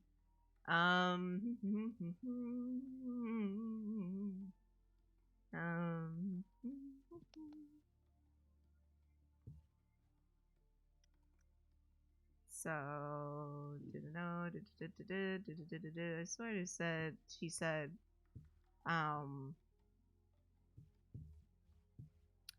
at least around noon, no more than for 15 minutes after she's getting out until they said, it's like, oh my god, I picked her up. And so don't put it like you did last time. In the meantime, something else. So you walk towards Aaron. Shoving until 1. I don't remember. No, it's one Q. And chasing her until I retrieved her. She was with the dawn. Alright. Yep. Alright. I did get insight what happened. I ran into Aaron sitting at the shop around noon. So between the 15 minutes after Aaron arrived and noon is when all that happened. So around about a little bit before noon, Aaron, according to Aiden, according to Aaron, was still seen alive until he left. And around noon, that's when the witness and Aaron sat down to talk. And they talked for about an hour.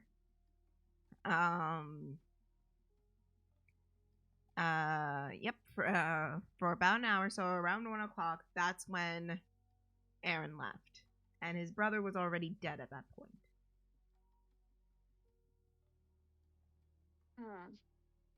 Okay. So we're that's his timeline. He did see his brother alive, but he was he was with someone else while his brother was murdered. Okay.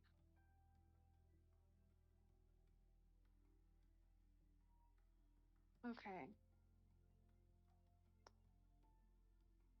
Oh man,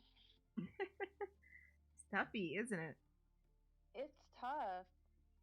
It's really tough because, like, I don't know.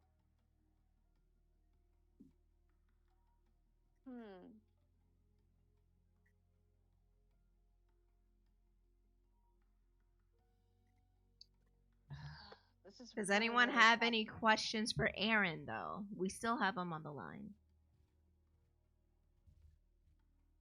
Oh God.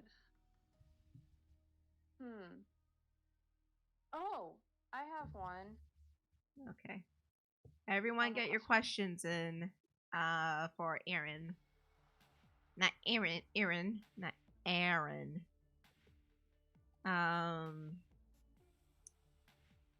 So I'm going to bring him back in. Hello, Aaron. Yeah, I'm still here. All right, fire away. Okay, so I have one more question for you. Okay. So, according to the witness statement, after she picked up her dog that she chased after, everybody was gone. And of course, according to Me and who are you referring to? I'm sorry. Ellen, the witness named Ellen. Oh yeah, her sister owns the dog grooming business. I got Yes. to. Yeah, with my dog King. Yeah. Yes. Yeah, what about her? So she said that when she did that, everybody was gone. Did you happen to see anyone else at the park that looked suspicious? Not really. It was just me there and the other dogs at the park, and then I met with Aiden. And we had a little tiff, as I would like to call it. And then he got a phone call and he got out of there.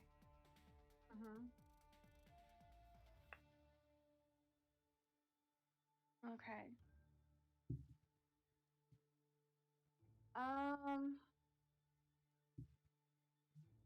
Okay. Okay, and then I also have a question about the coffee shop situation. Okay. So my question to you is, what made you storm out? I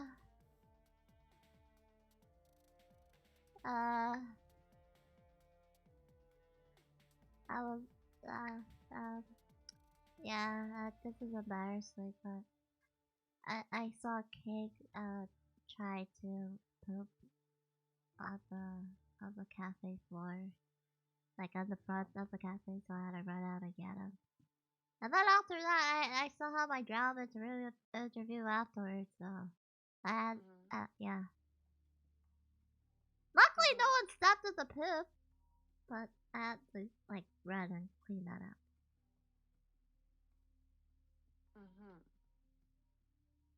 And I made it to my interview. Yeah, I got the job. Not that embarrassing, but yeah. And after the interview, I got the call that Aiden was murdered.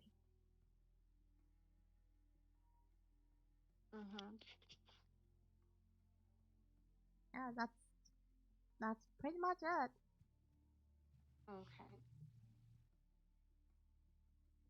Okay. Chat, do you have any questions for Aaron? Aaron? Speak now or forever hold your peace.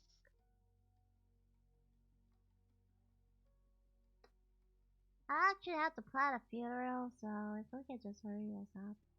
No offense, but my brother's dead after.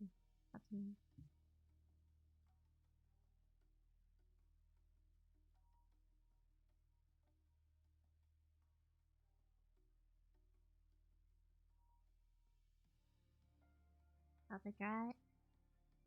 Don't worry, whatever. Hallstein, whatever the fuck your name is. Oh, that's polite. Shut up. I'm a cut now. I'm a keep.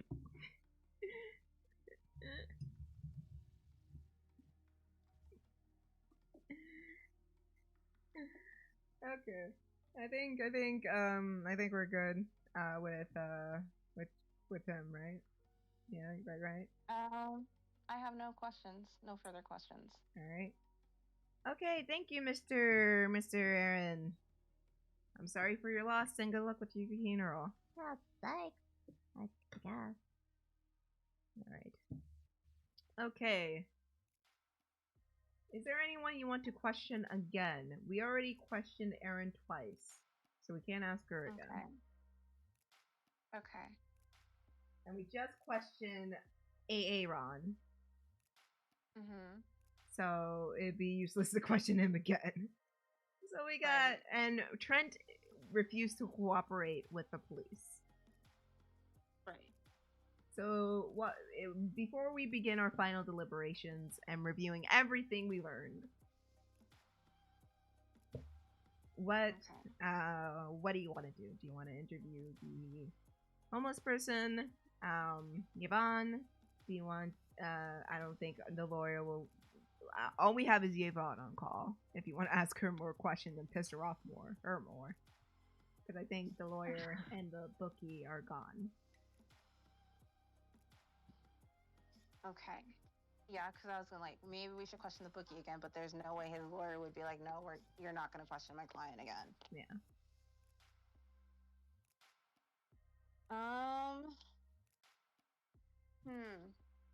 Because now I already have my suspicions, but no, elaborate. What are your suspicions? Okay. So I already grew suspicious, or I was suspicious, Still am, of the bookie, but since Trent didn't want to cooperate with the police, in my brain, that makes him look that makes him look suspicious. Which I mean, that's your. I'm so bad at my remembering this. That's your right. Yeah, he doesn't have to. Yeah. So that's the thing is I don't know if that would make him suspicious to me and make me think that he had something to do with it. Because I know I said he probably did because of revenge, because of the whole sexuality thing, and also the Navy thing.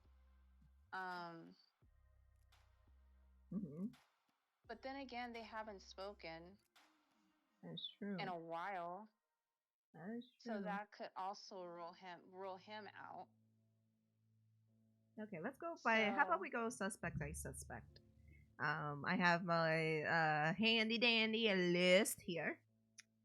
Um.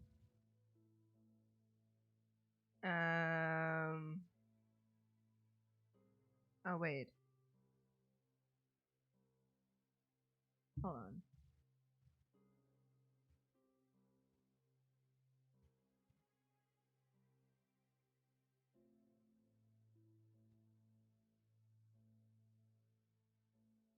Okay, we have something that might help. I just realized we skipped over because we do have a character witness from his what is this? Who is this? A Navy recruiter named Reginald Bishop. So I'll bring it up and read it to you guys right now. Nope. Okay. Okay. My name is Corporal Petty Officer. Petty Officer Reginald Bishop. And having regrettably not been able to see one of my newest recruits, Trent Xavier Colbert, though I thought I could at least speak on his admirable character, having been advised of your investigation and questions about his involvement. Trent came to my recruiting office and put it all on the table. Like many recruits, he was sure to highlight his strengths, but not without sharing many of his weaknesses, and became an impending barrier with time. He shared how his resilience helped him to resist various temptations that were sure to cost him his future. Interesting. Trent left for Military Entrance Processing Station on Monday, June 3rd, 2019, for medical clearance to begin basic training because recruits can't drive themselves. Trent was issued a ticket for pickup and drop-off at the Go 9 gas station that serves as terminal drop-off point for the bus, helping us avoid ticket centers where recruits may trade their tickets but not go to MEPS. I wasn't surprised to hear from Trent on Tuesday morning, given EMPS is typically 1 or 2 days. His behavior and mindset, however, did surprise me. He told me he saw someone he used to be friends with and brought up old feelings. He described seeing red and didn't trust himself to react if he saw that friend again. That was when I repeated all the challenges he shared with me the first time we met, hoping it would make him see past any hurt and how his anger would hinder his plans to use the Navy for a better life. I would like to think that he was listening, but he quickly hung up. Later in a call I missed it, he left a voicemail saying thank you, which made me believe he heard him. As someone who is unaware of the exact reasons for scrutiny, it is my hope that this letter allows Sherwin, the police department. Hold on. Whoop. My monitor bugged out for a minute. For the streaming police department and you, Detective Victor, or Detective Tiffany, to reconsider whatever it is you made him in lieu of and what I've witnessed and its future serving our great nation. So that helped a lot. Yeah. So what's your thoughts after hearing that? Welcome back, Okay. JP. Welcome back. So there's some key things to note here. He did see okay, so he on the 3rd he went to the processing station and came back because it typically takes 1 to 2 days. So he could have came back the 4th, the next day. Mm-hmm. And he did see Aiden, who made him see red. So he still is angry. We know that. Right. And then he said about like sharing something that could shared how his resilience helped him to resist various temptations that were sure to cost him his future. That's also a keynote. Right. So after hearing this character statement, what do you think? Where's your head at with Trent? Okay.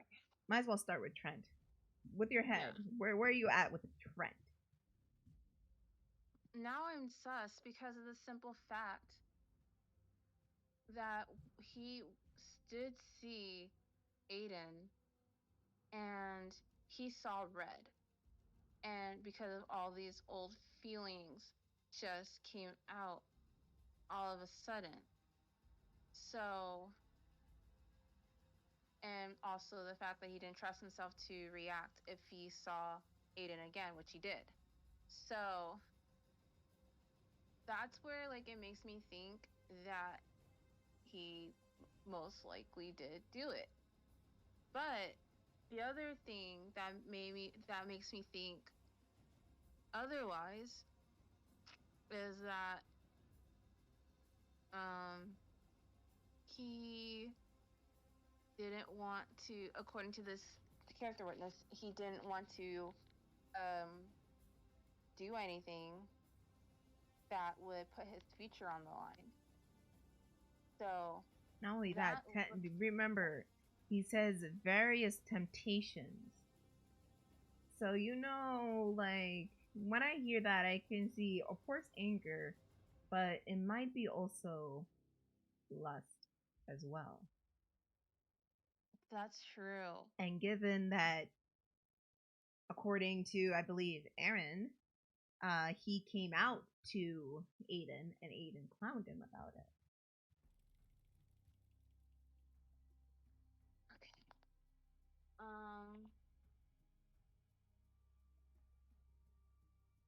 Oh man. So where lust comes into play, so this also means that it requires, or not requires, that this is most likely not a revenge plot, but a crime of passion. Makes sense. And plus, also looking back at the cause of his death, which was head trauma, and it had to be done if you're, close to the victim. So if he was close to the victim, to Aiden, and also what Aiden was ultimately killed with,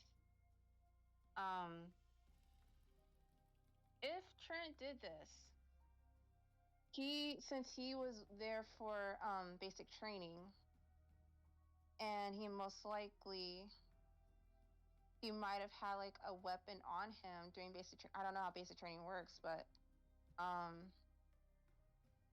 he might have had like a weapon of some kind on his person, and then he used this weapon that was on his person to kill Aiden and then drop the body off where it was found and then just disappeared. And it also would make sense that if he did this, he took the weapon with him, because there was no weapon found with Aiden's body. Mm-hmm. There was only, I believe, they suggest that a metal, something, a heavy metallic item hit him across the head. Yes. Because there was pieces of scrap metal in his hair. Mm-hmm. Yes. Metallic material found in the head's hair suggests unknown blunt object is likely composed of heavy weighted metals. Right. So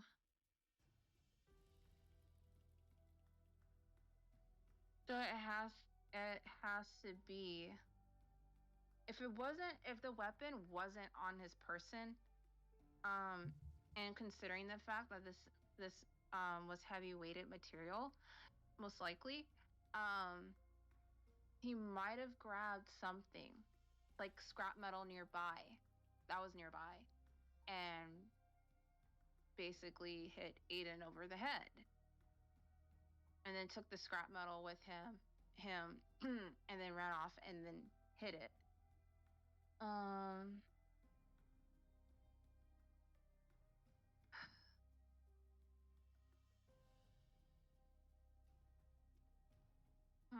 Okay.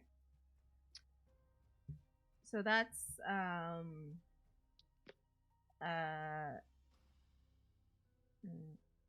on. No, sir, I think you should be fine. Because if I mean, yeah, your boss might be paved, but I think you should be fine. In theory. Hopefully. Yeah, you should be fine. If it's just a suggestion. I mean, you can easily ask someone else, so you should be okay.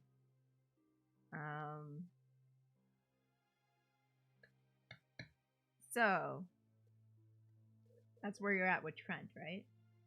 yeah. Okay. Let's move on to Aaron or Aaron.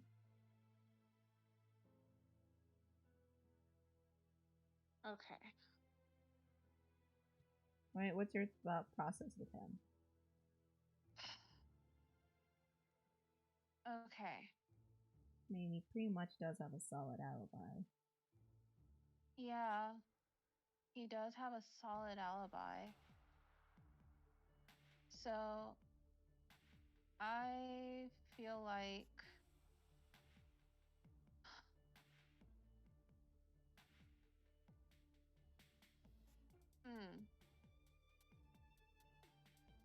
I feel like I can,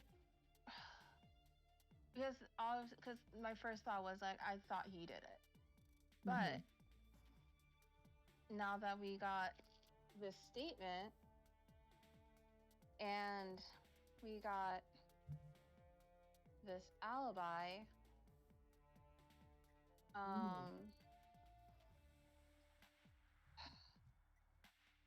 maybe he didn't do it. Very, very, very riveting commentary, Kris. Oh. Jesus Christ. Oh my god. They just go through it you know, maybe he didn't do it. Yeah. Like, what about like maybe there was more jealousy. Again, he could be lying. He could be, I don't know, he might have paid someone off to lie to the police. Who knows? Yeah, or maybe he has an alibi. And there's also the possibility he probably practiced what he was gonna say a few times, so he didn't look suspicious in front of the police. And I think that could also be a possibility.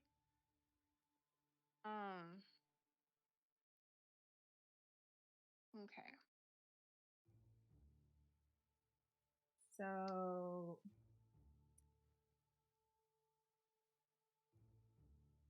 but he's on like the low end lead because he has such a solid alibi. Yeah. It's just on the low end. Yeah. Okay. All right. Let's move on to Erin, the girlfriend. Okay. So Okay. we do know that, you know, there was money authorized, as she claims, without her knowledge. Mhm. And and she was clearly annoyed with him abandoning her car somewhere, and she had no Right. clue where her car was. Right. But she claimed that she walked away from him, and he hasn't seen him since his car broke down. Mhm. And she got off work around, believe 11. I'm not 11. 10:45, according to her interview. Mhm. So, knowing all of that, what are you thinking? I still feel like excuse me. I still feel like that rules her out. Even though she has every single reason to want to kill Aiden. She has every single reason. Like the money thing and the car thing.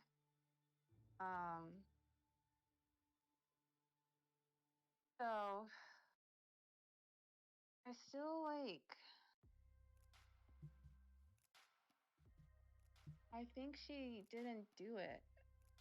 Why Especially is because that? she says she hasn't seen him since. Okay. Why do you think she didn't do it?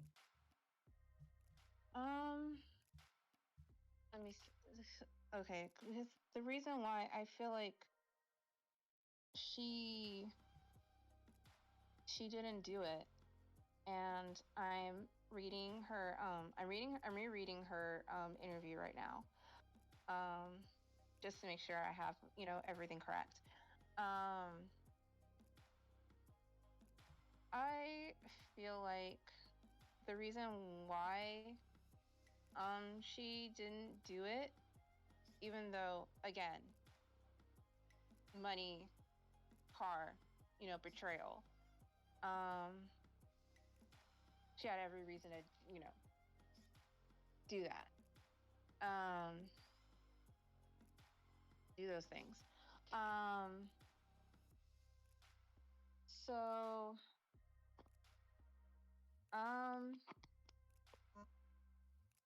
and the other thing that I noticed, or I remember, that also made me think that she possibly didn't do it, was when they had separated after the whole car debacle. Was when she saw him, she wasn't concerned,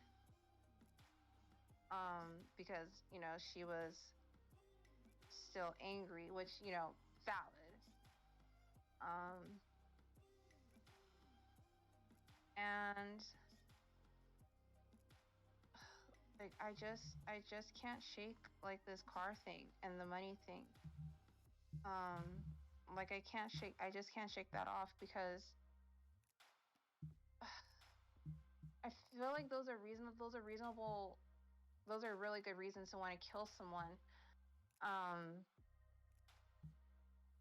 And I also feel like if she wanted to kill him, she could have done it right then and there.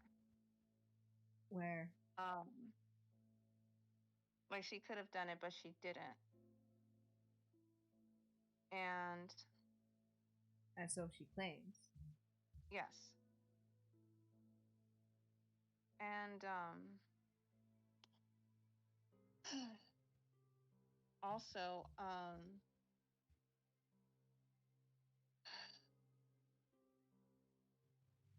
so, and also then the whole situation about them talking about his earnings very briefly, but not in great detail. Show yourself. Your disability. But I also feel like she didn't have enough motive, like in that fact. Well, she probably did have enough motive in that factor to be like, okay, he had this amount of money, or he won this amount of money.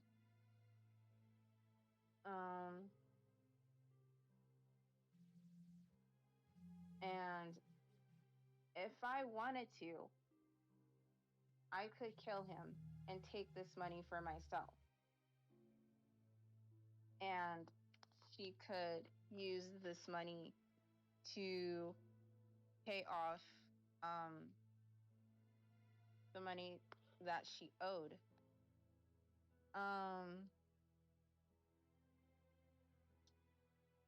So,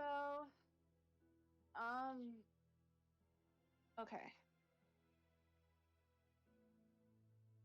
So that's your thought. That's your thought process with Aaron. Yeah, that's my thought process currently. Okay. Also, Master, I'm glad your grandfather survived the heart operation, and I hope your situation will get better so you can help out your grandparents. Okay. Moving on to see Bernard or Bernie or the bookie.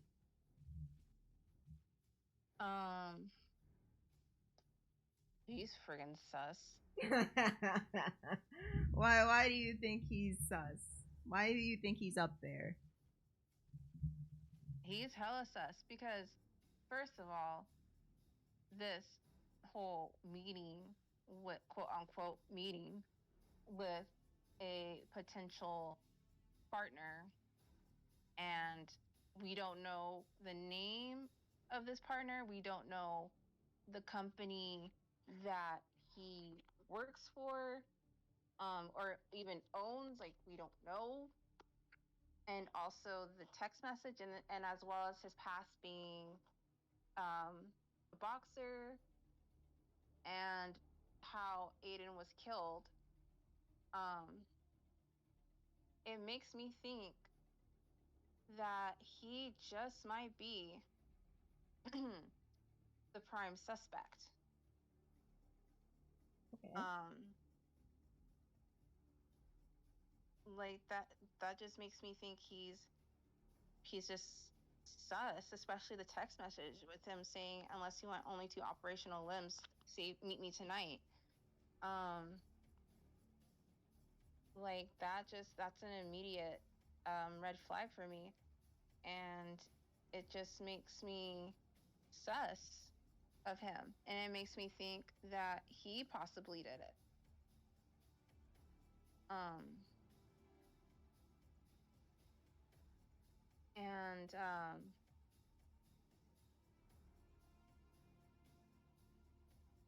And then also the whole training exercises thing. Yeah, that was interesting. Just training into like a boxer or something. I don't know. Yeah, because like that's also making me think if he was asking for training exercises, they could have possibly met up, because he could have possibly asked for demonstrations. And then when they met up, then that's when everything hit the fan.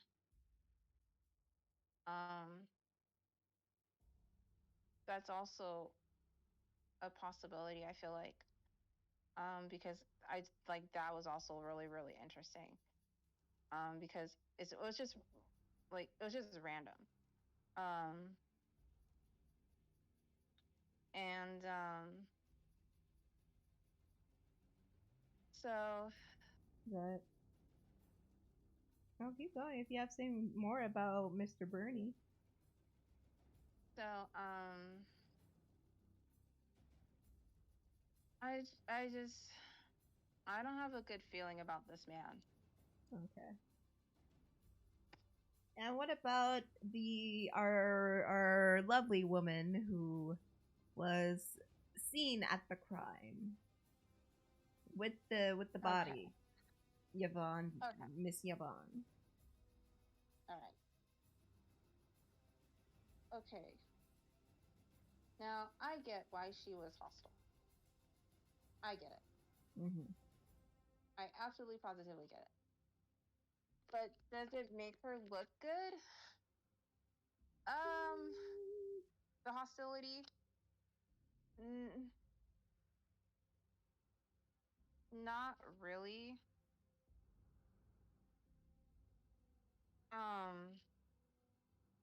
But it's just the thing of it is,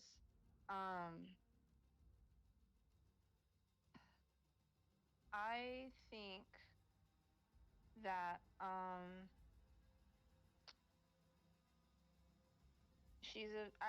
now I'm thinking about it, that she's just, a victim of circumstance. But the thing of it is, at the same time, you have, her accepting $100 from the person that was harassing her, who is now dead,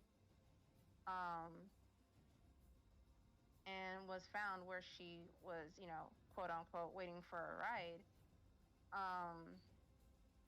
Like, that kind of raises a flag. And also the sheer fact of, we didn't get any information as far as where she was going.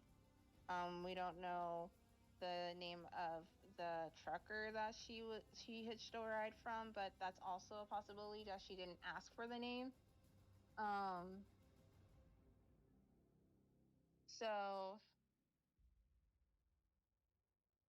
because at first I thought she might have had something to do with it, but I don't know if I want to rule her out. Because let me see. Let me think.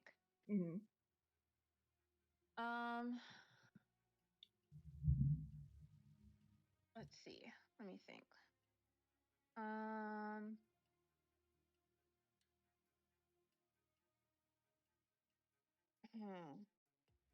Because everything that was said, I think I'm gonna most likely,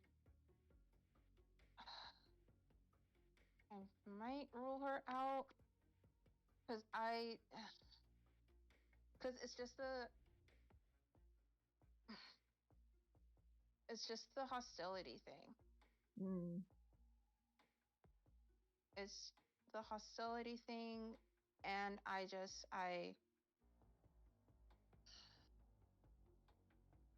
don't know. Okay. I don't know. All right.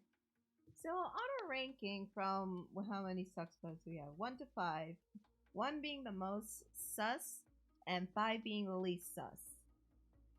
Okay. And then I'll ask you once and final for all who you think you did it. Who you think did it. Okay. And then I'll ask the chat who they think did it. And then, because I'm the smart one, I'll reveal who actually did it. So 1 to 5, and anybody can join in. Chat can join if they want to. 1 to 5, we got Aaron, Aaron, Trent, Bernard, and Yvonne. Okay. So, my ranking, starting off with number 1, we're gonna do good old Bernie. Number 2, would be Trent. Number 3, would be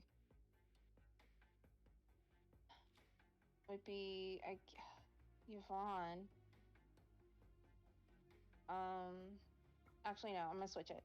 Number 3 would be Aaron, number 4 would be Yvonne, and then Aaron would be number 5. Which Aaron?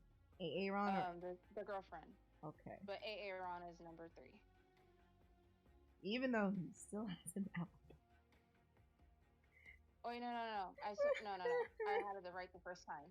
Yvonne's number 3, and then Aaron's number 4, and then Aaron's number 5. Okay.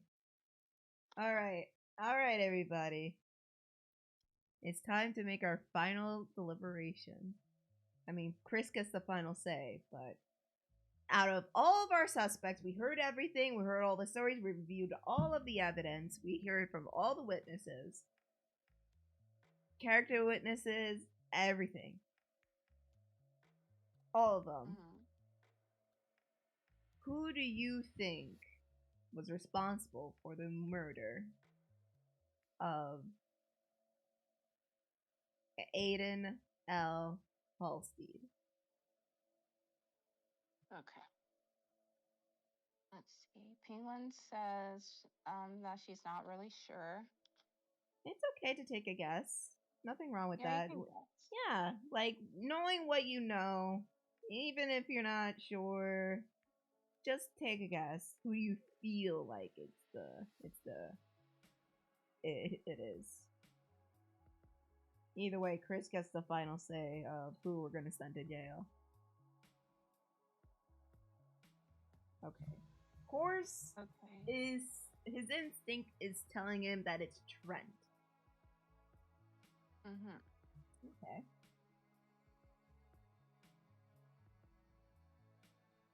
Logic is telling him that it's Aaron. So you have to make a final guess. I mean, it doesn't matter because Kris is it's her birthday. Okay. She's gonna book. Brother is a red herring. Okay. That makes sense. Because my first assumption would be the brother, but he has a solid alibi. Mm-hmm. So even though over time and time again you've been trying for the longest time to disprove it. yes. But there's a fucking witness there who says, nah, he was there. And there you were just like suspicious. Just freaking suspicious.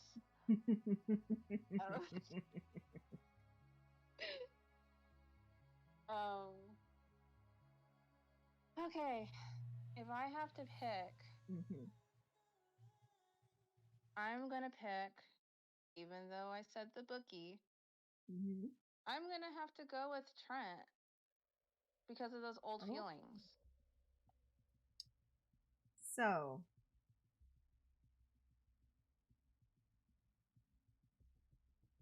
we're going to arrest Trent for the murder of Aiden. Yes. Okay.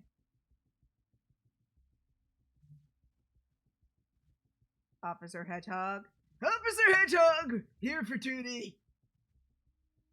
What can I do for you ladies? We have decided to convict Trent Colbert of the murder of Aiden L. Halstead. Please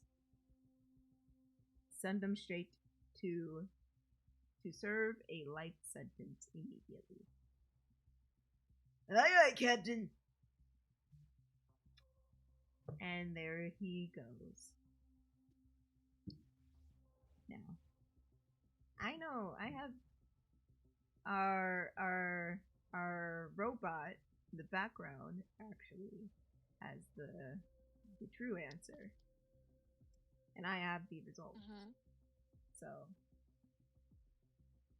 I'm gonna ask you, and I'm gonna ask chat. How do you feel about arresting Trent? I mean, I feel pretty confident. Yeah? Yeah, I feel pretty confident.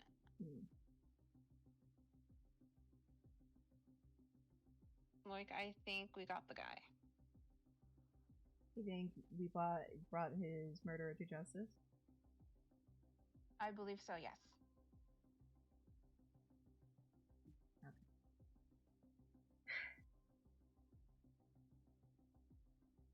Horace, I've been wrong before. Yes, Horace. Yes, you have, Horace.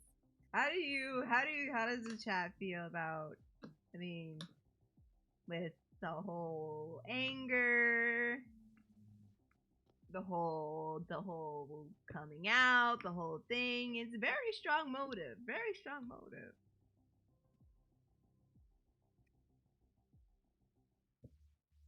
Okay. I am not pleased because someone died. But I am here to announce that Aiden Hell-Hogstein was killed by Erin Castle, his girlfriend, on June 4th, 2019. So you convicted the wrong guy. It happens. It happens. It happens. It happens. You convicted the wrong guy. You let a killer free. It's fine. Don't worry about it. Okay. So here's what happened. Aiden picked up Aaron a late morning in a rental car he reserved earlier in the day. Leaving Aaron's car, she lent him in an unmonitored parking lot as indicated in the interview transcript. However, she lies, going straight to the parking lot, influencing how one may perceive the timeline and her location. When she said, "I did mind him leaving my car at an unmonitored parking lot." And when she said, "He even offered to buy lunch and talk, but I was pissed. And I was pissed he abandoned my car and said no." Erin is upset and demands Aiden to take her to her car. During their travels, Aiden announces his lottery win, prompting Erin to inquire about the debt he accumulated in the credit report. So, she ended up lying, saying that she didn't know about the credit report, when actually she did. Though there isn't a way to know what they discussed in the credit report, describing in shared accounts, but 96 and 102 utilization support a motive for wanting Aiden dead. The card ending in 9425 found on his body was also the one of the accounts from the lender Ching, ending in 9425 with the outstanding balance. So, inquiring about that, and they fight about that. Aiden departs while Aaron stays in the parking lot for a short period, attempts to calm down. In her interview transcript, she claims to head home, taking the same route and that would cross paths with Aiden, who got stuck on the side of the road with a flat tire, having denied roadside assistance, and requiring him to consider alternatives. Erin lied again in her interview and did not pass Aiden, but instead pulled over to try to talk about their debt, but gets nowhere. As Aiden sat in the passenger seat of Aaron's car, anger took over, and Aaron struck Aiden with an iron lug wrench Aiden used to attempt a tire change. Given the unkept shrubs near Aaron's place of work, a panicked Aaron drove to this area, considering the ideal for hiding the body. Shortly after, she saw Yvonne Turner awaiting her ride and called the police to report the body when passing back through. A discouraged and fed up Erin Castle killed her boyfriend, Aiden Halstead, overcome by tense anger and a brief moment of opportunity.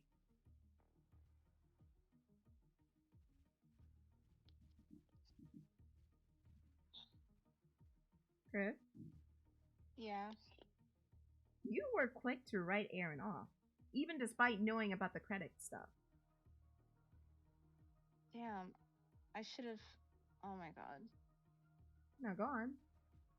I Talk about should it, have. talk about it. I should have thought more about the whole credit thing and how pissed she was, and Not only that about how it, you that should would have. be a motive. Yeah. Even if I did make the mistake of not addressing it, but we did go back and ask Erin about it. Yeah. But she lied to us and said when she lied and said I didn't know anything about that. And again, a little bit of character bias was there because we knew Aiden to be a dick. Yes. Since other witnesses say Aiden was such a bad person, and with all of that, it would be very safe to assume, yeah, Aiden would do that.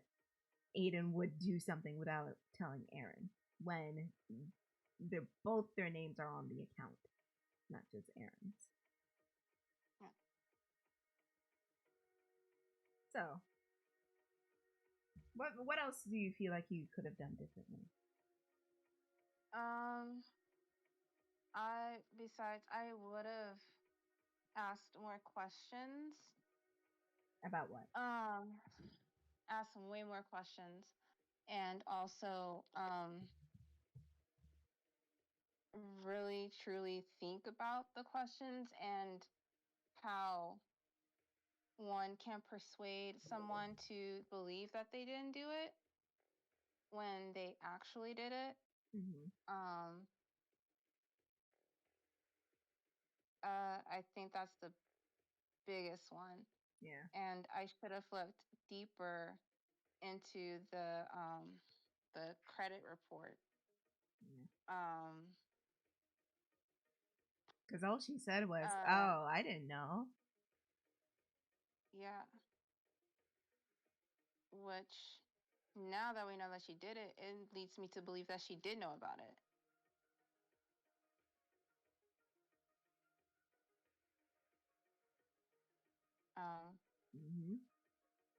So you could have asked like, "Oh, isn't both of your names on the account? Wouldn't you be able to check the account and note the date on the account?" Let me I'll pull it up for everybody. The date on the account, it says as of May 28th, 2019. So she would have seen all of this beforehand. Right. She would have seen all of this because everything took place in June.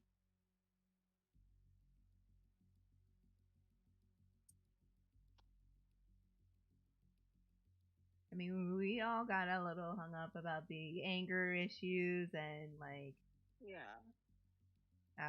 so like him being a complete dick and an asshole, which is valid. Yeah.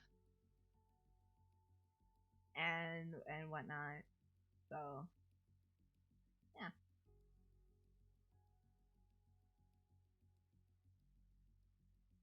I say that was a good one. That was a good one.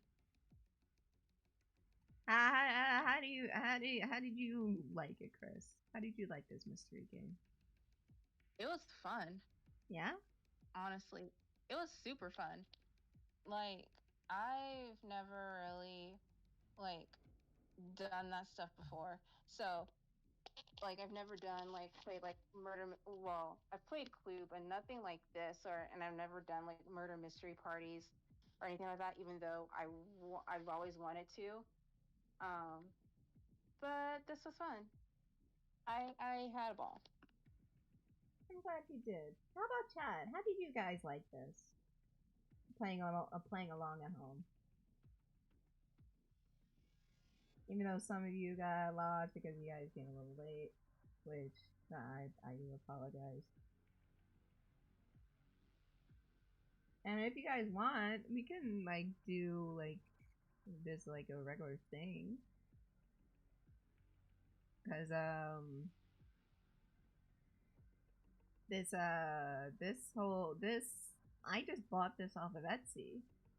Like this whole thing. And just, you know, have the characters act out as like the victim, the suspects and whatnot.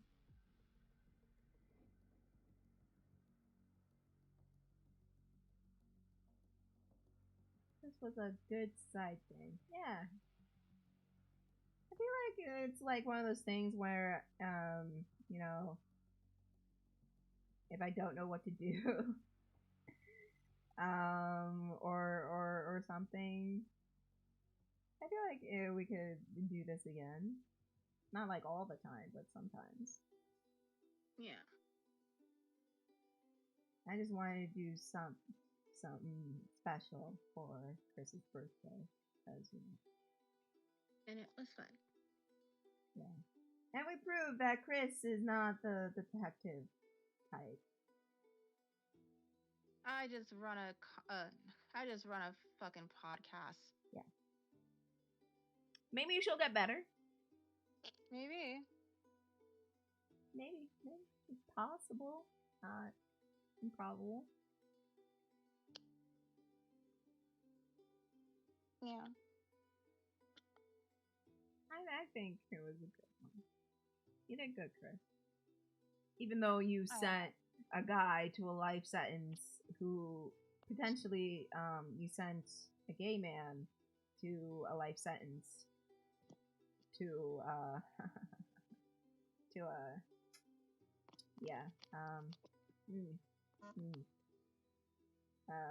says more about you. Jesus Christ. But yeah. Do you think I think this is a good place to stop the stream, don't you? Yeah. Yeah, it's a good place to stop. Knowing the fact that Kris has to live with the guilt of sending an innocent man to jail for the rest of his life, while the murderer is going home scot-free, and possibly debt-free, since she probably has the money now.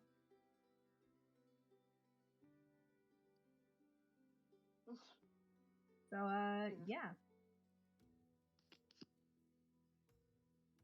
If you know what I mean. Oh, we should play Ace Attorney one day. That's a fun game. Yes. Since you love mystery so much. Watch. Get the wrong guy and let what's his name win over and over again.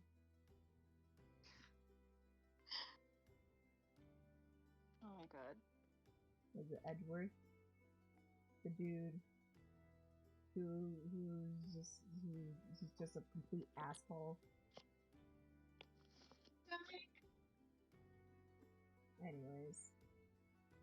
Okay, guys. Everyone, let's sing Kris a happy birthday. Are you ready, gang? 1. Me and Sonic on a marriage objection. Dance, Skippy! We're going to Vegas! Ready? 1, 2, 3. Happy birthday to you. Happy birthday to you. Happy birthday, you fucking brat. Happy birthday to you. Where'd she go? Ah, this fucking brat. She walked away. Where? Wow. She's gone. She left while I was singing. She literally left. She literally walked the fuck away. Oh my god. Unbelievable. Yeah, she walked away. Son of a bitch. I know why you said wow. I called her a fucking brat.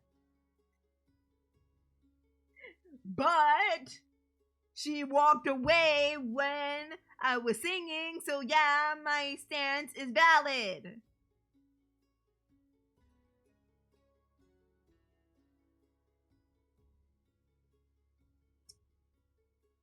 God damn it, son of a bitch. Now I'm gonna wait until she comes back because this is bullshit. She didn't even say goodbye yet. God damn. Good lord.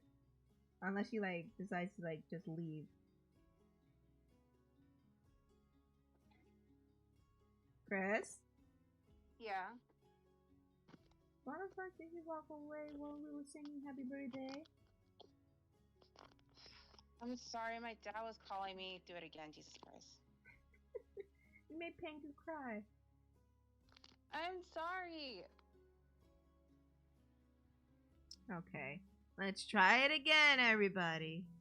And a 1, and a 2, and a happy birthday to you. Happy birthday to you. Happy birthday, you fucking brat. Happy birthday to you. Thank you. And yes, I am a brat. Whatever. See, she even says she's a brat. Yeah, I'm not gonna get any. Nope. Fucking sucks. You're a brat. Well, who told you to be a brat? Listen, I thought it would work. Then look where you are now. I'm not getting pink jackal dick. It's fine. Nope. It's fine. Not fine, but whatever. Bummer. Anyways, thank you everybody for watching for Chris's birthday murder mystery party.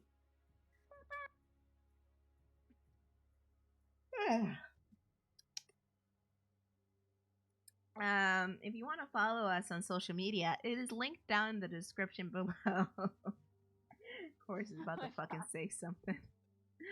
I'm gonna kill him.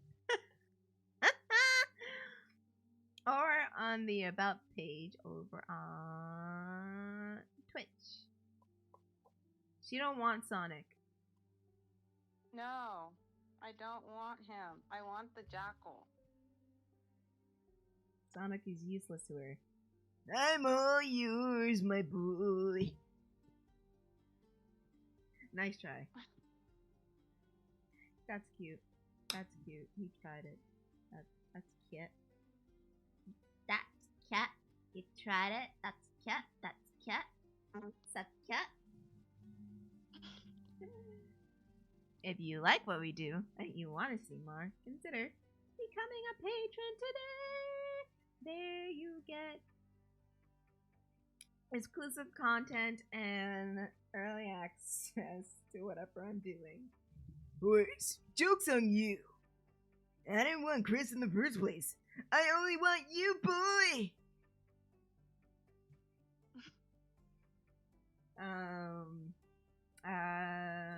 And if you can't do that, I have commissions open. It is posted on my socials, Twitter, Tumblr, Instagram, and DeviantArt.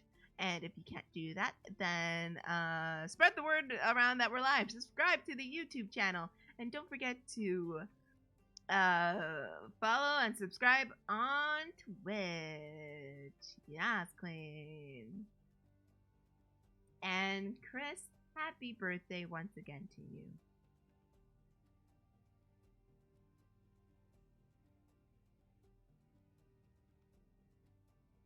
And yeah, in the words of my favorite cartoon character.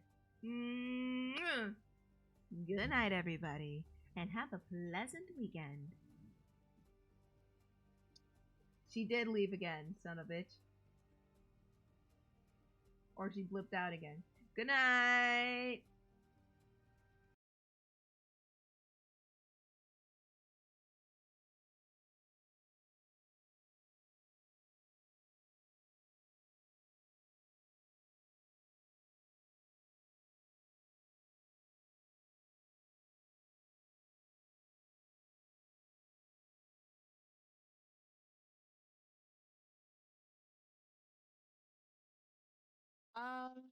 Thank you guys for the birthday wishes. I love you all, and I appreciate you, and good night.